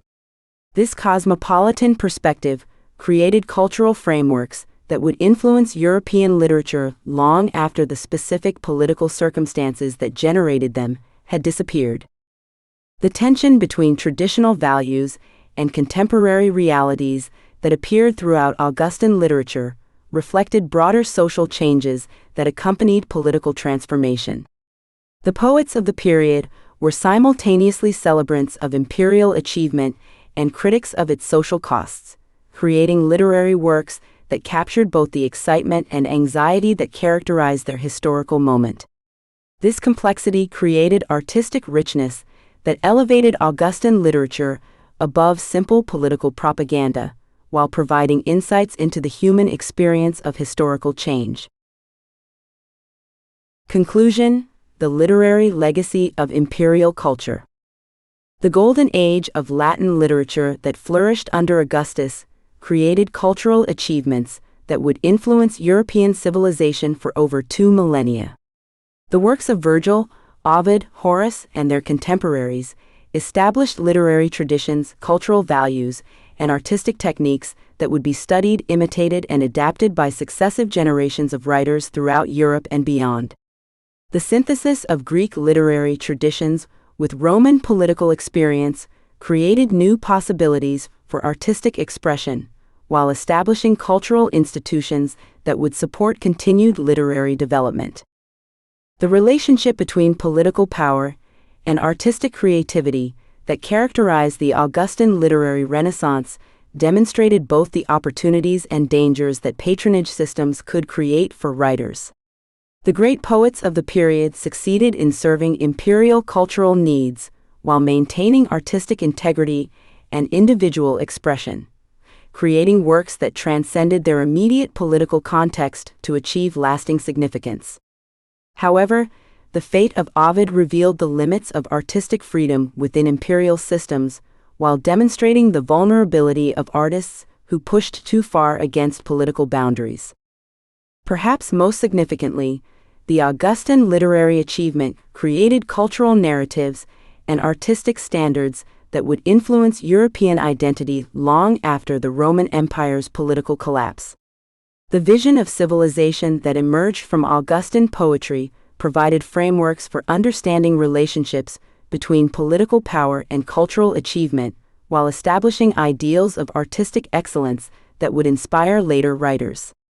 The integration of diverse cultural traditions within Roman literary frameworks created synthetic cultural forms that would prove more durable than the political system that generated them. The great works of Augustan literature thus represent more than historical artifacts or examples of imperial propaganda. They embody creative responses to the challenges of political transformation that continue to resonate with readers facing similar historical moments. The balance that poets like Virgil and Horace achieved between celebration and criticism, between individual expression and social responsibility, provides models for artistic engagement with political power that remain relevant to contemporary cultural debates. In creating literature that served immediate political needs while achieving lasting artistic greatness, the poets of the Augustan era demonstrated how cultural creativity could both support and transcend the political circumstances that shaped it. Chapter 13: Roman Medicine, Greek Physicians and Imperial Healthcare. The development of medical practice in the Roman Empire during the 1st century CE represented a remarkable synthesis of Greek theoretical knowledge, Roman organizational efficiency, and imperial administrative needs. While Romans excelled at engineering, law, and military organization, they readily acknowledged Greek superiority in medicine and natural philosophy, creating a medical system that combined Hellenic intellectual traditions with Roman institutional innovations. This synthesis produced the ancient world's most sophisticated healthcare system, one that served not only the elite, but extended professional medical care to the Roman army and, through various public health measures, to the broader population of the empire. The dominance of Greek physicians in Roman medical practice reflected broader patterns of cultural exchange within the empire, where Roman political and military superiority coexisted with Greek intellectual leadership. The medical theories, developed by Hippocrates in the 5th century BCE, remained the foundation of Roman medical practice, while later Greek physicians like Galen would achieve unprecedented influence by combining traditional Greek learning with practical experience gained in Roman service. This cultural synthesis created a medical profession that was both theoretically sophisticated and practically effective, establishing patterns of medical education and practice that would influence Western medicine for over a millennium. The Greek medical inheritance. Roman medicine built upon foundations established by Greek physicians, whose theoretical insights and practical innovations had revolutionized ancient understanding of health and disease. The Hippocratic tradition, developed in the classical Greek world, provided the conceptual framework that dominated Roman medical practice throughout the imperial period. The famous Hippocratic Oath established ethical standards for medical practice that emphasized the physician's duty to patient welfare, while the Hippocratic Corpus provided systematic approaches to diagnosis and treatment that replaced earlier supernatural explanations of disease with naturalistic theories. The Hippocratic theory of the four humors, blood, phlegm, yellow bile, and black bile, provided the theoretical foundation for Roman medical practice. This system explained health and disease in terms of the balance or imbalance of these bodily fluids, each associated with specific qualities: hot, cold, wet, dry, and temperaments. While modern medicine has abandoned humoral theory, it provided ancient physicians with a coherent framework for understanding symptoms, making diagnoses, and prescribing treatments. The sophistication of this theoretical system enabled systematic medical education and created common standards for medical practice throughout the Greek and Roman worlds. The clinical methods developed by Hippocratic physicians established observational techniques that remain central to medical practice for centuries. The emphasis on careful observation of symptoms, detailed case histories, and systematic record-keeping created diagnostic methods that were remarkably advanced for their time. The Hippocratic principle that diseases had natural rather than supernatural causes encouraged empirical investigation, while the focus on prognosis, predicting the course of illness, demonstrated sophisticated understanding of disease patterns and patient outcomes. Greek medical specialization had already begun to develop by the time of Roman expansion, with physicians focusing on surgery, obstetrics, ophthalmology, and other specialized fields. This specialization reflected both the accumulated knowledge that made expertise in specific areas possible and the economic conditions that could support specialized practitioners. Roman adoption and expansion of these specialized practices created opportunities for more sophisticated medical care, while establishing the professional hierarchies that would characterize later medical development. Roman adaptation and innovation. While Romans acknowledged Greek theoretical superiority in medicine, they applied characteristically Roman approaches to organizing and systematizing medical practice.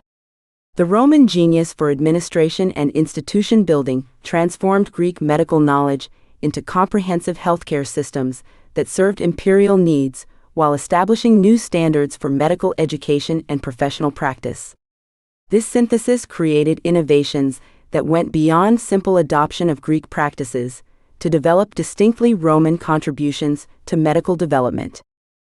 The Roman military medical system represented perhaps the most significant innovation in ancient healthcare, creating the world's first comprehensive system of professional medical care for large populations. The establishment of military hospitals, valetudinaria, at legionary fortresses and auxiliary camps provided sophisticated medical facilities that could treat both battle injuries and epidemic diseases. These hospitals, with their systematic layouts, specialized equipment, and professional staff, represented architectural and organizational innovations that had no precedent in the ancient world. The military medical service created career paths for physicians that combined professional advancement with service to the state, attracting talented practitioners who might otherwise have focused solely on private practice among the wealthy. Military physicians, medici, received regular salaries, professional training, and opportunities for advancement while gaining experience with trauma surgery, epidemic disease management, and mass casualty treatment that was unavailable in civilian practice. This system created a pool of experienced physicians whose skills benefited both military and civilian populations. Roman innovations in surgical instruments and techniques reflected the practical needs of military medicine combined with Roman engineering expertise. Archaeological evidence from military sites reveals sophisticated surgical instruments that demonstrate advanced understanding of anatomy and surgical procedure. Roman military surgeons developed techniques for treating arrow wounds, sword cuts, and other battlefield injuries, while their experience with mass casualties led to innovations in triage and emergency treatment that would influence medical practice for centuries. The Roman emphasis on public health measures represented another significant innovation that went beyond Greek medical traditions, focused primarily on individual patient care. Roman engineers and administrators developed systematic approaches to urban sanitation, water supply, and waste management that prevented epidemic diseases while creating healthier urban environments. The coordination of these public health measures with individual medical care created comprehensive approaches to health maintenance that served entire populations rather than just those who could afford private physicians. The professionalization of medicine. The integration of Greek medical knowledge with Roman institutional needs created the ancient world's most sophisticated system of medical education and professional certification. Roman medical schools, often associated with major urban centers and military installations, provided systematic training that combined theoretical knowledge with practical experience. This educational system created professional standards that elevated the status of physicians while ensuring competent medical care throughout the empire. The Roman system of medical apprenticeship combined traditional master-student relationships with more formal educational requirements that ensured comprehensive training for aspiring physicians. Young men seeking medical careers typically began their education by serving established practitioners, learning basic skills while observing advanced techniques.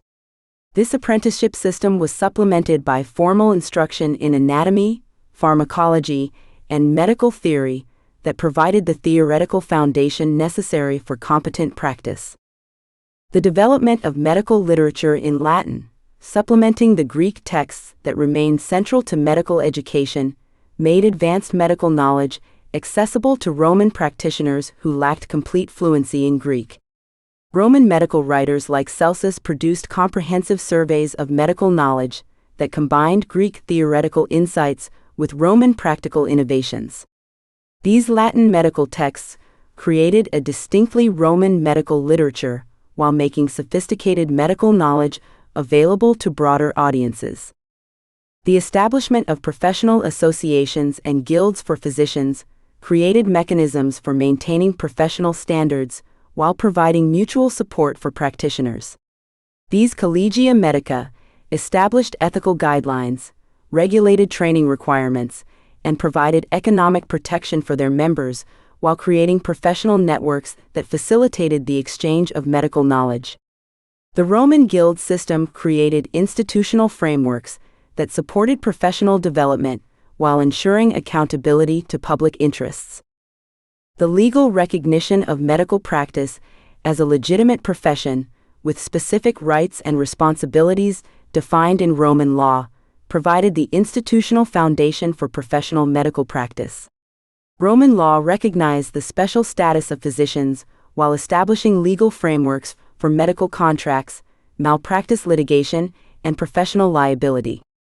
This legal recognition elevated the status of medical practice while creating mechanisms for protecting both physicians and patients from exploitation or incompetence. Military medicine and systematic healthcare.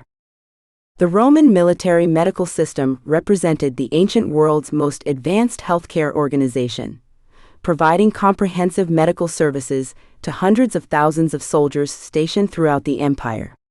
This system combined preventive care, emergency treatment, and rehabilitation services, while creating the administrative frameworks necessary for coordinating medical care across vast distances and diverse environments. The valetudinaria that served Roman military installations represented architectural and organizational innovations that established templates for later hospital development. These facilities included specialized areas for surgery, recovery, and isolation of infectious patients, while providing accommodations for medical staff and storage for medical supplies. The standardized designs used for military hospitals ensured consistent quality of care, while the systematic layouts facilitated efficient patient treatment and administrative management. Military medical personnel included not only physicians, but also specialized assistants, nurses, and administrators who created comprehensive healthcare teams. The Capsari, who provided first aid and battlefield evacuation, worked alongside more skilled medici, who performed surgery and managed complex medical cases. This hierarchical system created career paths for medical personnel, while ensuring appropriate levels of care for different types of medical problems. The Roman military medical supply system coordinated the production and distribution of medical equipment, pharmaceuticals, and surgical instruments throughout the empire. Military workshops produced standardized surgical instruments, while systematic procurement ensured adequate supplies of medicinal herbs, bandages, and other medical necessities. This supply system created the logistical foundation for consistent medical care, while generating innovations in medical technology and pharmaceutical preparation. The medical records maintained by Roman military medical services provided systematic documentation of injuries, treatments, and outcomes that enabled continuous improvement in medical practice. These records created databases of medical experience that allowed military physicians to develop more effective treatments while providing evidence for medical theories and practices. The systematic collection and analysis of medical data represented a significant innovation in medical methodology that would influence later developments in medical research. Urban health and public medicine. Roman approaches to urban health combined individual medical care with systematic public health measures that created healthier environments for large urban populations. The integration of these approaches represented a comprehensive vision of health maintenance that addressed both individual medical needs and community health requirements, creating urban environments that were healthier than any previously achieved in human history. The Roman water supply system, based on sophisticated aqueduct networks and distribution systems, provided clean water to urban populations while removing sewage and other wastes that could spread disease. The engineering excellence of these systems created urban environments where epidemic diseases were less common, while the abundance of clean water enabled personal hygiene practices that supported individual health. The coordination of water supply with waste removal created systematic approaches to urban sanitation that prevented many common diseases. Roman public baths represented both recreational facilities and public health institutions that provided opportunities for personal hygiene, while creating social spaces that supported community health. The sophisticated heating and water circulation systems that characterized Roman baths enabled regular bathing for large urban populations, while the social aspects of bath culture encouraged health-conscious behaviors. The regulation of bath facilities by public authorities ensured sanitary conditions, while making these facilities accessible to broad segments of urban populations. The Roman food supply system, with its systematic approaches to procurement, storage, and distribution, created urban food security while maintaining nutritional standards that supported public health. The regulation of food markets, standardization of weights and measures, and inspection of food quality prevented many nutrition-related diseases while ensuring adequate food supplies for large urban populations. The coordination of food supply with public grain distributions created comprehensive approaches to nutrition that served entire urban communities. Roman approaches to epidemic disease management combined individual medical treatment with systematic public health measures that limited disease transmission while providing care for affected populations. The isolation facilities created for infectious patients, combined with systematic approaches to quarantine and disease reporting, represented sophisticated understanding of epidemic disease dynamics. These public health measures created community-wide approaches to disease prevention that complemented individual medical care. Pharmaceutical knowledge and medical technology. Roman medical practice built upon extensive pharmaceutical knowledge inherited from Greek and other Mediterranean traditions, while developing new approaches to drug preparation and medical technology. The Roman emphasis on systematic organization and quality control created pharmaceutical practices that ensured consistent drug quality while expanding the range of available medical treatments. The Roman pharmacological tradition incorporated medicinal knowledge from throughout the empire, creating a comprehensive materia medica that included herbs, minerals, and animal products from 3 continents. Roman military campaigns and commercial networks provided access to medicinal substances from distant regions, while systematic testing and documentation created reliable knowledge about therapeutic effects. This pharmaceutical diversity enabled Roman physicians to treat a wide range of medical conditions, while providing alternatives when standard treatments proved ineffective. Roman innovations in drug preparation included systematic approaches to extraction, purification, and dosage that created more effective and reliable medications. The development of standardized preparation methods ensured consistent drug quality, while systematic approaches to dosage calculation reduced risks of overdose or ineffective treatment. These pharmaceutical innovations created more predictable therapeutic outcomes while enabling more sophisticated medical treatments. The surgical instruments developed for Roman medical practice represented significant advances in medical technology that enabled more sophisticated surgical procedures. Archaeological evidence reveals a wide range of specialized instruments, including scalpels, forceps, probes, and surgical saws that demonstrate advanced understanding of surgical requirements. The standardization of instrument design and manufacturing created consistent quality, while the specialization of different instruments for specific procedures enabled more precise and effective surgery. Roman approaches to medical device development included prosthetics, surgical appliances, and rehabilitation equipment that demonstrated sophisticated understanding of anatomy and biomechanics. Archaeological discoveries of Roman prosthetic devices reveal remarkable sophistication in design and manufacture, while literary sources describe various medical appliances used for treating injuries and disabilities. These technological innovations created treatment options that enabled better outcomes for patients with serious injuries or chronic conditions. Social dimensions of Roman medicine. The practice of medicine in Roman society reflected broader social hierarchies and cultural values, while creating new forms of professional relationships and social mobility. The status of physicians varied considerably based on their origins, training, and clientele, creating a complex professional hierarchy that reflected both medical expertise and social position. Greek physicians, whether freeborn or freed slaves, generally enjoyed higher status than their Roman counterparts due to the perceived superiority of Greek medical learning. Successful Greek physicians could achieve considerable wealth and social position through their practices while maintaining cultural connections with the broader Greek intellectual tradition.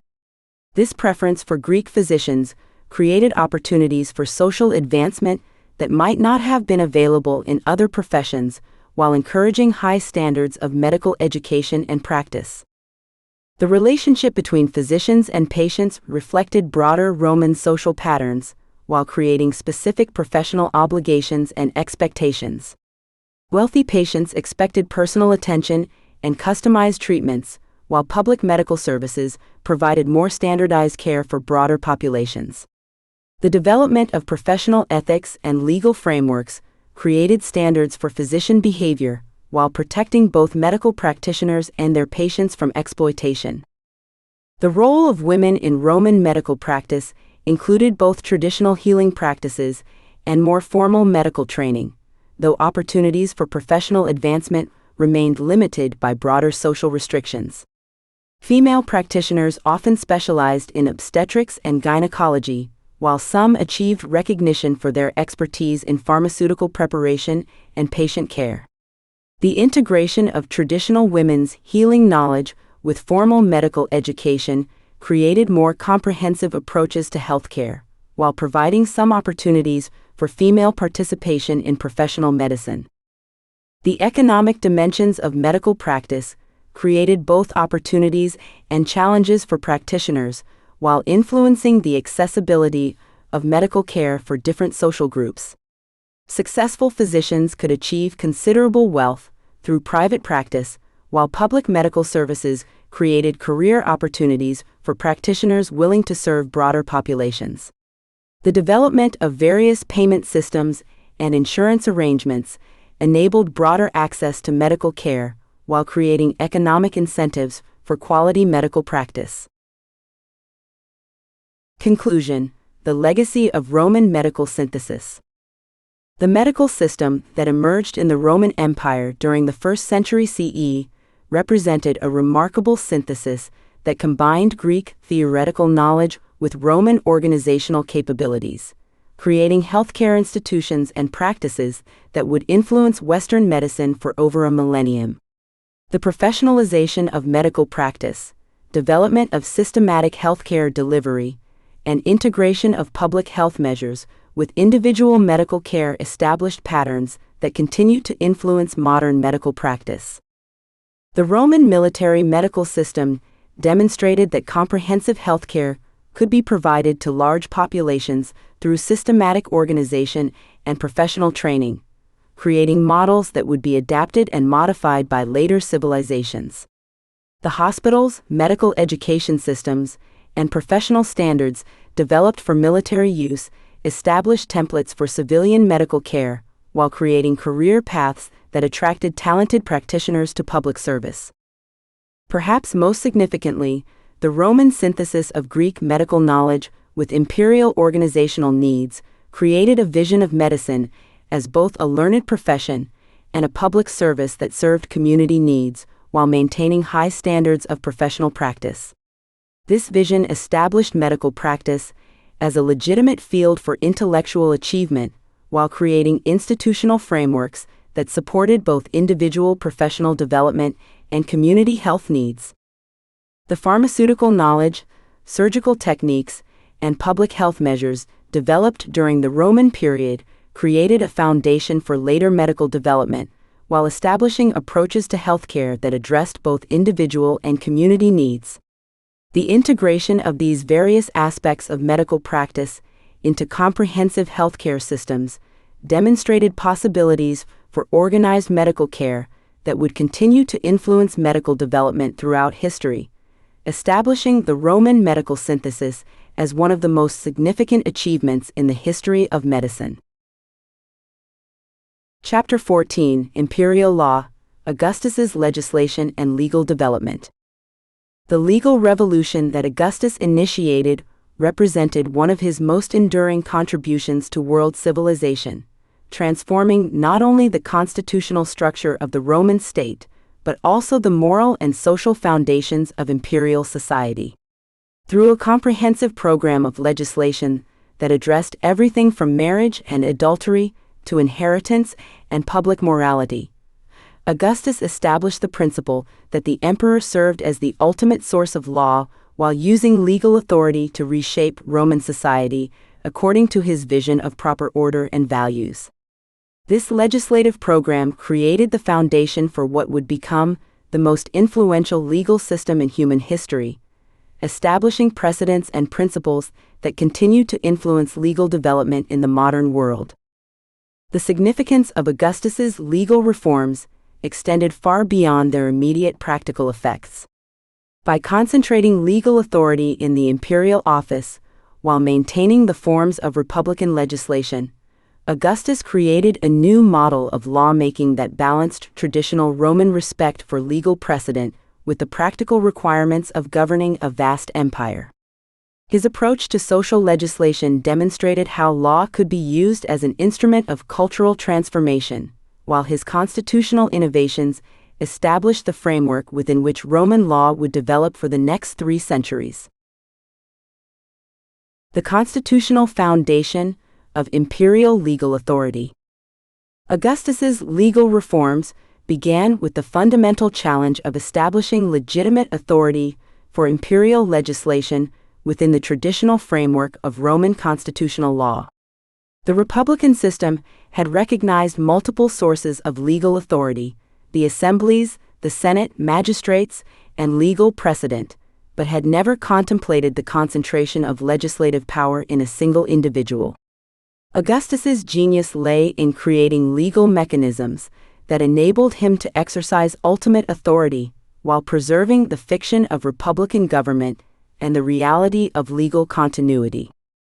The grant of tribunician power, tribunicia potestas, to Augustus provided the constitutional foundation for his legislative authority, while connecting imperial power to the traditional Roman concept of protecting the people's interests.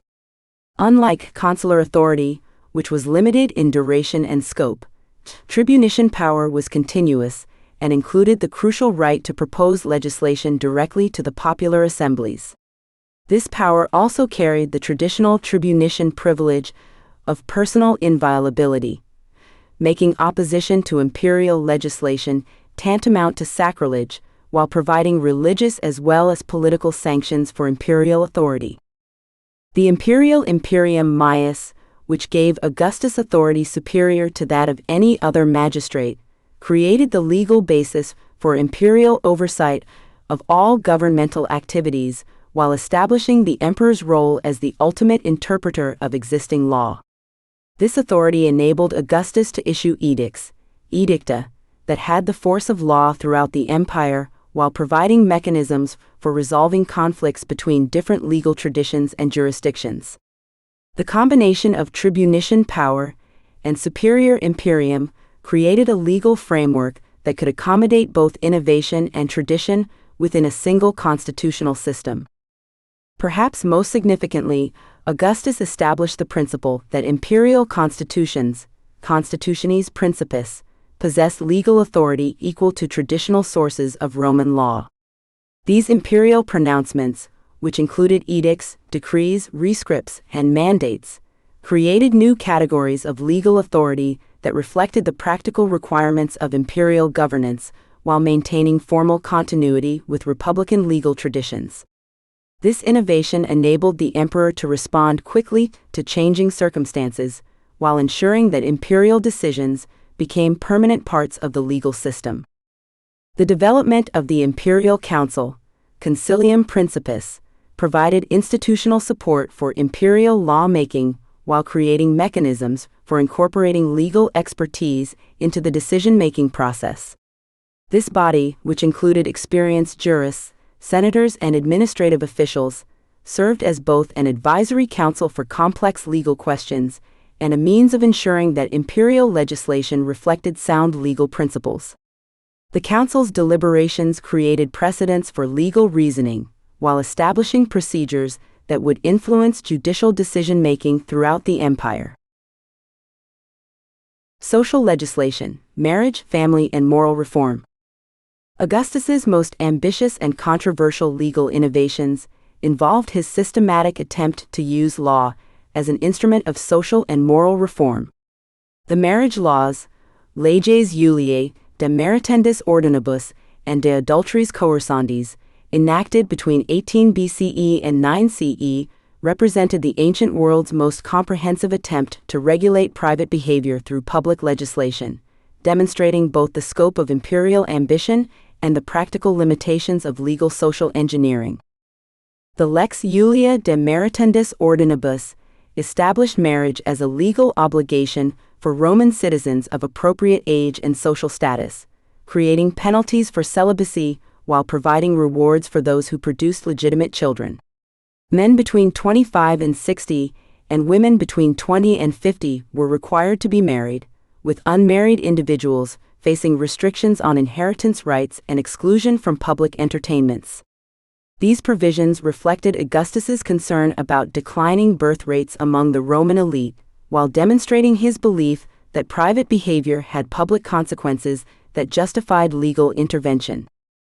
The companion legislation on adultery, Lex Iulia de adulteris coercandis, transformed adultery from a private family matter into a public crime punishable by exile and property confiscation. This law required husbands to divorce adulterous wives and permitted prosecution by third parties if family members failed to act, creating legal mechanisms that extended state authority into the most intimate aspects of private life. The legislation reflected both traditional Roman concern with female chastity and Augustus's broader program of moral reform that sought to restore what he perceived as declining standards of personal conduct. The inheritance provisions of the Augustan marriage laws created powerful economic incentives for compliance, while demonstrating the sophisticated ways in which legal and economic pressure could be combined to influence social behavior.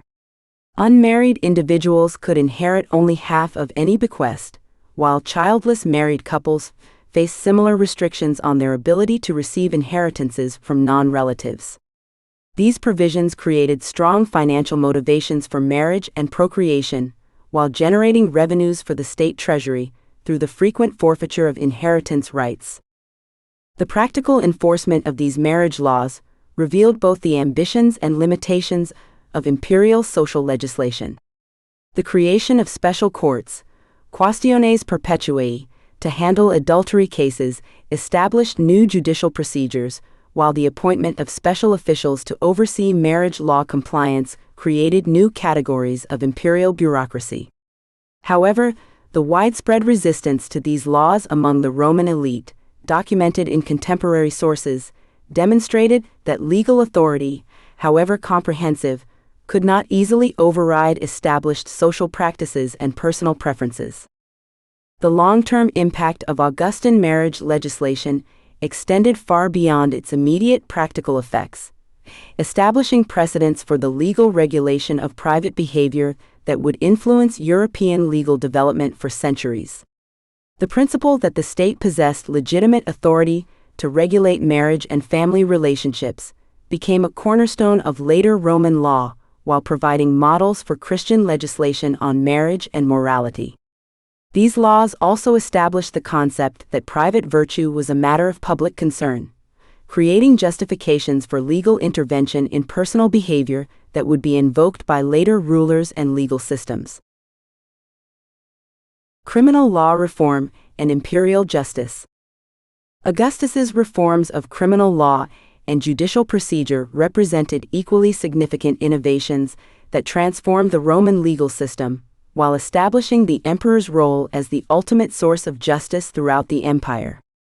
The expansion of imperial jurisdiction over criminal cases that had previously been handled by republican magistrates created new mechanisms for ensuring consistent enforcement of imperial policy, while providing means for provincial populations to appeal local decisions to imperial authority. The establishment of permanent criminal courts, quaestiones perpetuae, under imperial oversight represented a systematization of criminal justice that replaced the ad hoc arrangements of the late Republic with standardized procedures and consistent penalties. These courts, presided over by imperial appointees and operating according to procedures established by imperial edict, created uniform standards for criminal prosecution, while ensuring that imperial policy was implemented consistently throughout the empire. The specialization of different courts for different categories of crime, treason, adultery, extortion, violence, enabled the development of legal expertise while providing efficient mechanisms for handling the increased caseload that imperial expansion had created. The development of the crime of maiestas, treason, under Augustus established new categories of political offense, while providing legal mechanisms for suppressing opposition to imperial authority. Unlike republican treason law, which had focused primarily on military betrayal or collaboration with foreign enemies, imperial maiestas included a broad range of activities that could be construed as challenging imperial dignity or authority. This expansion of treason law created powerful tools for maintaining political control, while establishing precedents for the legal suppression of political opposition that would influence authoritarian legal systems throughout history. The imperial right of appeal, appellatio, provided new mechanisms for ensuring that imperial justice was available to all subjects, while creating institutional means for the emperor to intervene in local legal disputes. This right, initially limited to Roman citizens, but gradually extended to provincial populations, enabled individuals to appeal local court decisions to imperial authority, while providing the emperor with detailed information about legal conditions throughout the empire. The exercise of appellate jurisdiction created vast quantities of legal precedent while establishing the emperor's role as the ultimate arbiter of justice. The development of imperial cognitio extra ordinem, extraordinary jurisdiction, enabled the emperor to bypass traditional legal procedures when circumstances required rapid or unusual legal intervention. This extraordinary jurisdiction, exercised either by the emperor personally or by his delegates, created flexible mechanisms for addressing complex legal problems while establishing precedents for emergency legal authority that would prove crucial during later imperial crises. The use of extraordinary jurisdiction demonstrated both the practical benefits of concentrated legal authority and the potential dangers of unchecked imperial power. Provincial law and legal integration. One of Augustus's most significant legal achievements involved the integration of diverse provincial legal systems into a coherent imperial framework that maintained local traditions, while ensuring imperial control over fundamental legal principles. The challenge of governing populations that followed different legal traditions required sophisticated approaches to legal pluralism that balanced respect for local customs with the requirements of imperial unity and administrative efficiency. The principle of legal personality that Augustus developed enabled different populations within the empire to maintain their traditional legal systems for internal affairs while subjecting them to imperial law for matters that affected imperial interests. Roman citizens remained subject to Roman civil law regardless of their location, while provincial populations could continue to follow local legal traditions for family matters, property disputes, and commercial relationships. This system of legal pluralism enabled the empire to accommodate diverse legal traditions while maintaining sufficient unity to function as a coherent political system. The extension of Roman criminal law throughout the empire represented a crucial limitation on local legal autonomy that ensured imperial control over fundamental questions of public order and political loyalty. Crimes against the state, serious violent offenses, and violations of imperial policy became subject to Roman jurisdiction regardless of local legal traditions, creating uniform standards for behavior that affected imperial security. This selective application of imperial law enabled Augustus to maintain control over essential governmental functions, while avoiding the costs and conflicts that would have resulted from complete legal uniformity. The development of imperial legal administration in the provinces created new categories of legal officials, while establishing institutional mechanisms for implementing imperial legal policy at the local level. Provincial governors received extensive legal authority as representatives of imperial jurisdiction, while specialized legal officers, iuridici, were appointed to handle complex legal matters that required particular expertise. These administrative innovations created the bureaucratic infrastructure necessary for managing legal diversity, while ensuring that imperial legal authority was effectively exercised throughout the empire. The influence of Roman legal principles on provincial legal systems created gradual processes of legal integration that proceeded through voluntary adoption rather than forced imposition of Roman practices. Provincial populations discovered that Roman legal procedures offered advantages in commercial disputes and property matters, leading to widespread voluntary adoption of Roman legal practices even in areas where local law remained officially valid. This process of legal acculturation created practical unity within formal diversity, while establishing the foundation for the later extension of Roman citizenship and law throughout the empire. Legal education and professional development. Augustus's legal reforms created new demands for legal expertise, while establishing institutional mechanisms for training the legal professionals necessary to implement imperial legal policy. The expansion of legal administration throughout the empire required unprecedented numbers of trained lawyers, judges, and legal officials, leading to the development of legal education systems that would influence professional training for centuries. The emergence of law schools in Rome and major provincial centers created institutional frameworks for systematic legal education, while establishing the intellectual foundations for later developments in Roman jurisprudence. These schools, initially private institutions operated by distinguished jurists, provided training in both theoretical legal principles and practical legal procedures, while creating networks of legal professionals who shared common approaches to legal problems. The standardization of legal education created consistency in legal practice, while ensuring that imperial legal policies were understood and implemented correctly throughout the empire. The development of legal literature during the Augustan period established the intellectual framework for systematic legal analysis, while creating authoritative sources for legal principles that would influence legal development for centuries.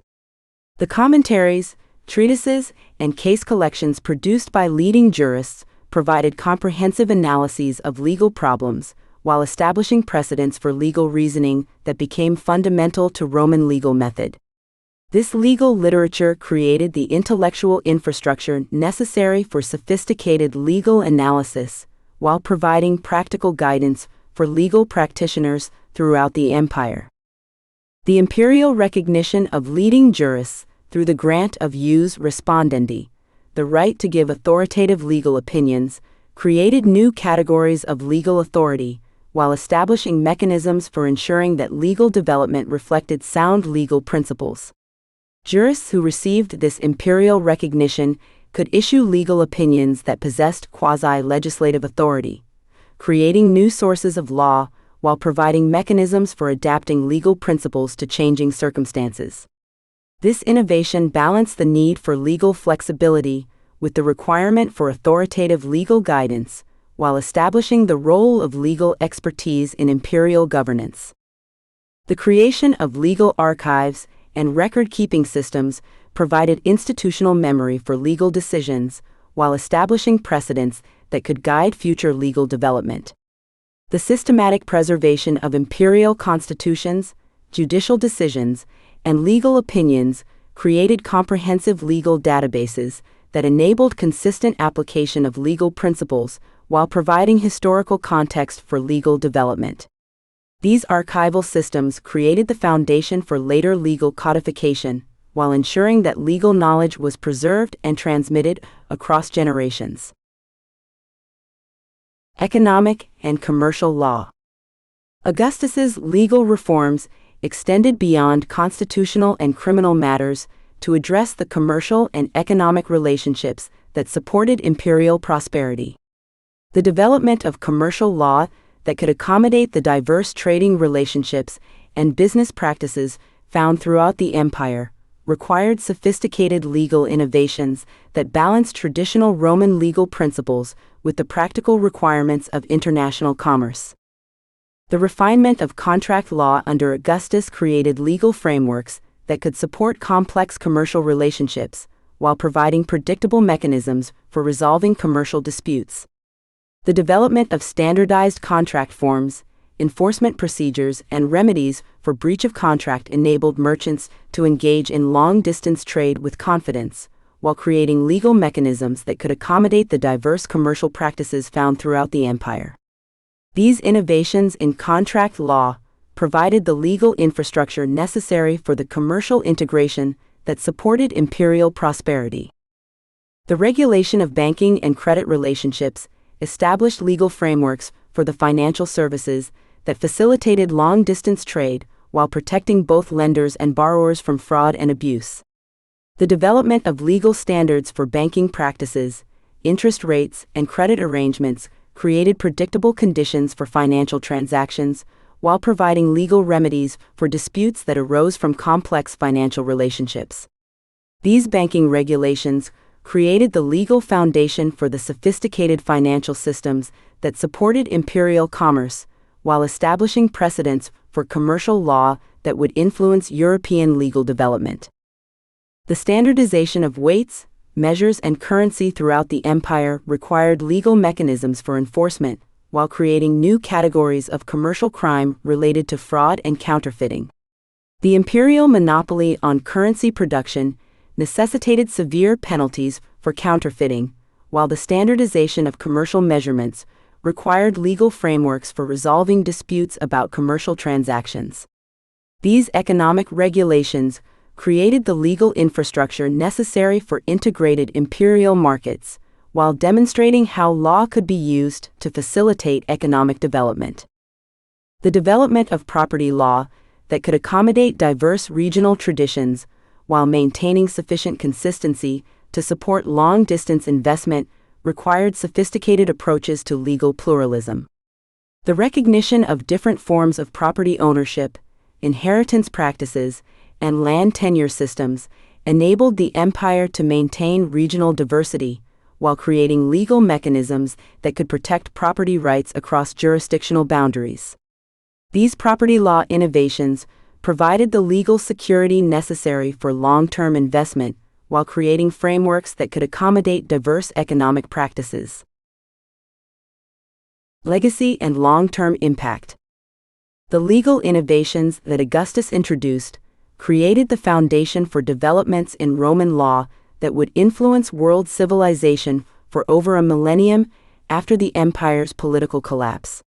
The principles of imperial legal authority, the techniques of legal administration, and the approaches to legal reasoning that emerged during the Augustan period established patterns that would be refined and developed by later jurists while providing models that would influence legal systems throughout Europe and beyond. The codification projects that would culminate in Justinian's Corpus Juris Civilis, built directly on the legal foundations that Augustus had established, while the legal principles developed during the early empire provided the intellectual framework for Byzantine legal development. The preservation of Roman legal texts and principles through the medieval period enabled the revival of Roman law during the Renaissance, while providing the foundation for modern European legal systems that continue to reflect Roman legal influence. Perhaps most significantly, Augustus's use of law as an instrument of social and political transformation established precedents for the relationship between legal authority and governmental power that continue to influence contemporary debates about the proper scope of legal regulation. The techniques of legal social engineering that Augustus developed, the approaches to legal pluralism that enabled imperial governance, and the methods of legal administration that supported imperial unity, created models that remain relevant to modern discussions of law and governance. The integration of diverse legal traditions within a coherent imperial framework demonstrated possibilities for legal unification that would influence later attempts at creating comprehensive legal systems, while the balance between central authority and local autonomy that Augustus achieved provided models for federal legal systems that continue to influence constitutional development. The legal revolution that Augustus initiated thus represents not merely a historical curiosity, but a foundational moment in the development of legal civilization that continues to influence human society in the modern world. Conclusion: Law as Imperial Legacy. Augustus's achievement as a legislator extended far beyond the immediate practical effects of his legal reforms to establish new possibilities for the relationship between law, government, and society that would influence human civilization for centuries. By demonstrating how legal authority could be concentrated while maintaining respect for legal tradition, how law could be used to transform society while preserving social stability, and how diverse legal systems could be integrated while maintaining cultural diversity, Augustus created legal innovations that established the foundation for one of humanity's greatest contributions to world civilization. The legal system that emerged from Augustus's reforms represented a synthesis of practical governance requirements with sophisticated legal theory that created new possibilities for human organization and social development. The techniques of legal reasoning, the approaches to legal administration, and the principles of legal authority that Augustus established would be refined and developed by generations of Roman jurists, while providing models that would influence legal development throughout the world. Most importantly, Augustus demonstrated that law could serve as both a tool of political control and an instrument of human progress, creating legal institutions that enhanced both governmental efficiency and individual rights, while establishing frameworks for social development that balanced order with freedom. The legal revolution that Augustus initiated thus represents one of his most enduring contributions to human civilization, establishing foundations for legal development that continue to influence the modern world, while providing models for the relationship between law and society that remain relevant to contemporary challenges.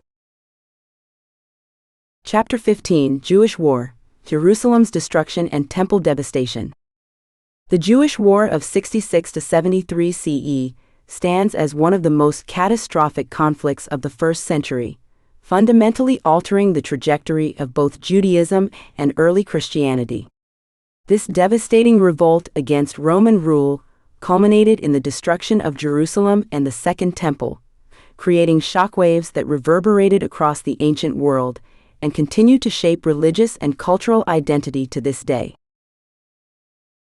The Roman context: imperial pressures in the East. By the mid-1st century CE, the Roman Empire had established its dominance across the Mediterranean, yet Judea remained a persistently troublesome province. Unlike the stable administration Rome had achieved in Gaul or Spain, Judea presented unique challenges. The Jewish population maintained an uncompromising monotheistic faith that directly conflicted with Roman religious pluralism and emperor worship. This theological incompatibility, combined with heavy taxation and insensitive governance, created a volatile situation that would ultimately explode into open rebellion. The Roman procuratorial system in Judea had proven inadequate for managing this complex society. A succession of corrupt and incompetent governors, from Pontius Pilate through Gaius Florus, had systematically alienated the Jewish population through excessive taxation, religious insensitivity, and judicial corruption. The final spark came in 66 CE, when Florus demanded 17 talents from the temple treasury, leading to massive protests in Jerusalem that would spiral into full-scale war. The causes of revolt: religious, economic, and political tensions. The origins of the Jewish War lay in the fundamental incompatibility between Roman imperial culture and Jewish religious practice. Roman rule demanded submission not merely to political authority, but to a cosmopolitan religious system that included emperor worship and recognition of multiple deities. For observant Jews, this represented an existential threat to their covenant with God. Economic grievances compounded these religious tensions. Roman taxation fell heavily on Judea, with tribute payments flowing to Rome, while local infrastructure and institutions received minimal investment. The temple tax, traditionally used for religious purposes, was increasingly diverted to imperial coffers. Agricultural taxation forced many small farmers into debt, creating a dispossessed class ripe for rebellion. Social divisions within Jewish society also contributed to the conflict's intensity. The revolt attracted diverse groups with conflicting agendas: religious zealots seeking to purify the land of foreign influence, peasants driven by economic desperation, and urban artisans facing Roman commercial competition. These internal divisions would ultimately weaken the Jewish cause, but initially they provided the rebellion with broad-based support across different social strata. The outbreak and early phases, 66–67 CE. The revolt began in Jerusalem during the summer of 66 CE, when protests against Florus's taxation escalated into armed resistance. The rebels' initial success was remarkable. They captured the fortress of Masada, eliminated the Roman garrison in Jerusalem, and defeated a relief column led by Cassius Gallus, the Syrian legate. These early victories provided the rebels with weapons, momentum, and the dangerous illusion that Rome could be defeated. The rebel leadership established a provisional government and appointed military commanders throughout Judea. Joseph ben Matityahu, later known as Josephus, received command of Galilee, while other leaders took charge of different regions. However, the rebellion suffered from fatal divisions from its inception. Moderate elements sought negotiated settlement, while radical factions demanded total war against Roman occupation. The capture of significant weapons stores from the defeated Roman forces initially gave the rebels military parity, but they lacked the organizational capacity and strategic vision necessary for sustained resistance against the Roman military machine. The provisional government's authority remained contested, and regional commanders often operated independently, undermining coordinated resistance efforts. The Roman response: Vespasian's methodical campaign. Emperor Nero's response to the Jewish revolt demonstrated the empire's capacity for systematic military planning. Rather than rushing to retake Jerusalem, Rome appointed Vespasian, an experienced general, to conduct a methodical campaign designed to isolate the Jewish capital by conquering the surrounding territories. Vespasian's strategy proved devastatingly effective. Beginning in 67 CE, Roman forces systematically reduced Jewish strongholds throughout Galilee and Judea. The general's approach combined military excellence with psychological warfare, offering mercy to communities that surrendered while destroying those that resisted. This policy gradually isolated Jerusalem, while demonstrating the futility of continued resistance. The Roman campaign revealed the empire's logistical superiority and professional military culture. Unlike the Jewish forces, which remained divided by factional disputes, the Roman legions operated with disciplined coordination. Vespasian's forces included the 5th Macedonica, 10th Fretensis, and 15th Apollinaris legions, supported by auxiliary troops from across the empire. This international force demonstrated Rome's ability to mobilize resources from its global territories for regional conflicts.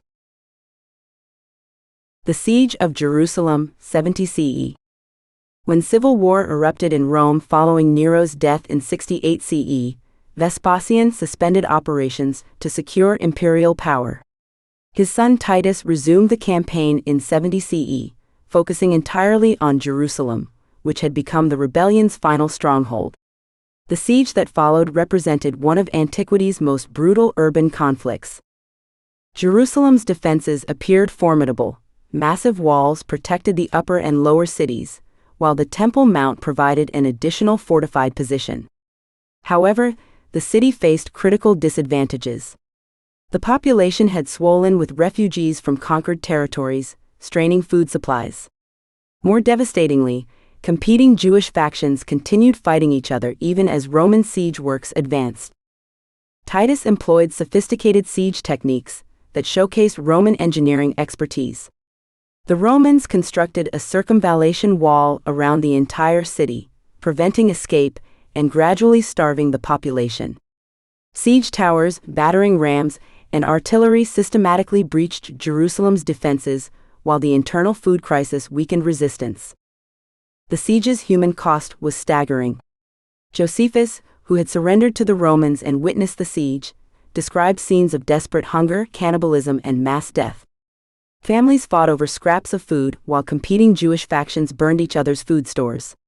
The city's population may have exceeded 1 million when the siege began. By its end, hundreds of thousands had perished. The Temple's destruction, a world historical catastrophe. The climax of the siege came with the assault on the Temple Mount in August 70 CE.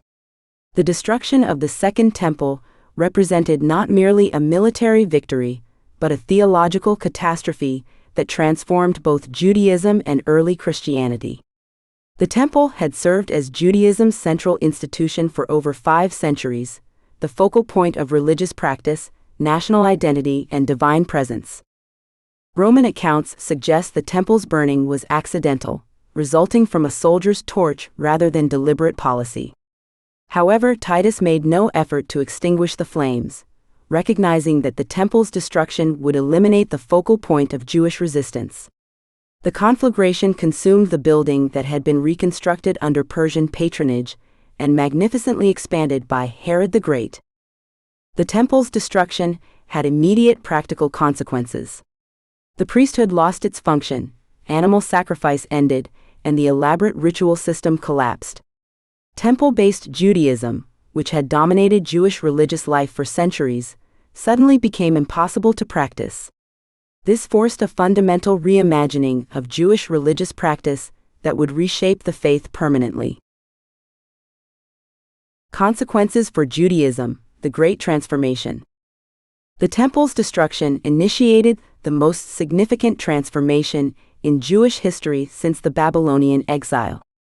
Without the temple, Judaism necessarily evolved from a sacrifice-based religion centered on priestly ritual to a text-based faith emphasizing study and observance.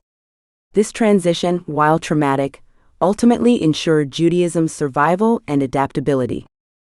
Rabbinic Judaism emerged from this crisis as scholars and teachers assumed religious leadership previously held by temple priests. The oral law gained new prominence as religious authorities sought to preserve and interpret Jewish tradition without temple-based practices. The academy at Yavne, established by Yohanan ben Zakkai, became the new center of Jewish religious life, replacing Jerusalem's destroyed temple. The diaspora experience, already significant before 70 CE, became the normative condition of Jewish life. Communities throughout the Roman Empire and beyond now represented the primary locations of Jewish religious and cultural development. This dispersion, while painful, proved advantageous for Jewish survival during subsequent persecutions and political upheavals. Impact on early Christianity: separation and opportunity.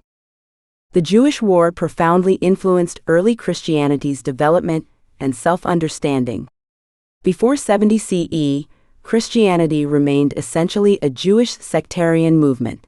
The temple's destruction accelerated the faith's separation from Judaism and its transformation into a distinct religion. Many early Christian communities interpreted Jerusalem's destruction as divine vindication of their beliefs. The temple's elimination removed a major barrier to Gentile inclusion in the Christian movement, while the dispersal of Jerusalem's Christian community spread the faith throughout the Roman Empire. The catastrophe that devastated Judaism paradoxically created opportunities for Christian expansion. The Gospel accounts, written after 70 CE, reflect this new reality.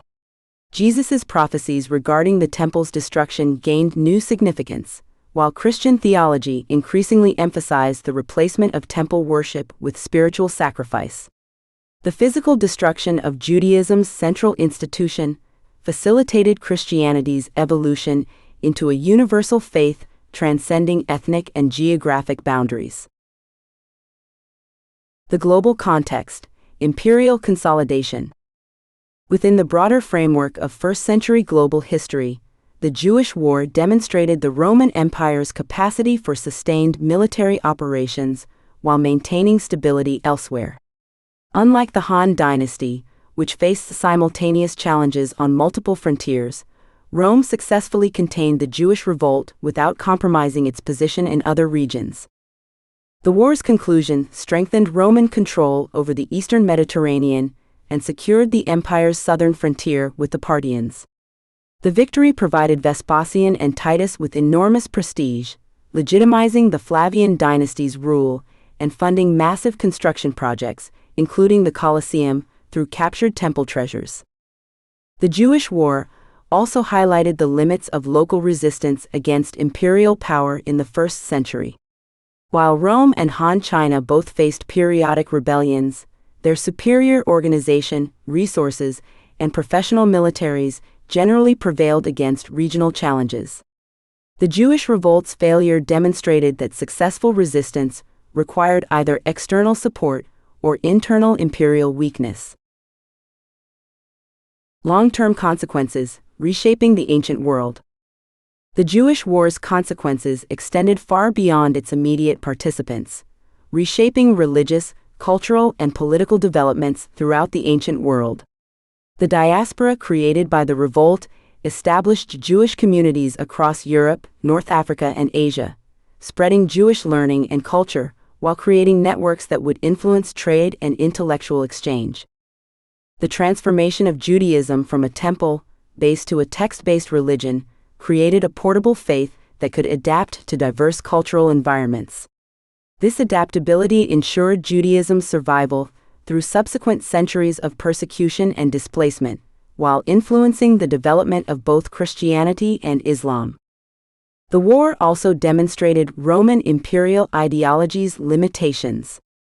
While Rome successfully suppressed the revolt militarily, it failed to integrate Jewish religious culture into the imperial system.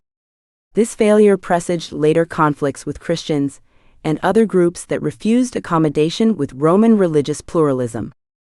The destruction of the Second Temple thus stands as one of the first century's most consequential events. It eliminated one of antiquity's most significant religious institutions, reshaped two major world religions, and demonstrated both the power and limitations of imperial authority. The catastrophe that befell Jerusalem in 70 CE created reverberations that continue to influence global religious and cultural development, marking it as truly a world historical transformation emerging from the collision between local identity and imperial power in the Roman century. Chapter 16: Germanic Wars, Teutoburg Forest and Rhine Frontier Campaigns. The autumn of 9 CE witnessed one of the most catastrophic military disasters in Roman history. In the dense woodlands of Germania, an ambitious imperial project collapsed in 3 days of methodical slaughter that would echo through the corridors of Roman power for centuries. The Battle of Teutoburg Forest stands as a watershed moment that fundamentally transformed the character of Roman expansion and established the Rhine as an impermeable frontier between the civilized world and the barbarian wilderness beyond. The ambitions of Augustus. To comprehend the magnitude of this disaster, we must first understand the scope of Roman ambitions in Germania. Augustus, having consolidated the newly formed Roman Empire after decades of civil war, sought to extend the Pax Romana beyond the Rhine River. His vision was nothing less than the complete subjugation of Germania, a vast territory stretching from the Rhine to the Elbe that would add millions of subjects and immense resources to the empire. The Rhine had served as a natural boundary since Julius Caesar's conquests in Gaul, 58 to 50 BCE, but Augustus refused to accept this as Rome's permanent northern frontier. Between 12 BCE and 9 CE, Roman forces launched systematic campaigns to pacify and organize Germania into a new province. These operations, initially led by Nero Claudius Drusus and later by other commanders, achieved remarkable success in penetrating deep into Germanic territory and establishing Roman military infrastructure. By 9 CE, the Romans had constructed roads, fortifications, and administrative centers throughout Germania.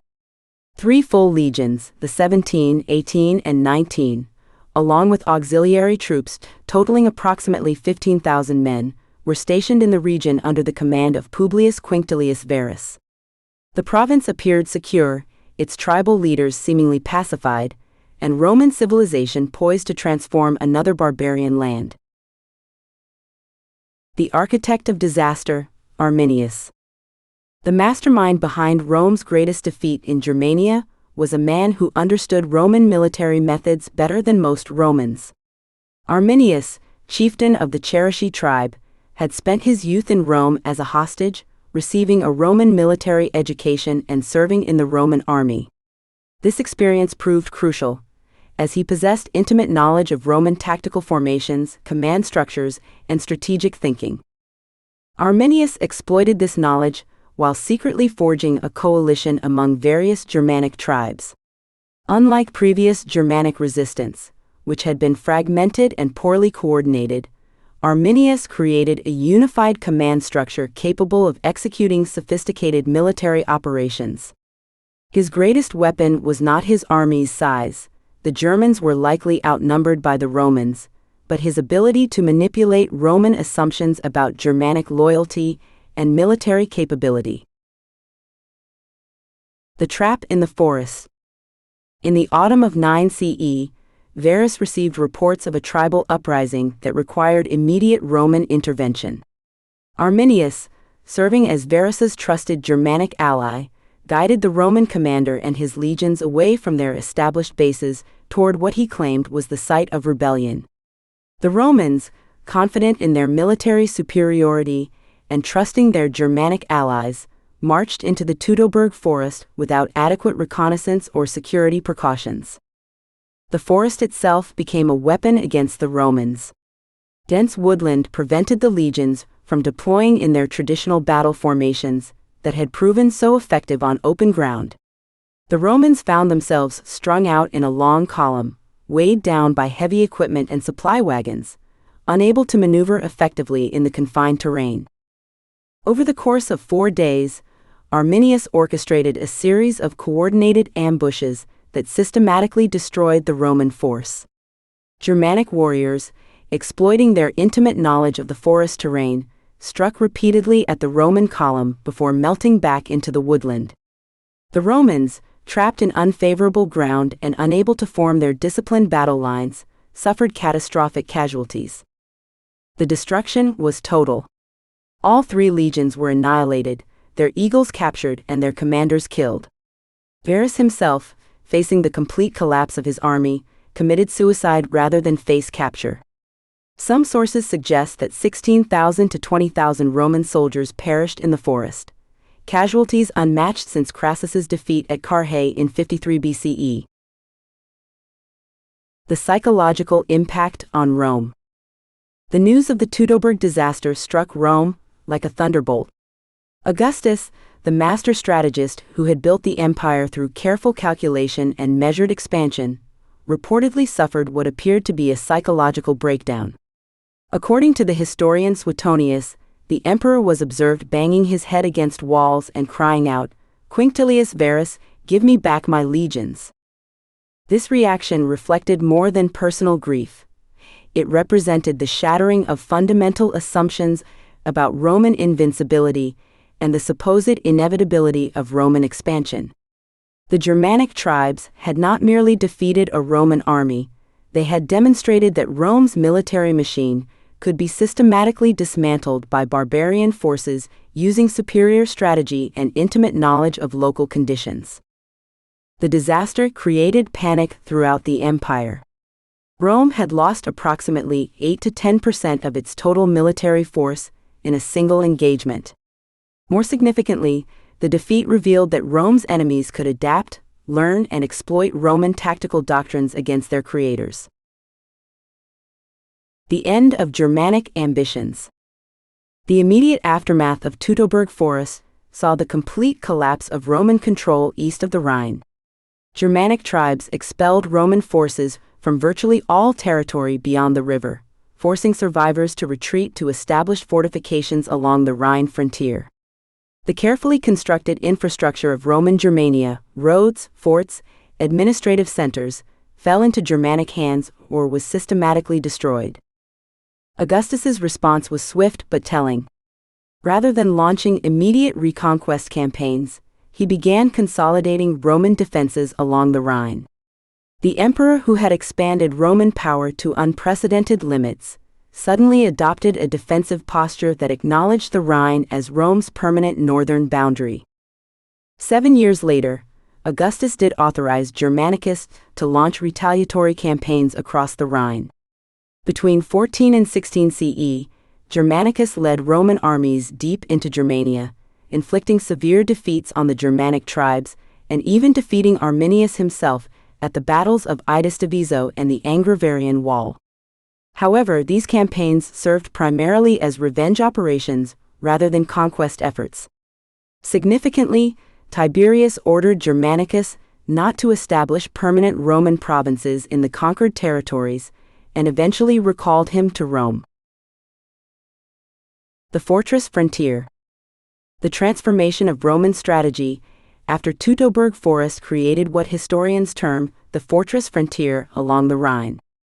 Instead of viewing the river as a temporary boundary to be crossed and abandoned, Rome began constructing an elaborate system of permanent fortifications, watchtowers, and military bases that would define the empire's northern frontier for the next 4 centuries. This defensive infrastructure represented a fundamental shift in Roman imperial psychology. Where Augustus had once envisioned limitless expansion, his successors accepted geographical constraints on Roman power. The Rhine-Danube frontier became Rome's primary defensive line, eventually housing approximately 1/3 of the empire's total military forces. The fortress frontier culture that emerged along the Rhine was markedly different from Rome's earlier expansionist ethos.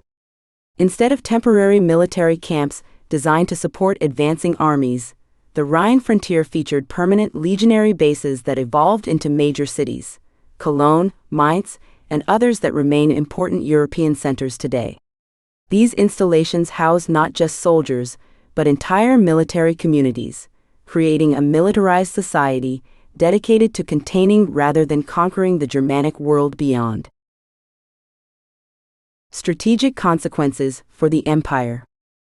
The strategic implications of Teutoburg Forest extended far beyond the immediate loss of life and territory.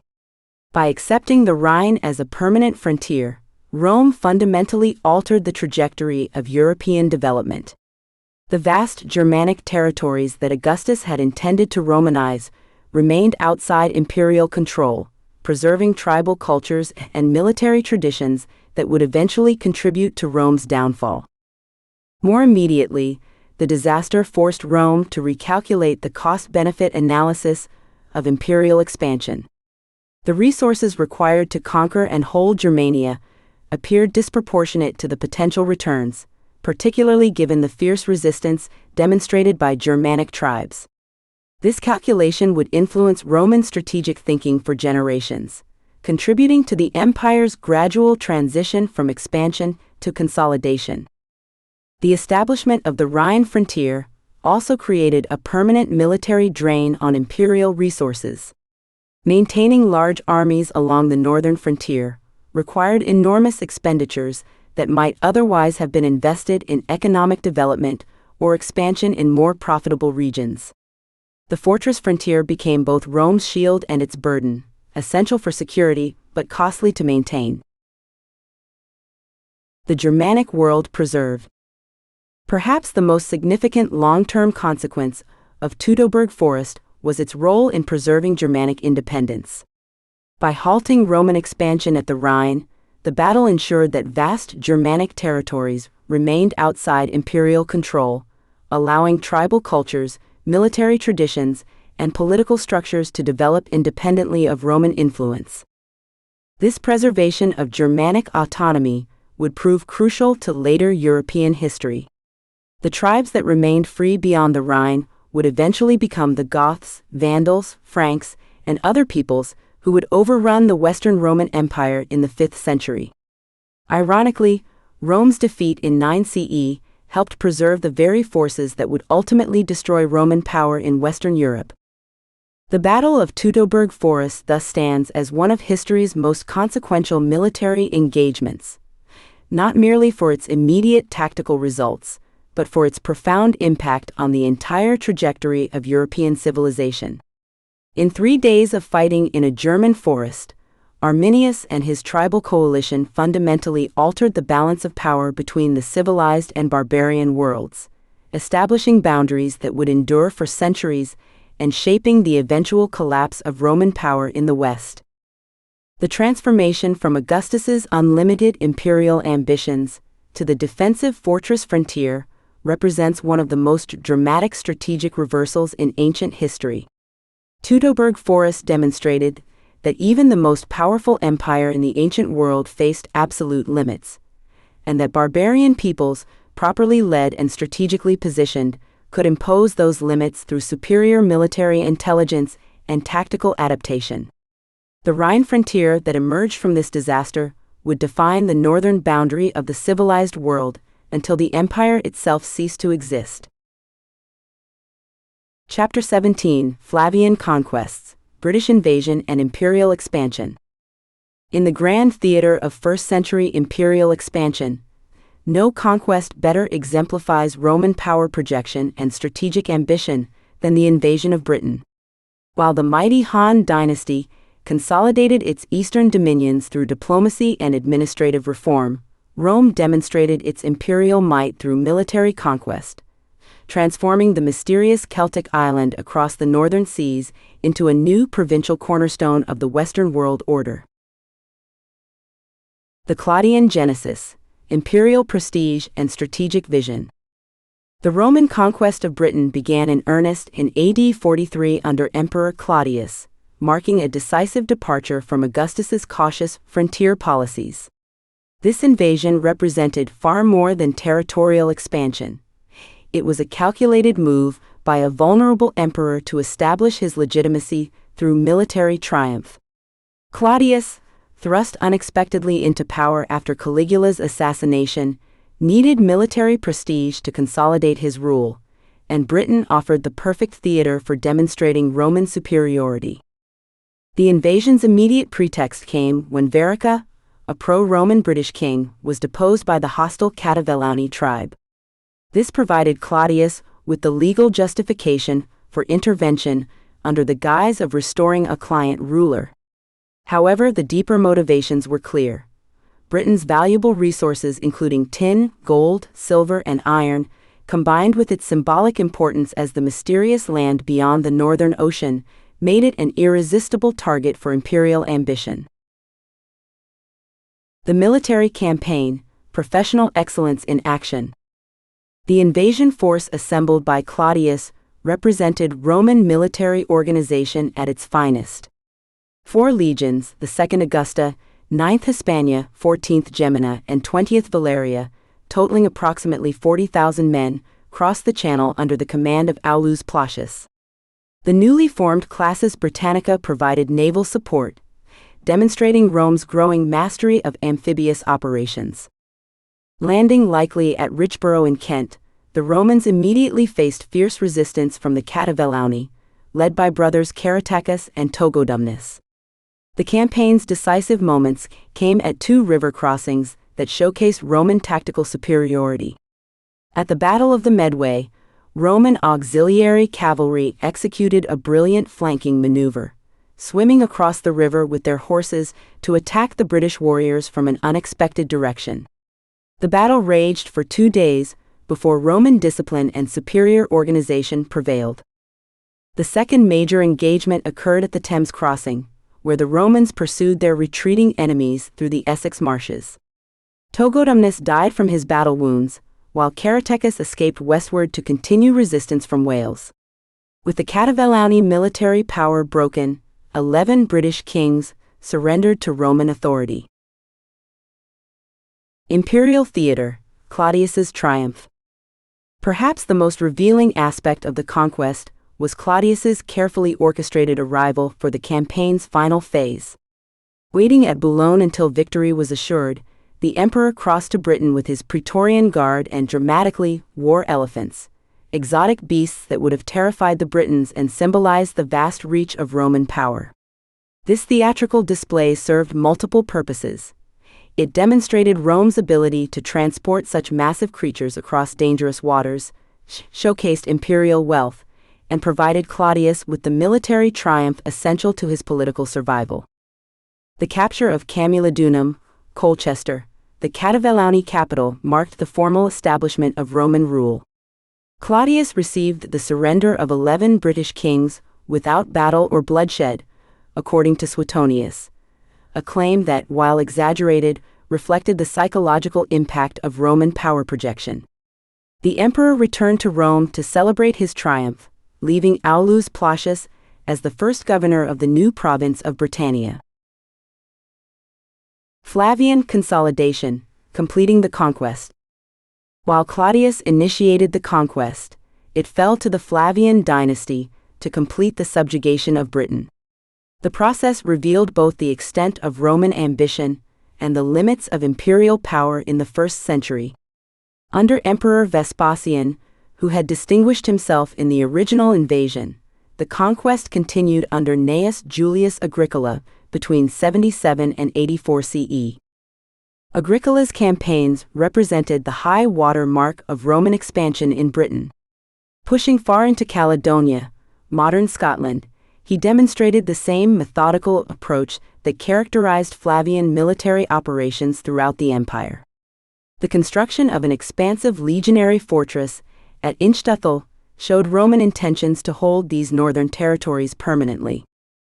The climactic Battle of Mons Graupius in 84 CE saw Agricola defeat a Caledonian army led by Caldicus, inflicting heavy casualties on the native forces.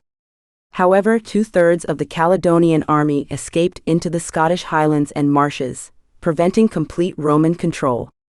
This tactical victory, that failed to achieve strategic objectives, foreshadowed the eventual limits of Roman power in Britain. Provincial establishment, creating Roman Britain. The transformation of conquered territory into the province of Britannia demonstrated Roman administrative genius. Initially governed by a single imperial legate, the province underwent several reorganizations as Roman control expanded and consolidated. The capital shifted from Camulodunum to Londinium, London, possibly after Boudicca's devastating revolt in 60 CE, highlighted the vulnerability of exposed administrative centers. Britannia became economically significant, exporting grain, cattle, tin, gold, silver, iron, hides, slaves, and hunting dogs to the broader Roman world.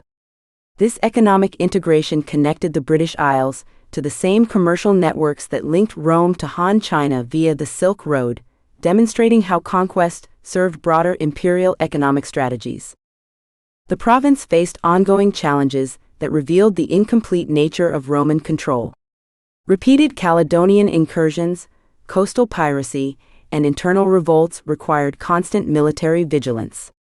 Under Septimius Severus, the province was divided into Upper and Lower Britain, with capitals at Londinium and Eboracum, York, acknowledging the practical difficulties of governing such distant territory.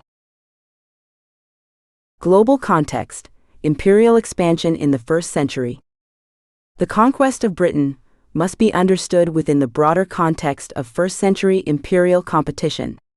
While Rome projected power across treacherous waters to subdue distant Celtic tribes, the Han Dynasty was consolidating control over Central Asian trade routes and extending influence into the Tarim Basin. Both empires understood that prestige and security required constant expansion of their spheres of influence. The British conquest also highlighted the crucial role of client relationships in Roman imperial strategy. Just as Rome relied on allies like King Cogadubnus of the Atrebates to maintain order in southern Britain, the empire's eastern frontiers depended on complex networks of allied kingdoms and tribal confederations. The failure to complete the conquest of Caledonia paralleled Roman struggles on other frontiers, from Germania to Mesopotamia, where the limits of imperial power became increasingly apparent. Legacy: the incomplete conquest. The Roman conquest of Britain succeeded brilliantly in its immediate objectives while revealing the inherent limitations of 1st century imperial power. Claudius achieved the military prestige he desperately needed, establishing his dynasty's legitimacy through conquest. The Flavian emperors demonstrated Roman tactical superiority and organizational excellence, creating a profitable new province that endured for over 3 centuries. Yet the conquest remained fundamentally incomplete. Hadrian's Wall, constructed in the next century, would formalize the frontier that Agricola's legions could not permanently cross. The unconquered Caledonians served as a constant reminder that even Roman military might had geographical and logistical limits. This pattern, initial dramatic success followed by long-term frontier challenges, characterized Roman expansion throughout the 1st century and foreshadowed the empire's eventual transformation from an aggressive expansionist power to a defensive organization struggling to maintain existing borders. The invasion of Britain thus stands as both Rome's greatest 1st century conquest and a harbinger of imperial limitations, demonstrating how military excellence and political calculation could achieve remarkable short-term success while sowing the seeds of long-term strategic challenges that would define the empire's future trajectory. Chapter 18, Principate Formation, Augustus, Tiberius, and Imperial Succession.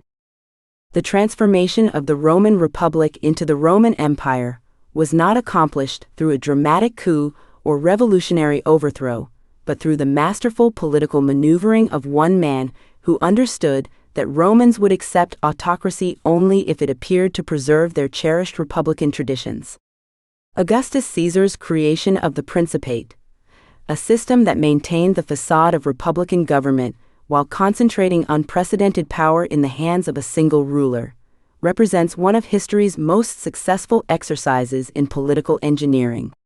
Yet for all its initial brilliance, the system's fundamental weakness would become apparent with the succession crisis that plagued Tiberius and established a pattern of instability that would haunt the imperial office for centuries. The crisis of the late Republic. By the 1st century BCE, the Roman Republic had expanded far beyond what its constitution could effectively govern. The system designed for a city-state now struggled to administer territories stretching from Britain to the Euphrates.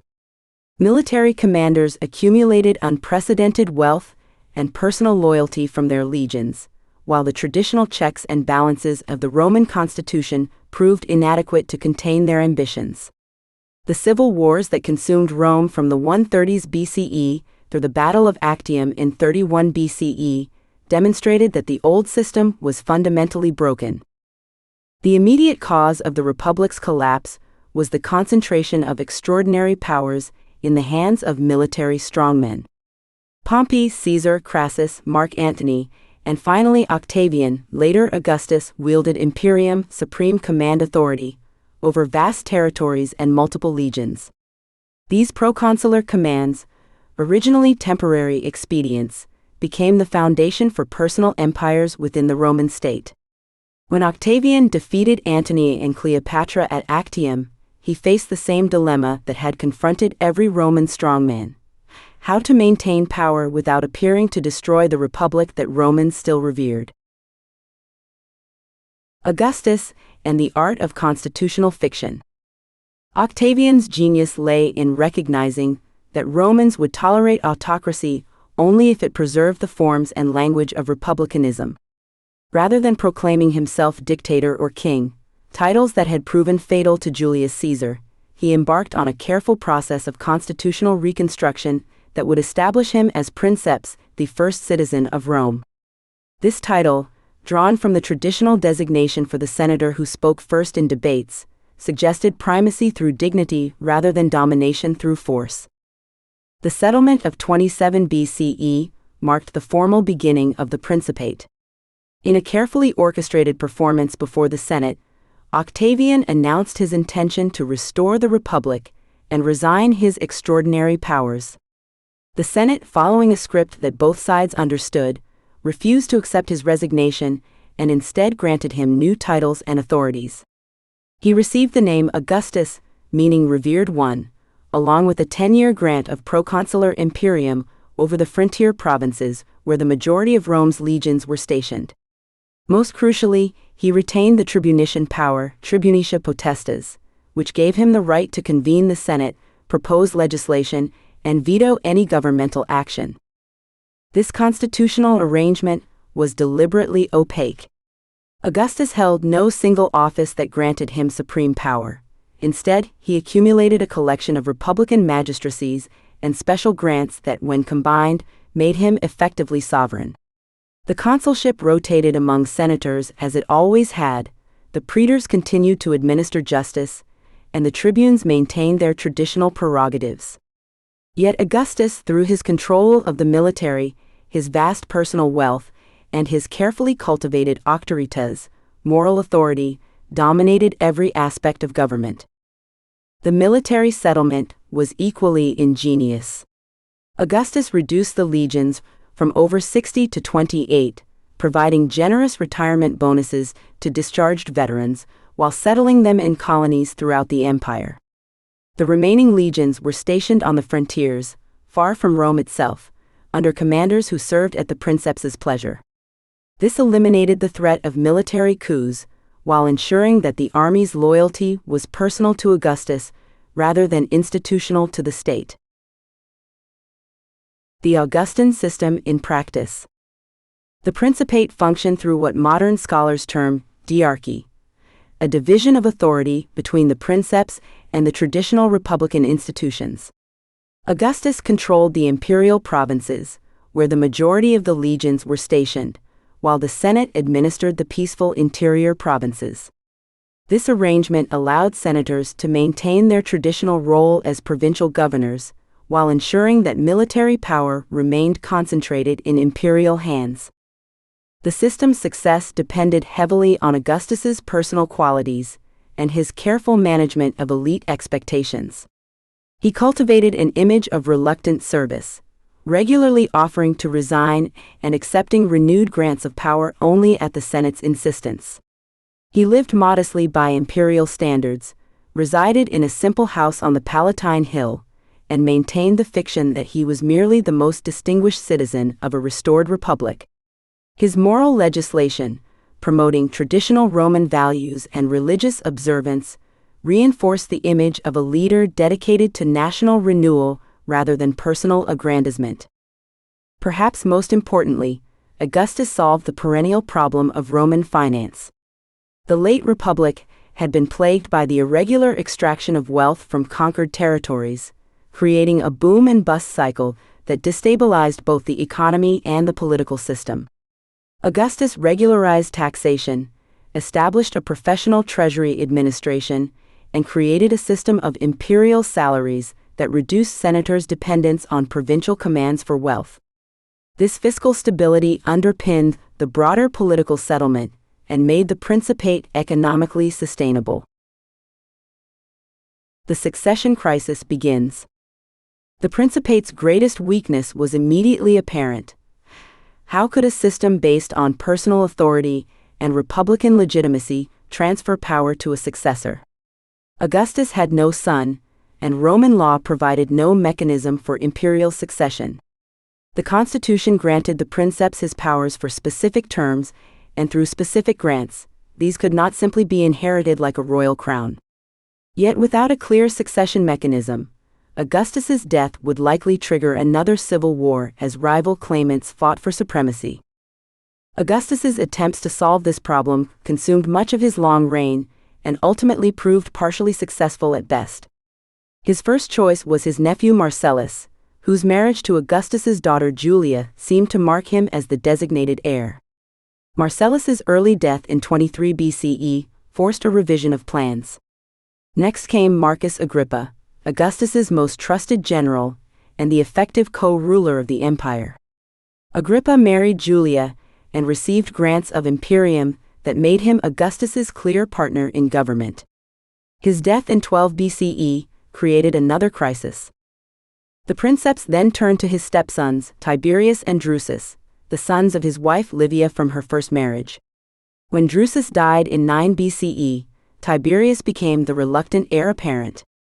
However, Augustus's preference clearly lay with his grandsons, Gaius and Lucius Caesar, the sons of Julia and Agrippa, whom he had adopted as his own children. This preference created a decade of tension as Tiberius, holding real authority as the empire's senior general, watched Augustus groom the young Caesars for ultimate succession.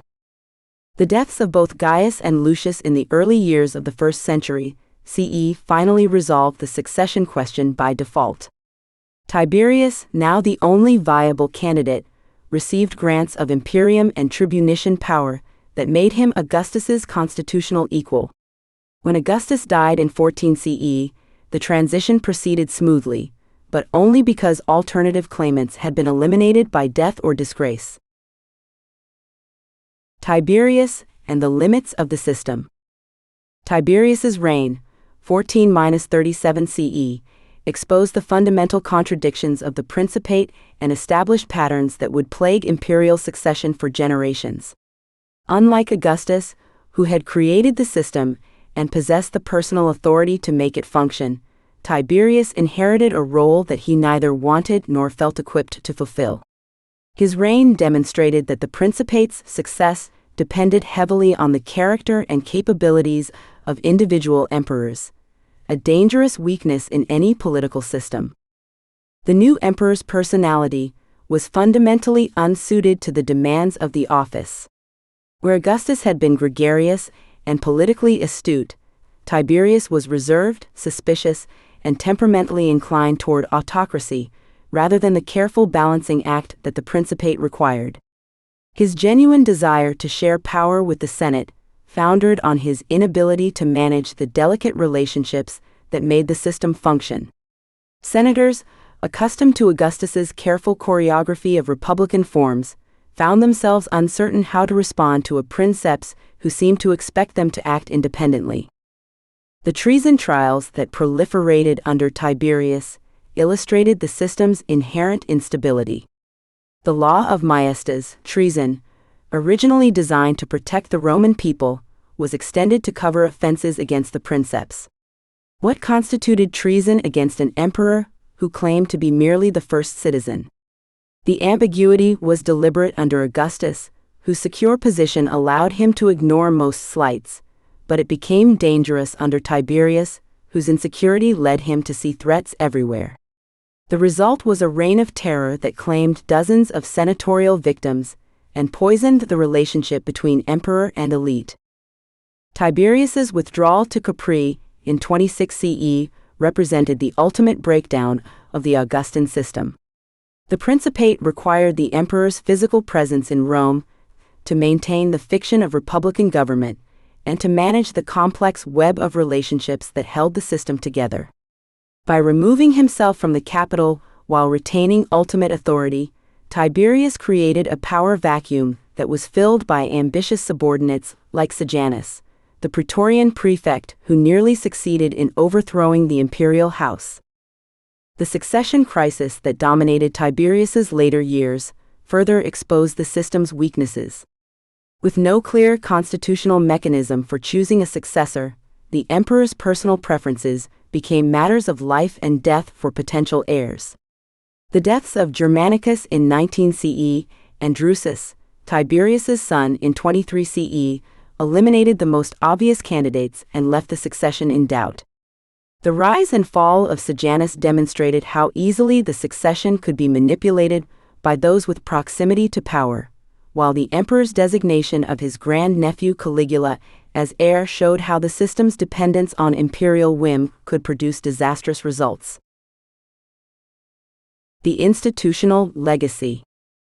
Despite its problems, the Principate established by Augustus and tested under Tiberius proved remarkably durable. The system survived the mad excesses of Caligula, the bureaucratic expansion under Claudius, and the theatrical despotism of Nero, while maintaining its essential character. This resilience stemmed from the Principate's fundamental insight that imperial power could be legitimized in Roman society only by maintaining the forms and language of republicanism. The constitutional settlement created by Augustus established several enduring precedents. The division between imperial and senatorial provinces provided a framework for shared governance that would persist for centuries. The professionalization of the army and its loyalty to the emperor personally rather than to the state became the foundation of imperial power.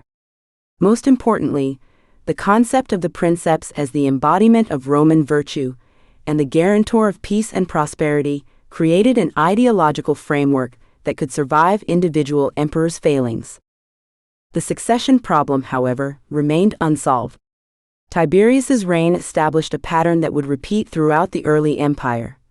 Competent emperors could make the system work, but the lack of clear succession rules meant that each transition risked civil war.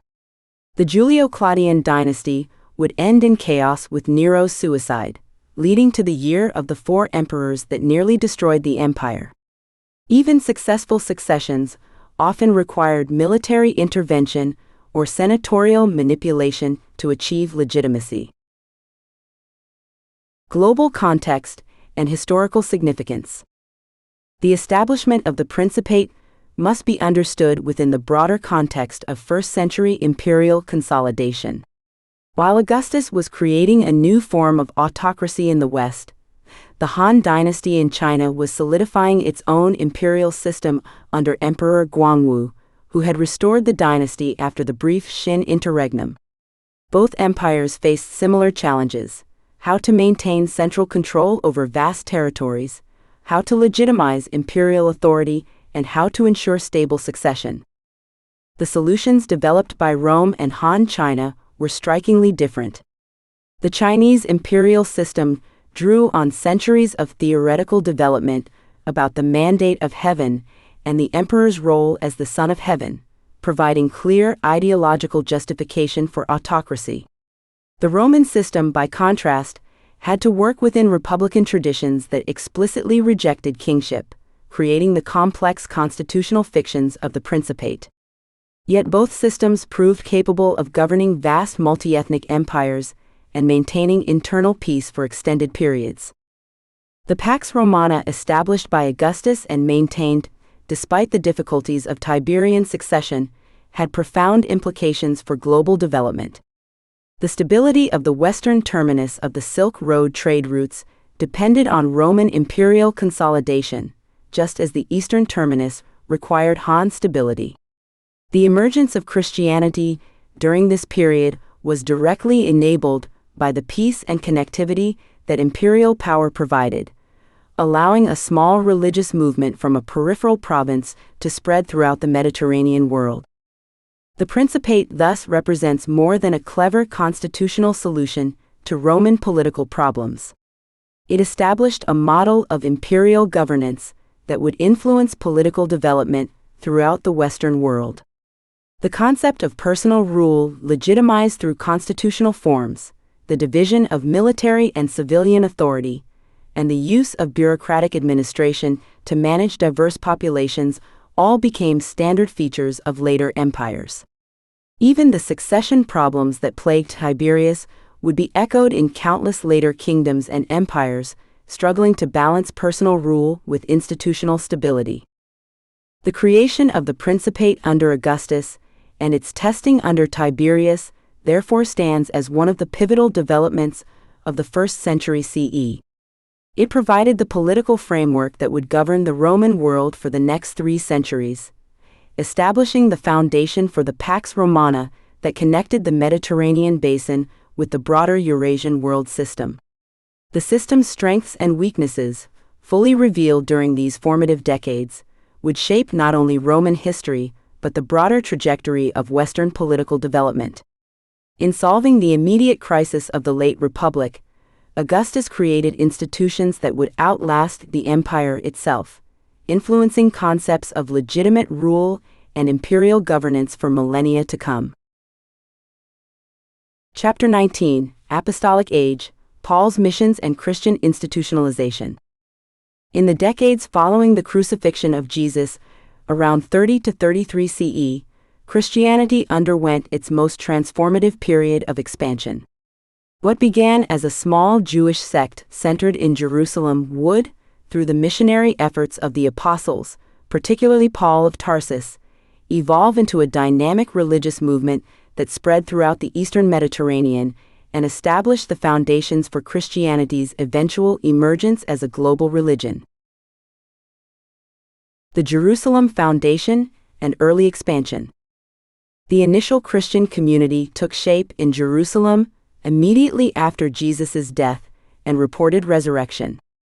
The Book of Acts records that at Pentecost, approximately 3,000 people were baptized in a single day, forming the nucleus of what would become the first organized Christian community. These early believers devoted themselves to the apostles' teaching and to the fellowship, to the breaking of bread and to prayer, establishing the fundamental practices that would characterize Christian worship for centuries. Within the first decade after Jesus' death, Christian communities had been established in key cities from Jerusalem to Antioch, Ephesus, Corinth, Thessalonica, Cyprus, Crete, Alexandria, and Rome. This rapid geographical expansion reflected both the mobility afforded by Roman infrastructure and the appeal of the Christian message to diverse populations within the empire. By 100 CE, historians estimate that over 40 churches had been established, most in Asia Minor, with additional communities scattered throughout Greece and Italy. The expansion beyond Jerusalem was facilitated by Hellenized diaspora Jews who played a crucial role in reaching Greek-speaking audiences. It was in Antioch that followers of Jesus were first called Christians, marking a significant moment in the movement's evolution from a Jewish sect to a distinct religious identity. Antioch, as the capital of Roman Syria and one of the empire's most important cities, became a critical launching point for missions to the broader Gentile world. Paul's revolutionary ministry. No figure was more instrumental in Christianity's transformation than Paul of Tarsus, whose 3 missionary journeys fundamentally changed the character of the early Christian movement. Originally a persecutor of Christians, Paul's dramatic conversion experience, around 34 to 35 CE, redirected his considerable energy and intellect towards spreading the Christian message throughout the Roman world. Paul's approach differed markedly from other apostolic missions in its deliberate focus on Gentile conversion. While other apostles primarily targeted Jewish communities in the diaspora, Paul systematically established churches among non-Jewish populations, arguing that Gentile converts could be exempted from Jewish commandments and that all were justified by faith in Jesus. This theological innovation proved revolutionary, as it removed the barrier of circumcision and adherence to Jewish law that might have otherwise limited Christianity's appeal. The 3 missionary journeys. Paul's first missionary journey, 46–49 CE, took him with Barnabas from Antioch to Cyprus and southern Asia Minor. This initial expedition established the pattern for Paul's missionary strategy, beginning in local synagogues where he could reach both Jews and God-fearers, Gentiles attracted to Judaism, then expanding to the broader Gentile population when Jewish communities proved resistant. The second journey, 49–52 CE, marked Paul's expansion into Europe. Traveling with Silas through Asia Minor to Macedonia, Paul established churches in Philippi, Thessalonica, and Corinth, spending 18 months in the latter city. This journey demonstrated Christianity's capacity to take root in the empire's most Hellenized regions, far from its Palestinian origins. Paul's third and final missionary journey, 53–57 CE, centered on Ephesus, where he remained for nearly 3 years. From this strategic location, one of Asia Minor's most important commercial centers, Paul coordinated missionary activities throughout the region while maintaining correspondence with his established churches. During this period, he wrote his influential epistle to the Romans, indicating that Christian communities already existed in the empire's capital. The Gentile question and institutional development. Paul's success among Gentiles created the early church's first major theological crisis. The Jerusalem Council, around 50 CE, addressed whether Gentile converts must first become Jews through circumcision.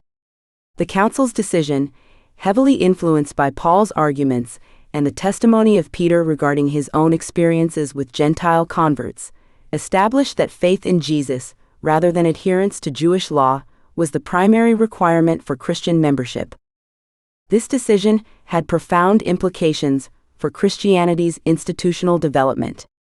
It was agreed that Peter would serve as the principal apostle to Jews, while Paul would focus on Gentiles, effectively creating parallel missionary strategies that maximized the movement's reach.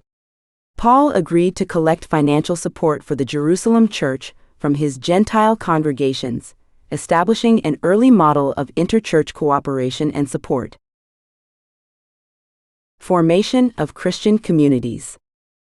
The early Christian communities that emerged from apostolic missions developed distinctive organizational structures and practices. Christians organized themselves loosely, with no precisely delineated territorial jurisdictions for bishops, elders, and deacons during Paul's lifetime.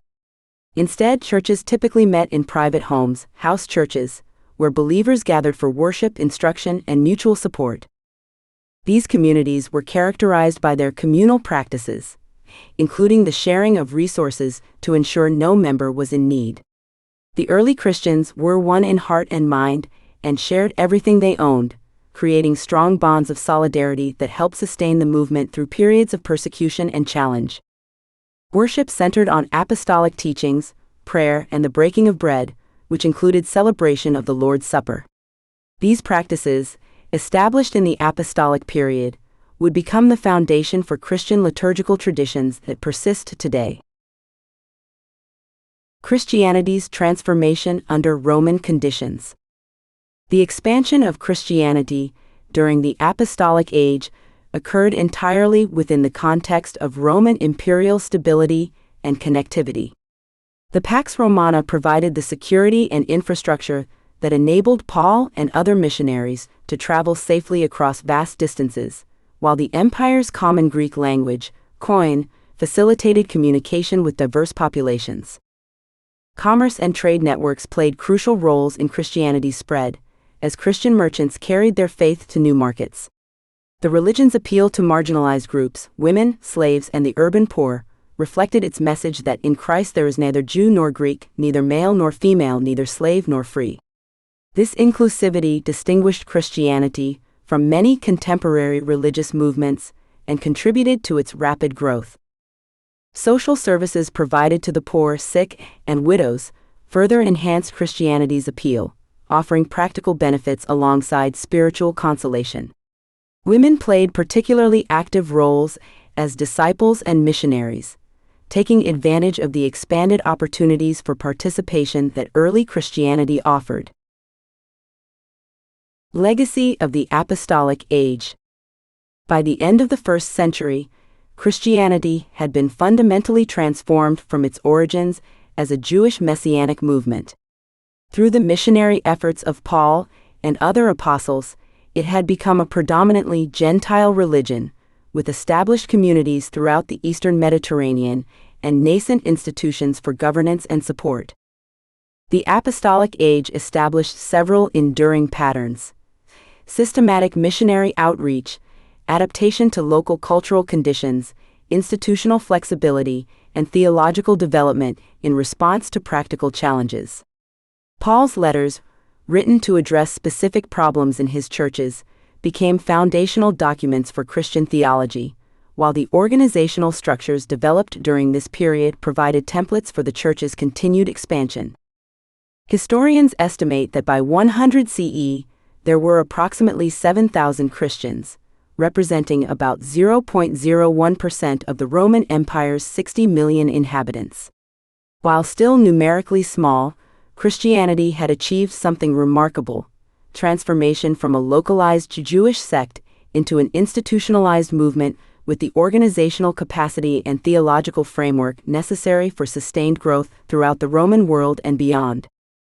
The Apostolic Age thus represents Christianity's successful negotiation of its first major transition, from Jewish sectarian movement to Gentile religion, while operating within the favorable conditions provided by Roman imperial stability. This transformation laid the essential groundwork for Christianity's continued expansion and eventual emergence as a dominant force in Mediterranean civilization. Chapter 20: Imperial Religion, Emperor Worship and Traditional Roman Cults.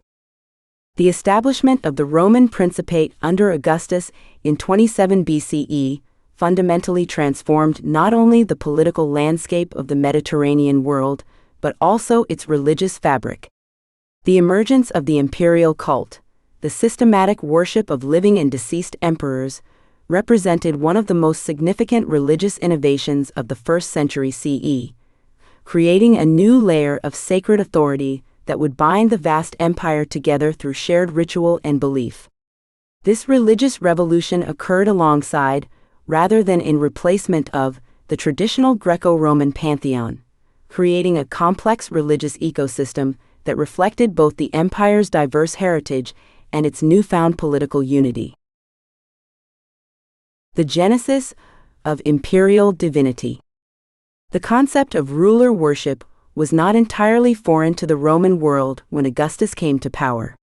The Hellenistic kingdoms that emerged after Alexander the Great's conquests had long practiced various forms of royal deification, and even the Roman Republic had witnessed posthumous honors for exceptional leaders like Julius Caesar.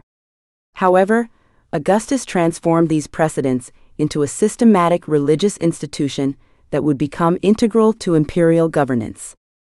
The genius of Augustus lay in his careful calibration of divine honors. Rather than claiming outright divinity during his lifetime, a move that would have scandalized traditional Roman sensibilities, he allowed and encouraged the worship of his genius, divine spirit, and his noumen, divine power. This subtle distinction permitted Romans to honor their emperor's divine essence without violating the fundamental Roman principle that living mortals could not be gods. The emperor's genius became the focal point of imperial cult practice, allowing subjects to offer prayers and sacrifices to the divine force that guided their ruler without technically worshipping the man himself. Structure and practice of the imperial cult. The imperial cult developed into a sophisticated religious system with distinct practices for different categories of imperial divinity. Living emperors received honors through their genius and noumen, with elaborate ceremonies marking their birthdays, accession anniversaries, and military victories. Provincial assemblies established festivals in the emperor's honor, built temples to house his cult, and appointed priests, known as flamines, to maintain proper ritual observance. Deceased emperors who received senatorial approval for deification, consecration, entered an entirely different category of worship. These divi became full gods within the Roman pantheon, complete with their own temples, priesthoods, and festival calendars. The deification of Augustus in 14 CE established the template. Elaborate funeral rites culminated in the symbolic release of an eagle, representing the deceased emperor's soul ascending to join the gods. This practice created an unbroken chain of divine legitimacy, as each new emperor could claim descent from or association with his deified predecessors. The imperial cult's organizational structure reflected the empire's administrative hierarchy. In Rome itself, the sodales Augustales, prestigious priests drawn from the senatorial class, oversaw major imperial ceremonies. In municipalities throughout Italy and the provinces, Severi Augustales, boards of 6 men, typically managed local imperial cult activities. These positions became highly coveted honors, particularly among wealthy freedmen who found in the imperial cult a path to social recognition denied them in traditional religious roles. Integration with traditional Roman religion. Rather than replacing the traditional Greco-Roman pantheon, the imperial cult developed as a complementary religious layer that enhanced rather than challenged existing beliefs. The traditional gods, Jupiter, Mars, Minerva, Venus, and the rest of the classical pantheon, retained their temples, festivals, and devotees throughout the imperial period. Indeed, emperors actively supported traditional cults, seeing them as essential components of Roman identity and divine favor. This religious coexistence operated on several levels. Architecturally, new imperial cult temples often stood alongside ancient shrines to traditional deities, creating sacred landscapes that honored both old and new forms of divinity. The Forum of Augustus, for example, featured a temple to Mars Ultor, Mars the Avenger, that celebrated both the god's traditional role as protector of Rome and his specific assistance in avenging Julius Caesar's assassination, thereby linking traditional divine power to imperial legitimacy. Ritually, imperial cult ceremonies frequently incorporated invocations to traditional gods, acknowledging their continued relevance while adding imperial elements. State religious ceremonies might begin with prayers to Jupiter Optimus Maximus, proceed through honors for the emperor's genius, and conclude with sacrifices to Mars or Victory. This layered approach reinforced the message that imperial power operated with traditional divine sanction rather than in opposition to it. Theologically, Roman religious thinkers developed sophisticated explanations for how imperial divinity related to traditional godhead. Some argued that the emperor served as a mediator between mortals and the traditional gods, his genius representing a divine spark that enabled him to intercede with higher powers on behalf of his subjects. Others suggested that deified emperors joined the traditional pantheon as new gods with specific portfolios, Augustus as guardian of peace, Trajan as protector of military virtue, and so forth. Provincial variations and local adaptations. The imperial cults spread throughout the provinces, revealed both its flexibility and its fundamental purpose as a unifying force. In the Greek East, where ruler worship traditions ran deep, the imperial cult found ready acceptance and elaborate expression. Greek cities competed to build the most magnificent imperial temples, established athletic games in the emperor's honor, and developed complex theological justifications for imperial divinity that drew on Hellenistic precedents. Egypt presented a unique case, where the imperial cult merged with pharaonic traditions of divine kingship. Egyptian subjects could simultaneously honor the emperor as a traditional pharaoh, complete with hieroglyphic cartouches, and as a Roman divus, creating a syncretic religious experience that satisfied both Roman political requirements and local religious expectations. In the western provinces, where urbanization and Romanization proceeded more gradually, the imperial cult often served as a vehicle for broader cultural transformation. Celtic and Germanic communities that adopted imperial cult practices frequently found themselves drawn into wider networks of Roman religious and social life, as cult participation required Latin literacy, Roman ceremonial knowledge, and connections to imperial administrative structures. The imperial cult as political and social institution. Beyond its religious dimensions, the imperial cult functioned as a crucial political and social institution that reinforced imperial authority while providing opportunities for advancement and integration. Politically, the cult created regular occasions for subjects to demonstrate loyalty to the emperor and empire. Provincial assemblies that gathered for imperial festivals became venues for political communication, where local elites could present petitions, receive imperial announcements, and participate in the broader governance of the empire. Socially, the imperial cult provided unprecedented opportunities for social mobility and civic engagement. Wealthy freedmen who faced exclusion from traditional Roman religious roles could achieve prominence as Severi Augustales, using their cult positions to gain social recognition and community influence. Provincial elites competed for appointments as provincial priests of the imperial cult, positions that brought prestige, connections to imperial administration, and opportunities for career advancement. The cult also created new forms of community identity that transcended traditional ethnic and cultural boundaries. Citizens throughout the empire could participate in shared imperial festivals, recognize common imperial symbols, and understand their local communities as part of a vast sacred order centered on the emperor's divine person. This religious unity complemented and reinforced the political and economic integration that characterized the Pax Romana. Challenges and adaptations. The imperial cult faced various challenges that revealed both its limitations and its adaptability. Traditional religious conservatives sometimes resisted innovations that seemed to diminish the primacy of ancestral gods, though such resistance typically focused on specific practices rather than the cult's fundamental legitimacy.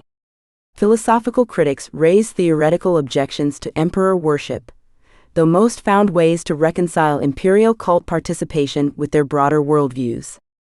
More significant challenges came from monotheistic religions that rejected the theological foundations of imperial cult practice. Jewish communities throughout the empire generally received exemptions from direct imperial cult participation, though they were expected to offer prayers and sacrifices for the emperor's welfare in their own temples. This accommodation reflected both the antiquity of Jewish religious traditions and their communities' demonstrated loyalty to Roman rule. The emerging Christian movement would pose more fundamental challenges to imperial cult assumptions, though these conflicts remained relatively localized during the first century.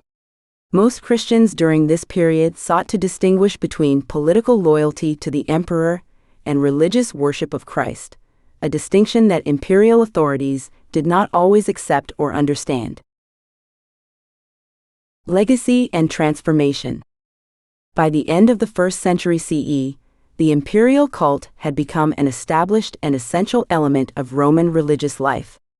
The deification of emperors like Augustus, Claudius, Vespasian, and Titus created an expanding pantheon of imperial divinities, each with distinct characteristics and areas of divine concern. The cult's institutional structures, priesthoods, festivals, temples, and ceremonies, provided a religious framework that would persist and evolve throughout the imperial period. The imperial cult's success lay not in replacing traditional Roman religion, but in augmenting and systematizing it around the person of the emperor. This religious innovation created sacred bonds between ruler and subjects that transcended the merely political, establishing the emperor as both temporal sovereign and divine mediator. In doing so, the imperial cult provided the Roman Empire with a religious foundation that matched its political and military achievements, creating a sacred dimension to the Pax Romana that helped ensure its stability and longevity. The synthesis of imperial divinity and traditional Roman religion represented one of the 1st century's most significant religious developments, demonstrating how the consolidation of imperial power transformed not only political structures but the very nature of sacred authority in the ancient world. This religious transformation paralleled similar developments in the contemporary Han Empire, where imperial ideology likewise sought to ground political authority in cosmic and divine order, though through distinctly different theological and ritual frameworks. Chapter 21: Climate Stability, Roman Warm Period and Agricultural Optimization. In the grand narrative of the 1st century CE, the consolidation of imperial power under the Pax Romana was shaped not merely by military conquest and political genius, but by a fundamental environmental gift. A period of extraordinary climatic stability that would underpin the prosperity of both the Roman Empire and its distant counterpart, the Han Dynasty. The Roman Warm Period, a phenomenon that stretched from approximately 250 BCE to 400 CE, provided the environmental foundation upon which the most successful civilizations of antiquity built their enduring legacies. The nature of the Roman climate optimum.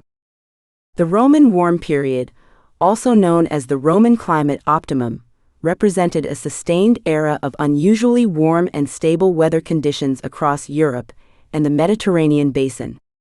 This climatic phase was characterized by temperatures that were remarkably elevated compared to both earlier periods and modern baselines. Mediterranean surface waters during the Roman period were approximately 2 degrees Celsius warmer than current temperatures. This warming was not merely a statistical curiosity, but a transformative environmental condition that coincided precisely with the rise, expansion, and initial prosperity of the Roman Empire. The temporal alignment between this climatic optimum and Roman imperial success was striking. The warming phase ran from 1 CE to 500 CE, covering the whole Roman Empire archaeological period, and corresponding directly with what historians recognize as the era of Roman prosperity and expansion. Unlike later climate variations that would prove regionally inconsistent, the Roman Warm Period provided warm, stable temperatures across much of the Mediterranean heartland of the empire. Agricultural revolution in the Mediterranean world. The agricultural implications of this climatic stability were profound and far-reaching. The combination of elevated temperatures and reliable precipitation patterns created optimal growing conditions for the crops that formed the economic backbone of Roman civilization. Wine production and olive cultivation, two of the most economically significant agricultural sectors, experienced unprecedented expansion during this period. Recent modeling of Roman agricultural systems demonstrates that the warm and wet climate of the Roman period had an extremely beneficial effect on the profitability of wine and olive cultivation. In southern Gaul, archaeological evidence shows that commercial cultivation of grapevines reached its peak during the High Empire, precisely when climatic conditions were most favorable. The warming allowed cultivation of these temperature-sensitive crops in regions previously too cold, including higher altitude areas of the Apennines, where Latin agronomists noted that vine and olive cultivation became newly possible. The agricultural benefits extended beyond specialized crops to fundamental grain production. The stable climate provided predictable growing seasons that supported the massive grain supplies necessary to feed Rome's expanding urban population. The reliability of harvests during this period contributed directly to the food security that underpinned urban growth and imperial expansion. Population growth and urban development. The demographic consequences of agricultural optimization during the Roman warm period were extraordinary. The Roman Empire's population is estimated to have peaked at 70 million people during the Pax Romana, representing an astounding 33% of the world's total population at that time. This demographic expansion was made possible by the agricultural surpluses generated under favorable climatic conditions. The stability of food production allowed for unprecedented urbanization throughout the Roman world. Cities could grow to remarkable sizes because the surrounding countryside could reliably produce the agricultural surpluses necessary to support non-agricultural populations. This urban growth created the concentrated populations that drove commercial activity, cultural development, and the administrative sophistication that characterized Roman civilization.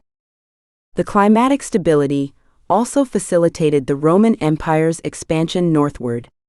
Starting around 50 CE, the Roman Empire began its ascent towards north of Alps and the conquest of Gaul, probably assisted by the favorable climatic conditions that allowed this great feat. The environmental conditions that made these northern regions more hospitable also made them more valuable acquisitions for the empire. Economic prosperity and imperial stability. The economic ramifications of climatic optimization extended throughout the Roman imperial system. In pre-industrial societies where most of the wealth still came from the land, the significant increase in agricultural profitability linked to favorable climate change served as a powerful engine for economic growth not only in Gaul but also in the Roman Empire more broadly. The agricultural foundation provided by the Roman warm period supported the extensive trade networks that characterized the Pax Romana. Reliable agricultural surpluses freed populations for specialized economic activities, craftsmanship, manufacturing, and commerce, while stable climate conditions facilitated predictable trade routes and consistent production cycles. The famous Roman road network, which enabled both military control and commercial exchange, was built during this period of climatic stability when construction projects could proceed without the disruptions that severe weather events might cause. Regional variations and global context. While the Roman warm period provided general climatic benefits across the Mediterranean world, its effects varied regionally in ways that influenced historical developments. The North Atlantic oscillation patterns during this period created a transfer of North Atlantic precipitation towards the Central and Northern Europe, which benefited the northern provinces, while potentially creating drier conditions in Southern Europe and North Africa during the later Roman period. These regional variations help explain some of the geographical patterns of Roman expansion and economic development. The favorable conditions in Northern Europe supported the empire's expansion into Gaul and Britain, while the eventually drier conditions in North Africa may have contributed to the economic challenges that would later affect those provinces. Comparative imperial development. The climatic stability of the Roman warm period provides crucial context for understanding the parallel development of the Han Dynasty in China. While specific paleoclimatic data for East Asia during this period requires further investigation, the global nature of climate patterns suggests that the Han Empire likely benefited from similar environmental advantages. The prosperity of both empires during the 1st century CE, and their ability to maintain the extensive trade networks of the Silk Road, suggests that favorable climate conditions supported imperial consolidation across Eurasia. The environmental foundation provided by the Roman warm period thus represents more than a regional Roman phenomenon. It was a global climatic condition that enabled the extraordinary political and economic achievements of the 1st century CE, supporting the parallel rise of history's most successful imperial systems. The foundation of Pax Romana. The Roman warm period ultimately provided the environmental preconditions that made the Pax Romana possible. The 200-year golden age of the Roman Empire was built upon the foundation of agricultural abundance, population growth, and economic prosperity that climatic stability enabled. The predictable growing seasons, optimized crop yields, and reliable food supplies created the surplus wealth necessary to support the massive military apparatus that maintained imperial peace. Without the agricultural optimization provided by favorable climate conditions, the Roman Empire could not have sustained the urban populations, extensive trade networks, and military expenditures that characterized the Pax Romana. The environmental gift of the Roman warm period was thus not merely coincidental to Roman success. It was fundamental to the empire's ability to achieve and maintain its unprecedented scale and stability. The eventual decline of these favorable climatic conditions after 400 CE, marked by the transition to cooler and more arid conditions, would contribute to the challenges that ultimately led to the transformation of the Roman world. The late antique Little Ice Age that followed demonstrated by contrast how profoundly climatic conditions shaped the possibilities for imperial civilization in the ancient world. Chapter 22: Augustan Art, Classical Revival and Imperial Propaganda. The transformation of Rome from a fractured republic to a unified empire under Augustus Caesar, 27 BCE to 14 CE, required more than military conquest and political reform. It demanded a complete reimagining of Roman identity through the visual arts. Augustus understood that lasting power rested not merely on the sword, but on the hearts and minds of his subjects. To achieve this, he orchestrated one of history's most sophisticated propaganda campaigns, employing sculptors, architects, and craftsmen to create an entirely new artistic language that would define Roman imperial culture for centuries to come. The Classical Revival, looking backward to move forward. Augustus's artistic program represented a deliberate revival of classical Greek forms from the 5th and 4th centuries BCE, particularly the high classical style of Phidias and Polykleitos. This choice was neither arbitrary nor merely aesthetic, it was profoundly political. By consciously adopting the artistic vocabulary of classical Athens, Augustus aligned his regime with the golden age of Greek civilization, suggesting that Rome under his rule represented the natural heir to Athens's cultural supremacy. The revival manifested most clearly in sculpture, where Augustan artists abandoned the veristic tradition of late Republican portraiture, with its emphasis on individual character lines, wrinkles, and imperfections, in favor of idealized forms that recalled the perfection of classical Greek statuary. The Prima Porta Augustus, discovered in the villa of Augustus's wife Livia, exemplifies this transformation. The emperor appears in military dress, his body conforming to the classical contrapposto stance perfected by Polykleitos, his face smooth and ageless, embodying the eternal nature of his rule rather than the temporal reality of aging flesh. This classical revival extended beyond mere stylistic imitation. Augustan artists understood the deeper principles of Greek art, the pursuit of ideal beauty, the emphasis on harmony and proportion, and the belief that art should elevate the human spirit. They adapted these principles to serve imperial purposes, creating works that were simultaneously familiar to educated Romans who knew Greek culture and powerfully evocative of divine authority. Architecture of Empire, The Forum of Augustus.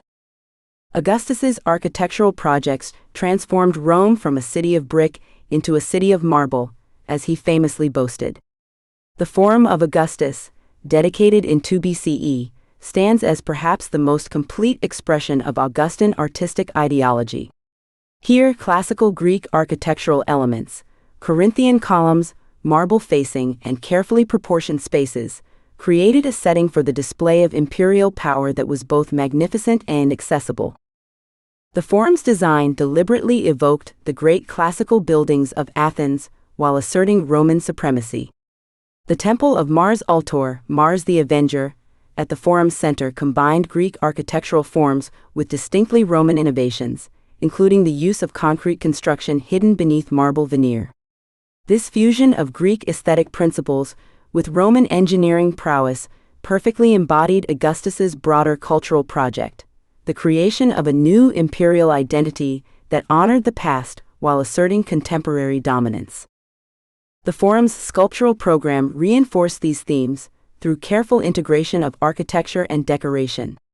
Statues of great Roman leaders lined the porticos, while the pediment of Mars Ultor depicted the god of war in a peaceful, almost serene pose, a visual representation of Augustus's claim to have brought peace through victory. The entire complex functioned as a three-dimensional textbook of imperial ideology, educating visitors about Roman history, values, and Augustus's role as the culmination of both. The Era Passus, masterpiece of imperial propaganda. No monument better exemplifies the sophistication of Augustan artistic propaganda than the Era Passus Augustae, altar of Augustan peace, dedicated in 9 BCE. This marble altar, commissioned by the Senate to commemorate Augustus's return from campaigns in Spain and Gaul, represents the pinnacle of classical revival art in service of imperial messaging. The altar's design reveals careful study of classical Greek prototypes, particularly the Parthenon frieze. The processional scenes that wrap around the monument's lower register employ the same isocephalic composition, figures at the same head height, and rhythmic movement that characterized Phidias's masterpiece. Yet the content is distinctly Roman and contemporary, depicting actual members of the imperial family and court in a religious procession that celebrates the peace Augustus brought to the world. The Era Passus achieves its propagandistic effect through subtle but powerful artistic choices. The imperial family appears in idealized forms that recall classical Greek sculpture, with Augustus himself portrayed as the pious paterfamilias leading his household in religious observance.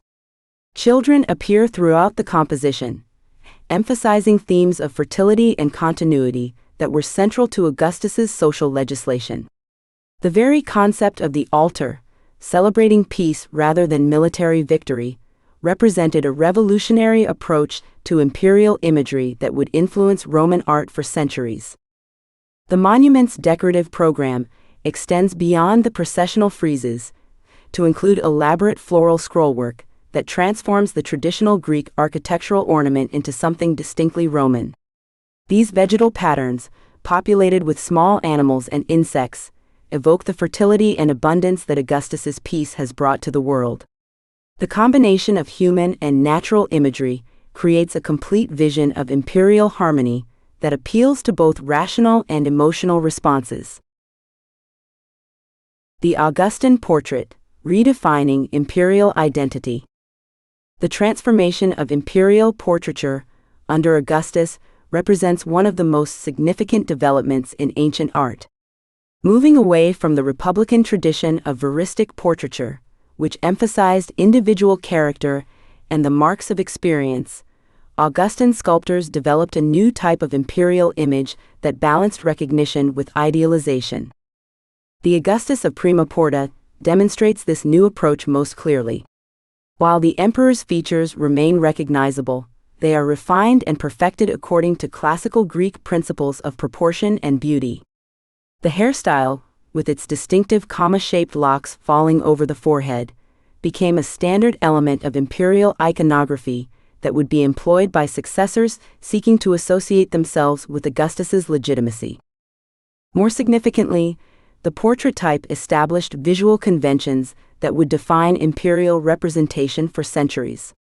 The emperor appears eternally youthful, his body conforming to classical ideals of male beauty, his expression serene and confident. This imagery suggested that the emperor transcended normal human limitations, participating in the eternal realm of the gods while remaining accessible to his subjects.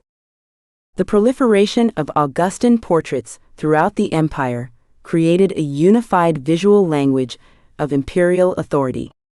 Whether carved in marble for urban centers or cast in bronze for military camps, these images carried the same message. Augustus was the legitimate ruler chosen by the gods who had brought peace and prosperity to the world. The consistency of this imagery across vast geographical distances represented an unprecedented use of art as a tool of political communication. Religious architecture and imperial piety. Augustus's architectural program extended beyond secular buildings to encompass a comprehensive rebuilding of Rome's religious infrastructure.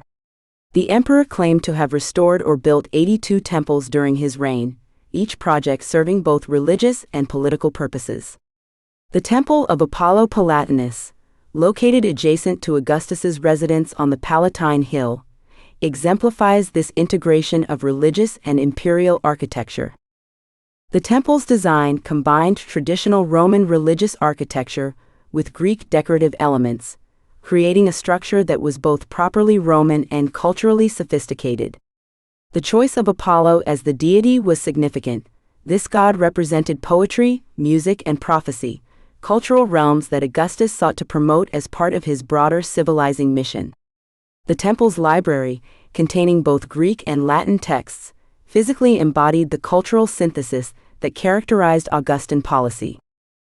The integration of religious and imperial architecture reached its culmination in the Pantheon, though the current structure represents Hadrian's later rebuilding. The original Augustan version established the principle that would guide later development.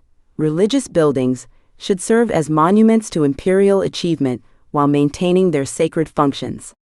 This dual purpose transformed religious architecture from purely devotional spaces into instruments of imperial propaganda that reinforced Augustus's claim to divine favor. Provincial adaptation, exporting imperial style. The spread of Augustan artistic forms throughout the empire demonstrates the conscious use of art as a tool of imperial integration. Provincial artists adapted Roman imperial imagery to local traditions, creating hybrid forms that maintained essential imperial messages while accommodating regional preferences. In Gaul, local craftsmen combined Roman portrait types with Celtic decorative traditions, producing works that were recognizably imperial while remaining culturally familiar to provincial audiences. Similarly, in Asia Minor, Greek artists working in the Roman tradition created sculptures that merged classical Greek techniques with contemporary Roman subjects, producing works that appealed to educated local elites while affirming imperial authority. This provincial adaptation of imperial artistic forms created a visual language that was simultaneously universal and locally meaningful. Citizens throughout the empire could recognize imperial imagery and understand its basic messages, while the specific forms remained familiar and accessible within their cultural contexts. This artistic flexibility contributed significantly to the stability of imperial rule by creating shared visual references that transcended local differences. The Domus Aurea, private magnificence. The imperial residence itself became a vehicle for artistic expression under Augustus. The Domus Augusti on the Palatine Hill, though modest compared to later imperial palaces, established precedents for the integration of art and architecture in imperial domestic space. The house's frescoes, executed in the second style of Roman wall painting, created illusory architectural spaces that extended the rooms beyond their physical boundaries. These domestic decorations served multiple purposes. They demonstrated imperial cultivation and sophistication. They provided appropriate settings for court ceremonies, and they established visual standards that would influence elite domestic architecture throughout the empire. The combination of mythological subjects with architectural ornament created sophisticated decorative programs that required educated viewers to fully appreciate, thereby reinforcing social hierarchies while celebrating imperial taste. The palace's gardens, decorated with sculptures and architectural elements, created outdoor spaces that functioned as extensions of interior rooms.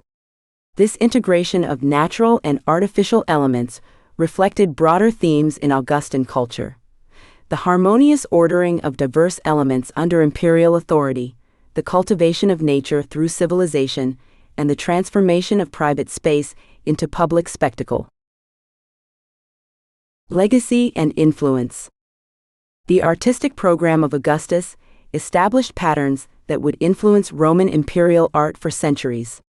The combination of classical Greek forms with contemporary Roman content, the integration of religious and secular themes, and the use of art as a tool of political communication became standard elements of imperial culture. Subsequent emperors would modify these approaches according to their individual needs and circumstances, but the fundamental framework remained constant. The Trajanic reliefs on the Arch of Titus, the Antonine sculptures of the Column of Marcus Aurelius, and the Severan decorations of the Arch of Septimius Severus all demonstrate continued engagement with Augustan artistic principles. Even as individual styles evolved, the basic conception of imperial art as a synthesis of aesthetic excellence and political messaging remained central to Roman imperial culture. The Augustan synthesis of Greek form and Roman content created an artistic language that transcended its immediate political context to become a foundational element of Western artistic tradition. Renaissance artists would rediscover and reinterpret Augustan monuments, finding in them models for their own attempts to create art that was both beautiful and politically meaningful. The influence of Augustan art thus extends far beyond its immediate historical context, contributing to the development of artistic traditions that continue to shape Western culture today. The transformation of Roman art under Augustus represents more than a change in artistic style. It reflects a fundamental reimagining of the relationship between art and political power. By consciously reviving classical Greek forms and adapting them to serve imperial purposes, Augustus created a new model for the use of art in service of political authority. This model would influence not only Roman imperial culture, but also later European traditions of royal and imperial representation. The Augustan Age thus marks a crucial moment in the history of art, politics, and their intersection, establishing patterns that would shape Western civilization for centuries to come. Chapter 23: Legacy of the Century: How the First Century Established the Roman World. The first century CE stands as the most decisive 100 years in the formation of Western civilization. This transformative period witnessed the crystallization of two revolutionary developments that would shape the trajectory of human history for millennia: the establishment of the Roman Principate as a stable imperial system, and the emergence of Christianity as a world religion. These twin phenomena, born from the political genius of Augustus and the spiritual vision of Jesus of Nazareth, created the fundamental structures, political, economic, social, and religious, that would define the Western world long after the fall of Rome itself. The Augustan Revolution: Creating Imperial Stability. The century began with Augustus's masterful transformation of the Roman Republic into the Roman Empire through the subtle creation of the Principate. This was not merely a change of government, but a revolutionary reimagining of how vast territories could be governed effectively. Augustus solved the fundamental problem that had destroyed the Republic: how to manage an empire spanning 3 continents while maintaining the fiction of traditional Roman institutions. The Principate represented a new model of imperial power that balanced autocracy with institutional continuity. Augustus retained the Senate, the consulship, and other republican offices, while concentrating real authority in his person as princeps, first citizen. This constitutional settlement provided the stability that had eluded the late Republic's civil wars. More importantly, it created a framework for imperial succession that, despite periodic crises, would endure for 3 centuries. The economic foundations laid during this period proved equally enduring. The standardization of currency across the empire, the development of Roman law as a universal legal system, and the integration of diverse provinces into a single economic zone created unprecedented prosperity. The census figures from Augustus's reign document a population of nearly 5 million Roman citizens, a dramatic increase that reflected not just territorial expansion but genuine economic growth and social mobility. The infrastructure of empire. The first century witnessed the construction of the physical infrastructure that would define Roman civilization. The road system, begun in earnest under Augustus and expanded by his successors, created the arteries of imperial communication and commerce. The Via Appia, Via Flaminia, and countless other roads were more than transportation networks. They were the nervous system of imperial control, enabling the rapid movement of legions, officials, merchants, and ideas across vast distances. Roman engineering achievements during this century, aqueducts, amphitheaters, forums, and bathhouses, established the urban model that would spread throughout the Western world. Cities from Londinium to Leptis Magna adopted Roman architectural forms, legal systems, and cultural practices. This process of Romanization was not merely cultural imperialism, but the creation of a shared Mediterranean civilization that transcended ethnic and linguistic boundaries. The legal innovations of this period proved even more significant. The development of the Corpus Juris Civilis, under legal scholars like Gaius, established principles of jurisprudence that would influence Western legal systems for 2 millennia. Roman concepts of property rights, contract law, and legal procedure became the foundation upon which European law would be built. Military and administrative innovation. The professionalization of the Roman military under Augustus created the most effective fighting force the ancient world had ever seen. The establishment of permanent legions with standardized equipment, training, and career paths produced a military machine capable of defending borders from Britain to Mesopotamia. The auxilia system integrated non-citizens into the Roman military while providing a path to citizenship, creating powerful incentives for loyalty throughout the empire. The administrative system developed during the first century proved equally revolutionary. The division of provinces between imperial and senatorial administration, the creation of the Praetorian Guard as an elite military unit, and the development of an extensive civil service created the bureaucratic framework necessary to govern an empire of 60 million people. The cursus honorum provided clear career advancement for the Roman elite while ensuring experienced administration throughout the territories. The birth of Christianity, a new universal religion. Simultaneously, the first century witnessed the birth and initial spread of Christianity, a religious movement that would ultimately inherit and transform the Roman world. The life, death, and proclaimed resurrection of Jesus of Nazareth occurred within the context of Roman Palestine, but the religion's rapid spread was facilitated by the very imperial structures Augustus had created. The Pax Romana provided the stability necessary for Paul's missionary journeys. Roman roads carried Christian evangelists from Jerusalem to Rome. Roman law protected them as citizens. Roman cities provided the urban networks through which the new faith could spread.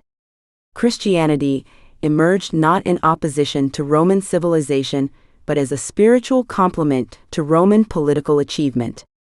The theological developments of the first century, particularly Paul's interpretation of Jesus' message as universal rather than exclusively Jewish, created a religion capable of transcending ethnic boundaries in the same way Roman law transcended local legal traditions.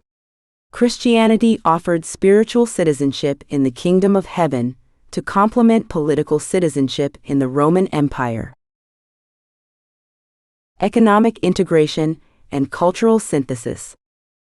The economic integration achieved during the 1st century created the material foundation for both imperial stability and religious expansion. The standardization of weights, measures, and currency facilitated trade across vast distances. The protection of merchant shipping by the Roman navy made Mediterranean commerce safer and more profitable than ever before. This economic integration fostered cultural synthesis on an unprecedented scale. Greek philosophy, Roman law, Jewish monotheism, and local traditions blended to create new forms of thought and expression. The architectural fusion visible in structures like Trajan's Forum or the Pantheon reflected a broader cultural confidence that could incorporate diverse influences while maintaining Roman identity.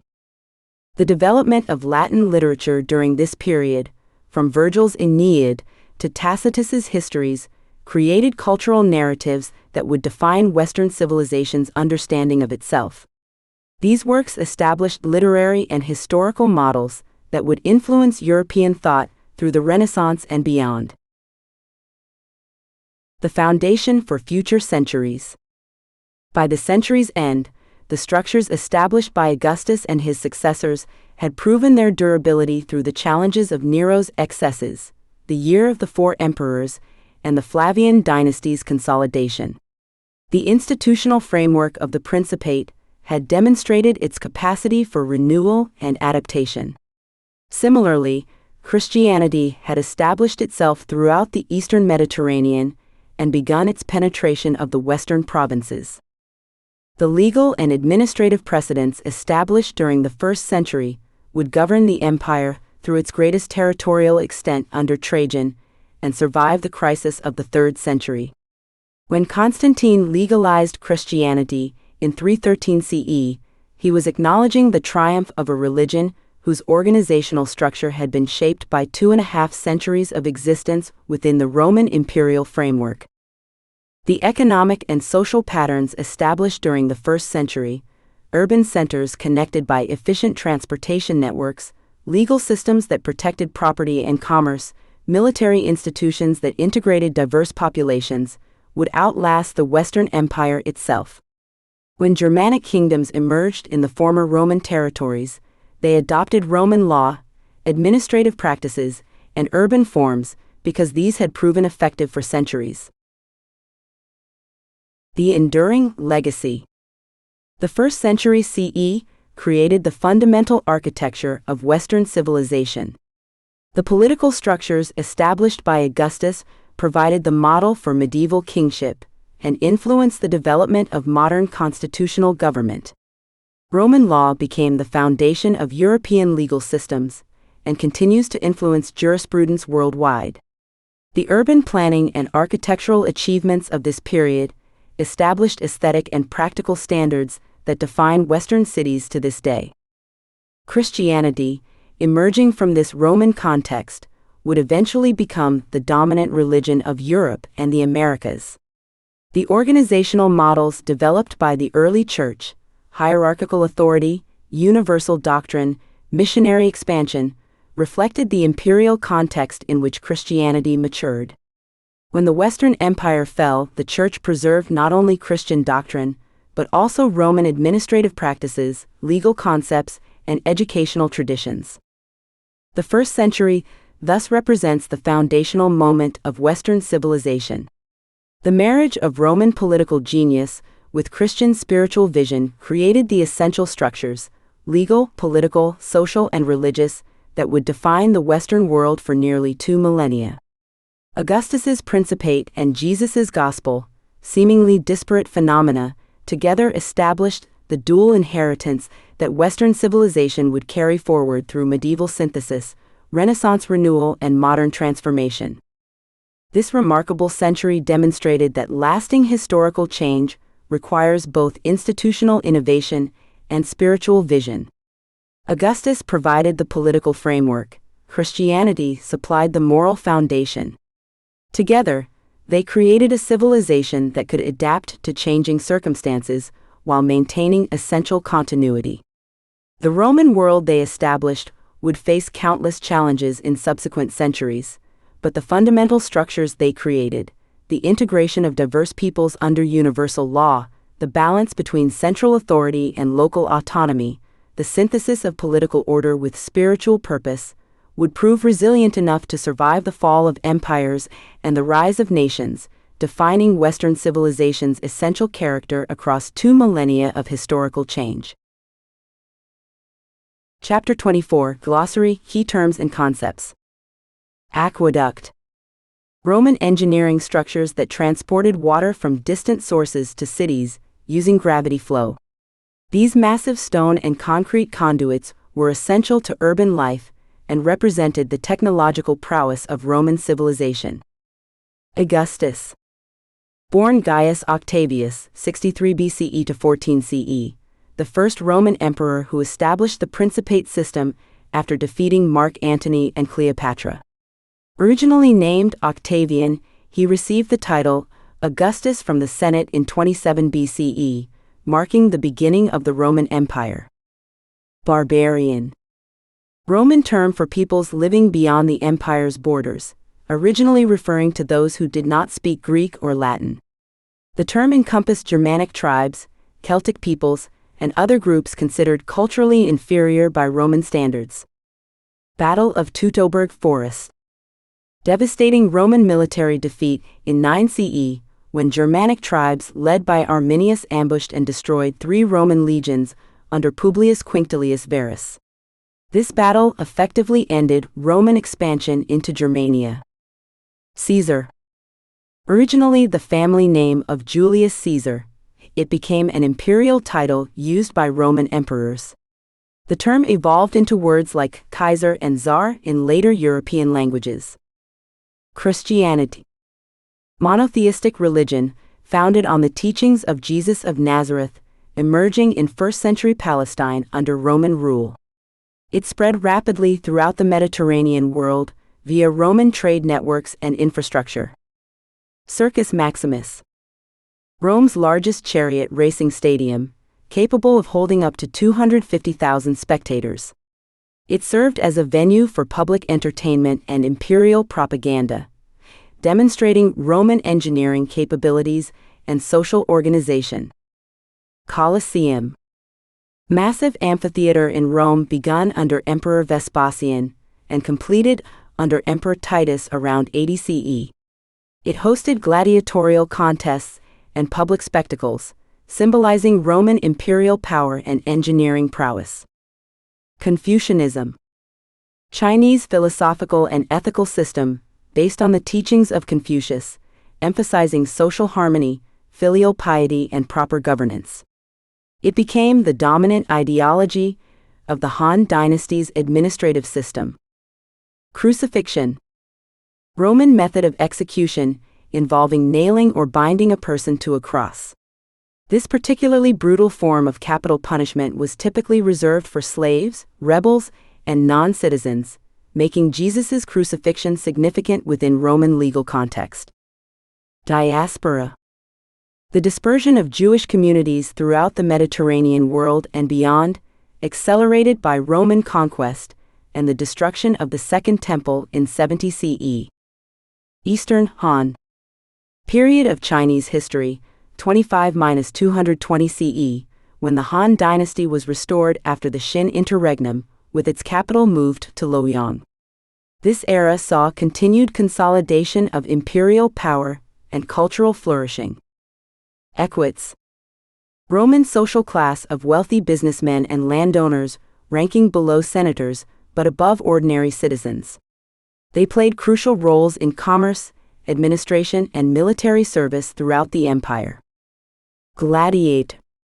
Professional fighters who performed in amphitheaters for public entertainment. Most were slaves, prisoners of war, or condemned criminals, though some free men voluntarily entered the profession. Gospel. Greek term meaning good news, referring to the Christian message of salvation and the 4 canonical accounts of Jesus' life, death, and resurrection in the New Testament. Great Wall of China. Massive fortification system built to protect Chinese territories from northern invasions. During the 1st century, the Han Dynasty maintained and extended sections originally constructed by the Qin Dynasty. Han Dynasty. Chinese Imperial Dynasty, 206 BCE to 220 CE, that ruled during much of the 1st century CE, establishing many governmental and cultural traditions. The Han created a stable, centralized empire that paralleled Rome's dominance in the West. Hellenization. The spread of Greek culture, language, and customs throughout the Mediterranean and Near East, following Alexander the Great's conquests.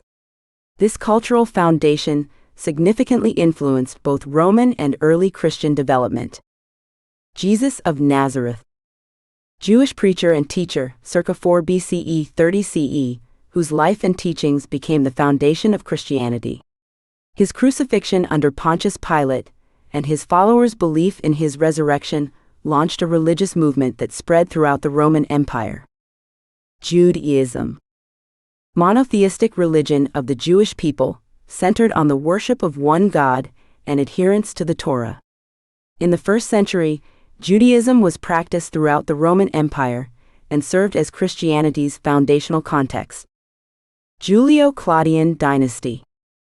First Imperial Dynasty of Rome, 27 BCE to 68 CE, including Augustus, Tiberius, Caligula, Claudius, and Nero. This dynasty established many precedents for imperial rule and oversaw significant territorial expansion. Legionnaire. Professional soldier of the Roman legions, typically serving for 25 years. These highly trained and disciplined troops formed the backbone of Roman military power and territorial expansion. Limes. Roman frontier fortification system, marking the empire's borders. These defensive lines included walls, forts, and watchtowers designed to control movement and protect Roman territory from barbarian incursions. Mandate of Heaven. Chinese political and religious doctrine, claiming that legitimate rulers possessed divine approval. The Han Dynasty used this concept to justify their authority and explain dynastic changes. Pantheon.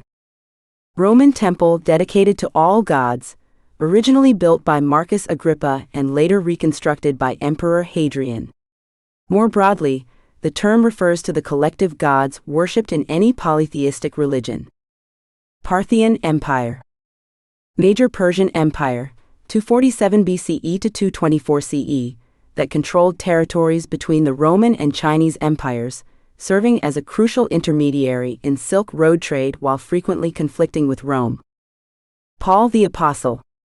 Jewish Roman citizen, circa 5 to 67 CE, who became Christianity's most influential early missionary. His letters and missionary journeys throughout the Mediterranean established Christian communities and theological foundations. Pax Romana. Roman peace. The period of relative stability, prosperity, and minimal expansion under Roman imperial rule, traditionally dated from Augustus's reign through the end of the 2nd century CE. Pontifex Maximus. Highest religious office in Rome, traditionally held by the emperor. This position gave the ruler supreme authority over Roman religious practices and calendar regulations. Praetorian Guard. Elite military unit responsible for protecting Roman emperors and maintaining order in Rome. These troops wielded significant political influence and occasionally determined imperial succession. Principate. System of government established by Augustus, theoretically maintaining republican institutions while concentrating power in the emperor, princeps. This system disguised monarchical rule within traditional Roman governmental forms. Procurate. Roman administrative official governing smaller provinces or assisting provincial governors. Pontius Pilate held this position in Judea during Jesus' ministry. Province. Territorial unit of Roman administration outside Italy, governed by appointed officials and subject to Roman law. The provincial system enabled Rome to control vast territories efficiently. Resurrection. Christian belief that Jesus rose from the dead 3 days after his crucifixion. This doctrine became central to Christian theology and distinguished Christianity from Judaism and other contemporary religions. Second Temple. Jewish Temple in Jerusalem, rebuilt after the Babylonian exile and destroyed by Romans in 70 CE. Its destruction marked a pivotal moment in Jewish history and accelerated the Jewish diaspora. Senate.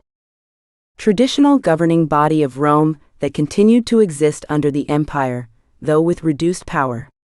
Senators maintained prestige and participated in administration while deferring to imperial authority. Silk Road.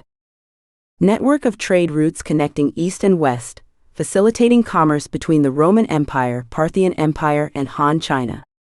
These routes enabled cultural and technological exchange across Eurasia. Stoicism.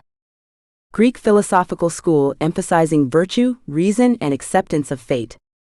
Stoic philosophy significantly influenced Roman thought and provided ethical frameworks for imperial governance. Taxation. System of revenue collection that funded Roman military, administration, and public works. Roman tax policy varied by region and significantly impacted provincial populations' relationship with imperial authority. Tetrarchy. Later Roman governmental system, not relevant to 1st century, dividing imperial power among 4 rulers. Though established later, the concept emerged from 1st century imperial succession challenges. Tribune. Roman magistrate, originally representing plebeian interests. Under the empire, emperors held tribunician power, providing them with legislative authority and popular legitimacy. Triumvirate. Informal political alliance between 3 powerful Romans. The Second Triumvirate, 43–33 BCE, between Octavian, Mark Antony, and Lepidus, preceded Augustus's rise to sole power. Vespasian. Roman Emperor, 69–79 CE, who founded the Flavian dynasty after the year of 4 emperors. He initiated construction of the Colosseum and restored stability after the civil wars following Nero's death. Villa. Roman country estate, combining agricultural production with luxurious residential facilities. Villas demonstrated Roman wealth and served as centers of economic activity throughout the empire. Western Han. Earlier period of Chinese Han rule, 206 BCE to 9 CE, with its capital at Chang'an.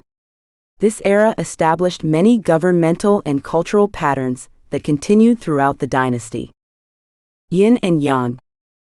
Chinese philosophical concept describing complementary opposites that form a harmonious whole. This principle influenced Han Dynasty thought and provided frameworks for understanding natural and social phenomena.